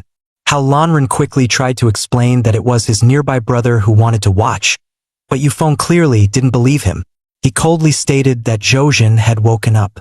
In the interrogation room, Hao Lanren calmly told Zhou Zhan that they had found the base of the Black Continent. Zhou Zhan sneered, saying, "That's just an experimental site. Compared to the scale of the apocalypse, it's nothing worth mentioning." Hao Lanren didn't believe it. He coldly asked, "How do you know about the existence of the system?" Zhou Zhan didn't respond, just smiling mockingly. Hao Lanren, filled with rage, immediately knocked Zhou Zhan down with a punch, shouting, "Shut your filthy mouth." Yet, Zhou Zhan laughed even harder, mocking, "Ha ha ha, savior. I can feel how helpless you are with that punch." Hao Lanren, ignoring his taunts, said coldly, "I'll make the chosen ones pay. I'll wipe out their entire base." Hao Lanren then entered the system space, directly asking the goddess system about the identity of the savior. The goddess system replied, "Find the answer yourself." Hao Lanren nearly forced the goddess system to submit using the scumbag handbook. However, after regaining clarity, the goddess system pushed Hao Lanren away. She warned sternly, "Don't try that again, or I'll revoke your savior status." To show sincerity, the goddess system granted Hao Lanren the Stardust Eyes. These eyes could make the target forget recent memories, but they could only be used 3 times a day, and the same target could only be affected once. Misuse would lead to the user losing their own memories. At that moment, the system suddenly displayed that Hao Lanren had spent 200 million points, causing him to get furious and almost curse. Just as Hao Lanren was smugly preparing to use the forgetfulness eyes, an old man suddenly appeared before him. It turned out that the lab's experimental rats had mutated into giant rats, wreaking havoc. The guards were doing their best to resist, but their efforts were futile, and they urgently called for backup from headquarters. In this critical moment, Hao Lanren appeared on the scene and kicked the giant rat flying. Without missing a beat, he charged forward and gave the giant rat a facial massage. The giant rat opened its blood-red eyes, locking its gaze on Hao Lanren with anger and murderous intent. Suddenly, a wicked eye sprouted from its forehead, and several tentacles emerged from its neck, lunging toward Hao Lanren. However, just as the tentacles were a mere 0.1 millimeter away from him, Hao Lanren activated his extreme cold magic eyes, freezing the giant rat into a block of ice, then smashing it with a single punch. But the giant rat was not dead. Tentacles sprouted from its forehead again, impaling several guards like frozen candied haws, their blood freezing midair. The giant rat's body quickly reverted to its original form and it rose to its feet without mercy. The guards were thrown into a panic, while Hao Lanren sneered, watching the rat with mockery. The giant rat, unwilling to be outdone, launched another furious attack, charging toward Hao Lanren. Hao Lanren calmly activated the Crimson Flame Fist, delivering a crushing blow to the rat's third eye, instantly turning its brain into mush. Finally, Hao Lanren threw one more punch, sending the giant rat flying and completely neutralizing the threat. As he looked at the giant rat, Hao Lanren suddenly had a strange idea. He would have Yufeng turn it into canned cat food, to bring it back for Nana's zombie cat to eat.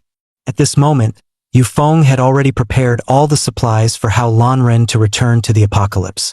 Watching the countdown tick down, Hao Lanren reminded Yufeng to stay safe before he transported himself and the supplies into the system space. A beam of intense light descended from the sky above the survivor base in the apocalypse. Our main protagonist, Hao Lanren, had returned. Guida coldly said, "Everyone quiet down. Our leader is back."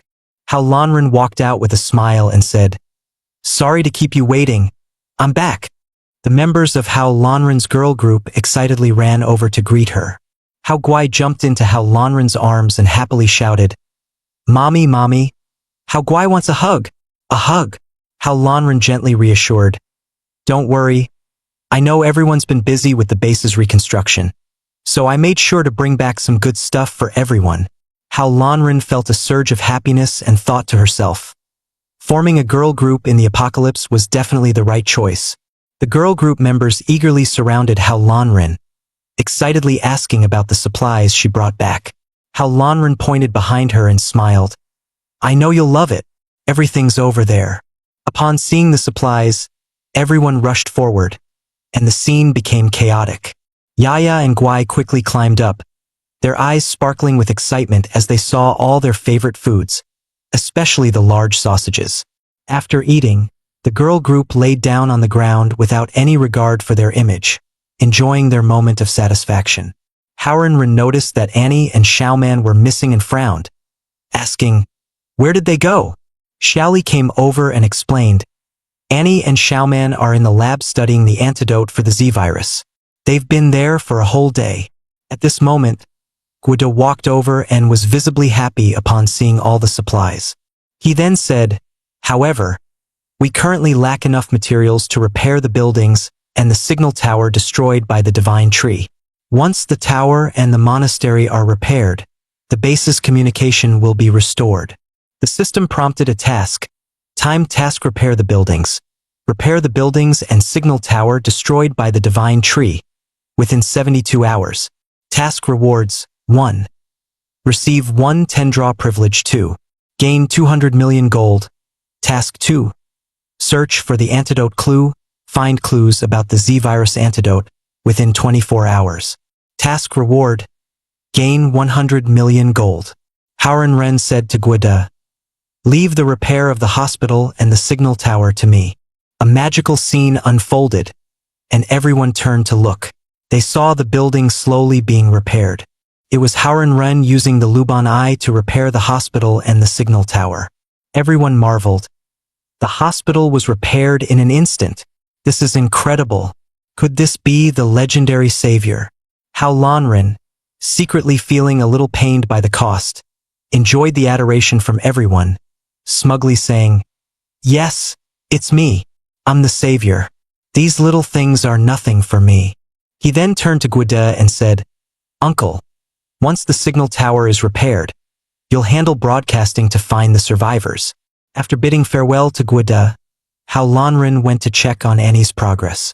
In the lab, Annie hadn't come out all day and hadn't eaten anything either. Xiao Mei, worried, said, "Annie, you should take a rest. You haven't rested all day, and your body can't handle it."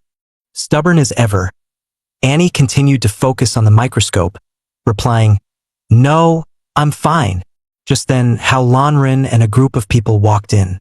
He asked, "Annie, have you made any new discoveries?" Seeing Hao Lanren, Xiaomei excitedly rushed over and said with joy, "Lanren go. I missed you so much." At that moment, Annie also tried to get up, but she could no longer hold on. Her face turned pale as she collapsed against her chair, clearly in distress. Hao Lanren quickly helped Annie up and held her in his arms. Concerned, "Are you all right?" Xiaomei explained, "Sister Annie hasn't eaten or drunk anything for an entire day, focusing solely on the Z-virus research. She hasn't had time to rest, so she must be physically drained." Howren Run, after hearing this, realized the situation, saying, I see. No worries. Leave it to me. Warm reminder. Host can use the tie-in eye to spend 1 million gold to eliminate Annie's fatigue. Guai, even more concerned, took out a large sausage and said, Sister Annie, eat this meat to restore your strength. Howren Ren, with a sly grin, suggested, How about I escort Annie back to her room to rest? Maybe we can do some private things. Xiao Li, not tolerating him, kicked Howren Ren flying with a swift blow. Howren Run, calming down, cleared his throat and asked, Ahem, Annie, have you made any new discoveries about the Z virus? When talking about her research, Annie's spirits were lifted, and she said confidently, The Z virus is a type of RNA virus. RNA viruses are generally more likely to cause diseases, more lethal to their hosts, and mutate faster. This makes them more diverse and harder to develop an effective antidote for. However, no matter how RNA viruses mutate, they all have a source. As long as we find this source, the development of the antidote will already be halfway there. In my research, I discovered that the RNA sequence of the Z virus is nearly 80% similar to the ancient virus recorded in the data. Unfortunately, the ancient virus was eradicated a few years ago, and no samples were left behind. If we had a sample of the ancient virus, I'm sure I could develop the Z virus antidote in the shortest time possible, Annie said confidently. After hearing this, Howren Ren reassured her. All right, I understand. Leave this matter to me. At that moment, Uncle Guida rushed in to report, Our signal tower just received a warning from the People's Alliance. The People's Alliance hasn't received any communication from the female official they sent to our base. They've given us 1 day to hand her over, or they'll take military action. But given the current situation at our base, seeing the worried looks on everyone's faces, Howren Ren reassured them, Don't worry. I'm here. Everything will be fine. Hao Lanren then contacted the Human League. I am Hao Lanren, the leader of the Lanren gang and the new leader of the survivor base. I heard you guys want to ask for people from us, right? The other side coldly responded, Humph, that's right. We have a female officer named Wendy who went missing after arriving at your place. If you don't want trouble, hurry up and release Wendy and the others. Hao Lanren chuckled and reassured, Hey, big sister, calm down. Wendy and the others are doing fine here with us. If you really want Wendy back, I can personally escort her. As for the others, upon hearing this, the other side immediately threatened, You dare take our people as hostages? But let me tell you, Wendy is just one of my subordinates. Don't think you can threaten us by holding her hostage. Hao Lanren retorted, Your vision is too narrow. The goal of the Human League is to restore human civilization and become the next world government. If news gets out that one of your officers was captured, your prestige will be completely destroyed, won't it?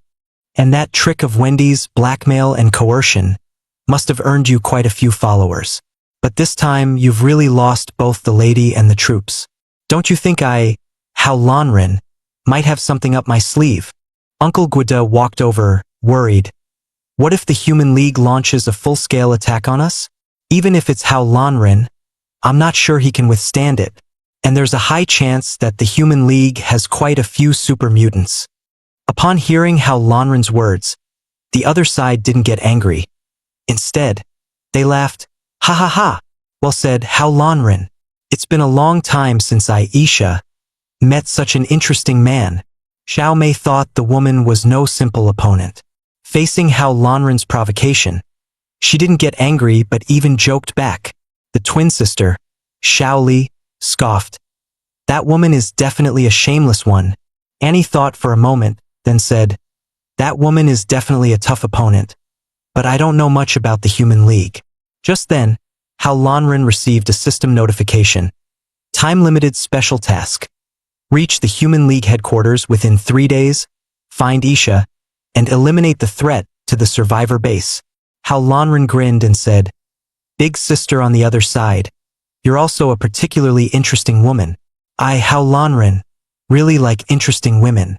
Isha commanded, If you return Wendy safely, I can let this matter go, and we promise to make you an ally of the Human League. Hao Lanren took a deep breath, his tone firm. No problem. I'll personally escort them here. As for the alliance, I need to have a private talk with you, this interesting woman. Isa received the information and smiled slightly, speaking casually. All right, it's settled then. I'll wait for you. Without missing a beat, she quickly ended the call. Lanren, wait. Where are we supposed to find a Wendy for them now? The voice on the other side sounded anxious. Hao Lanren remained calm, offering a light smile. You don't need to worry about that. Things will sort themselves out when the time comes. We'll figure it out. The other party responded with more concern. How can I not worry? Wendy's practically become a snow cone now.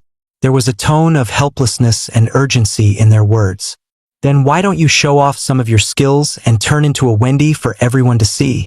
Hao Lanren said with a hint of sarcasm, despite the helpless smile at the corner of his mouth. Hao Guai waved her hand and immediately transformed into Wendy's appearance, flawless and convincing. Wow, Sister Hao Guai is so amazing. Yaya wants to learn too. Please teach me. Hao Guai is annoyed by Yaya. Okay, stop arguing, I will teach you. Hao Guai adjusted her posture and said, This is my disguise skill, but I'm not sure if I can teach you to make it look this real. So, who do you want to transform into? Yaya thought for a moment, biting her lip. I want to become. Hao Lanren pulled out a photo of a sexy swimsuit model from his bag and waved it in front of Yaya. Since Yaya wants to learn, Hao Guai, you teach her. Try to see if she can transform into the sister from the book. As he spoke, the woman in the photo smiled brightly, almost as if waiting for something. Do you still have the nerve to explain? Your mind is always filled with yellow things. Hao Guai couldn't take it anymore, glaring at him. That's not what I meant. Shaoli, please let me explain. She started hitting her forehead, feeling overwhelmed. Cough, cough. Hao Lanren cleared his throat and spoke seriously. All right, everyone, get ready. We need to move quickly to the Human Union headquarters. He turned to the others, saying, I'll be heading to the Human Union headquarters with the rest. You all stay here and keep an eye on things, especially that little red hood. His tone had a hint of teasing. After that, Hao Lanren drove with the girl group toward the Human Union base. The atmosphere in the car was tense. Everyone knew this mission was going to be far from simple. After a while, Hao Lanren furrowed his brows and murmured, That's strange. Why are there 4 JKs standing over there? Shaoli, visibly displeased, grumbled, Your eyesight is really impressive. Hao Lanren, frustrated, replied, Sister, I'm driving here. Should have let Xiaomei sit next to me. Xiaomei, more composed than the rest, observed the group outside the car, saying seriously, If they are survivors, we can't just leave them behind. She looked at Annie and added, But, Xiaomei, this could be a trap. Annie's expression darkened, her mood sinking as she said, After all, I've done something like this before. There was a trace of sorrow in her voice, as if remembering past actions. Hao Lanren noticed her mood and softly comforted her. Don't dwell on things that upset you. Let the past stay in the past. He gave Annie's shoulder a gentle pat, his tone soothing but firm. Then he turned to the girl group, his expression serious. Listen carefully, this might be a distraction set by the Human Union. When we all leave the car, they might take the chance to rescue the hostage. All right, since you've said it like that, we'll wait here. Be careful. What Hao Lanren said isn't entirely unreasonable. After all, they don't know anything about Wendy. Hao Lanren stopped the car, got out alone, and asked casually, Looks like you girls are in some trouble, huh? He smiled and added, If you don't mind, you can hop into our car. Almost immediately, several girls surrounded him. One of them smiled sweetly and said, Handsome, our car broke down. Can you help us fix it? Another joined in, Yeah, big brother. Please have mercy on poor Huahua, come on. Shaoli, inside the car, saw this and immediately shouted, Hao Lanren, What are you doing? How Lanren quickly shielded the girls, smiling reassuringly. Don't worry with me around. This tiger lady won't dare to cause trouble. One of the girls spoke in a coquettish voice. Big brother Hua is so scared, Xiaoli, now fuming, shouted. What? How Lanren? Say it again. Who's the tiger lady? Shortly after, How Lanren was pulled by a few girls to help them fix the car, completely unaware that he had walked right into their trap. Don't worry, fixing cars is my specialty. I, How Lanren, am an expert among experts. I'll have it done in no time, he said confidently. Just as he was busy fixing the car, a large net suddenly fell over him. By the time he realized, it was already too late. He shouted, Ah, wait, what do you guys want to do? One of the girls sneered. I didn't expect it to be so easy to catch the new boss of the survivor base. Young Miss said, Heh, that's right. All men are big pig's feet. Another girl followed up. You're not planning to harvest my kidneys, are you? Just then, another girl threatened. I warn you, let Lanren go right now, or I won't go easy on you. Her eyes flashed with anger. That idiot How Lanren. He's completely distracted when he sees beautiful women. Xiaomei whispered to How Guai. How Guai, stay in the car and don't make a sound. If we haven't asked you to come out, no matter what happens outside, you must not leave the car. Understand? How Guai nodded seriously and replied, Got it, Xiaomei. One of the girls, dressed in combat gear, coldly said, Hello, survivors of the base. We are one of the most elite units of the Human Alliance, the Steel Maiden Four Kings. It's a pleasure to meet you. We were ordered by ISA to come and escort you to the Human Alliance headquarters. Another girl sarcastically remarked, Your hospitality is truly unique. Welcome? That's a nice way to put it. Hurry up and release Lanren. One of the four kings, her face dark, said coldly. I advise you to surrender. Otherwise, I can't guarantee Lanren's safety. The blue-haired king raised a gleaming large sword, preparing to strike Lanren. Terrified, he quickly said, If you kill me, how are you going to explain that to Isa? Besides, we still have Wendy as a hostage. The blue-haired king sneered, her voice chilling. Since you refused the offer, don't blame us for being rude. The girl group and the four kings immediately engaged in an intense battle. Meanwhile, How Lanren, who had been captured, watched the fierce fight between the beautiful women, thinking to himself, JK girls are truly amazing. If only I had a water-themed beauty in my team. At that moment, a sniper's rifle scope locked onto Xiaoli. Just as the bullet was about to hit Xiaoli, the tension in the air became unbearable. A small stone flew through the air at high speed, striking the bullet and deflecting its course. The bullet ultimately hit Xiaoli's thigh, blood splattering out instantly. Seeing Xiaoli get shot, Xiaomei quickly grabbed her bow and anxiously scanned the surroundings, asking, Where are they? Who's attacking us from the shadows? One of the girls sneered and said, I told you to surrender peacefully. At that moment, How Lanren subdued the two girls who were guarding him. It turned out that the small stone had been thrown by him. In this critical moment, he successfully saved Xiaoli, grabbed a girl by the neck with a knife, and held her as a hostage. He said coldly, Give up resisting, or your lady boss is in danger. Then, How Lanren smirked and added, Now it's your turn. Surrender, or I don't know if this knife will hurt your lady boss. With that, How Lanren swiftly used the Manhwa pressure point technique.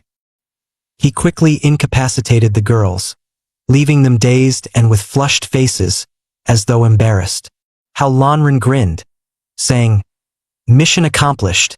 After that, he quickly tied up all the girls, ensuring they couldn't move. The girls exchanged glances and lowered their heads. One of them spoke first. I'm sorry, it was my overconfidence that got us caught. Another girl followed. It's not your fault. It was my overconfidence and lack of planning. A third girl, looking guilty, said, I'm sorry to everyone. I don't even know how I ended up hallucinating. Meanwhile, How Lanren was using his Taiyin eyes to heal Xiaoli and the dejected cat. After a while, Both Xiaoli and the dejected cat had fully recovered. Xiaoli looked at Hao Lanren and asked, "So, what should we do with them?" Hao Lanren gave a mischievous grin and said, "Torturing JK beauties and such. I'm quite skilled at it." Before he could finish, Xiaoli began to beat him senseless, causing him to spit out blood. Xiaoli shouted angrily, "What filthy thoughts are running through your head again?" Hao Lanren thought to himself, "These 5 have strong teamwork and solid combat abilities.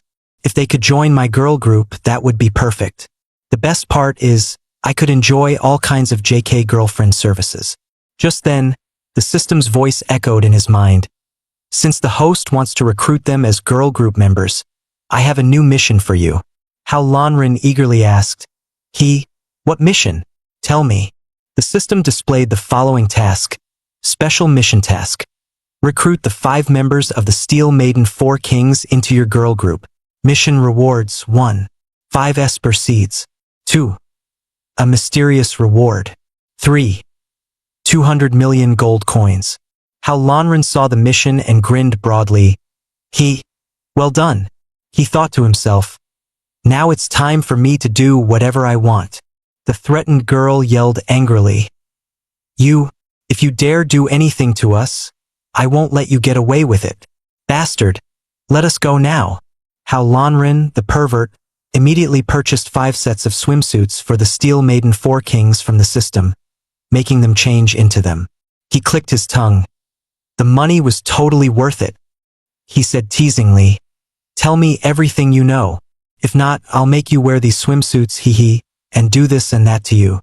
If you cooperate well, nothing bad will happen." One of the girls firmly replied, "No matter what you do to me, I won't tell you anything about the human alliance." Hao Lanren smirked. "Since you're of no use, I guess I'll just go after the others." He grinned lewdly and said, "Since you hurt 2 of my members earlier, let's start with you." The young mistress, seeing her sister's anxious expressions, finally relented. "Don't hurt them. I'll tell you everything." The young mistress lowered her head, staying silent for a moment, before finally speaking. "Fine. What do you want to know?" Hao Lanren smiled and asked, "I want to know how you joined the Human Alliance, and what the current situation is in the Human Alliance." 671. The young mistress explained, "The 5 of us were rescued from a zombie horde by the Human Alliance. In order to survive in this apocalypse, they taught us various skills. We are very grateful for the Human Alliance's efforts to remake us." She continued, "We believe that under the guidance of the Human Alliance, the apocalypse will eventually end. The Human Alliance was formed 3 years ago by Isa and Elena, and over the past 3 years, we have expanded our influence through various means. The goal is to help more people like us, who are struggling in this apocalypse. Isa and Elena established the Human Alliance and Eden to save more lives. Eden is a sanctuary in this apocalyptic world." After hearing this, Hao Lanren frowned and said doubtfully, "Eden, the paradise of the apocalypse? Are they trying to save more people, or is it just about enjoying the power that comes with it? That's something we still can't know." The young mistress shouted angrily, "Don't slander Isa and Elena." At that moment, Xiaomei spoke up, "Lanren, there's a horde of zombies blocking the road ahead. Should we take a detour? But if we charge through, we should reach the Human Alliance headquarters quickly." Hao Lanren responded without hesitation, "Charge through." Xiaomei pressed the gas pedal, and the car sped toward the zombie horde. Soon, they arrived at the gates of the Human Alliance base. Hao Lanren got out of the car and shouted to the guards, "I'm here on the invitation of your leader, I say, to have a meeting with her. I've also brought your cadre, Wendy, and the Steel Maiden 4 Kings." He added, his tone tinged with a challenge. Isa immediately made a phone call and ordered, "Let them into the base." Then Elena, smiling, said, "It seems that Hao Lanren didn't disappoint you. He's here as expected." Isa confidently walked out, adding with a hint of challenge, "Now, let's go meet the new and old leaders of the survivor base." As they entered the base, they walked through the market, and the sight before them was astonishing. People were happily shopping, and the atmosphere didn't feel like the apocalypse at all. It resembled a bustling market instead. Annie remarked, "This place really feels like a paradise in the apocalypse, as if zombies had never even existed." Isa smiled lightly and replied, "This scene is the result of countless efforts and sacrifices that Elena and I made to build this safe place." On the other side, how Lanren overheard a girl whisper, "Do you think Isa and Elena are like that despicable man, without any morals?" One of the girls in the group immediately reacted, angrily saying, "Don't you dare talk about Lanren like that. Lanren's not despicable or immoral." Another girl, equally furious, retorted, "You started insulting Isa and Elena first. You were the ones who started it." The four girls were furious, all standing up to defend their masters, and the atmosphere grew tense. How Lanren sensed the atmosphere was off and quickly intervened.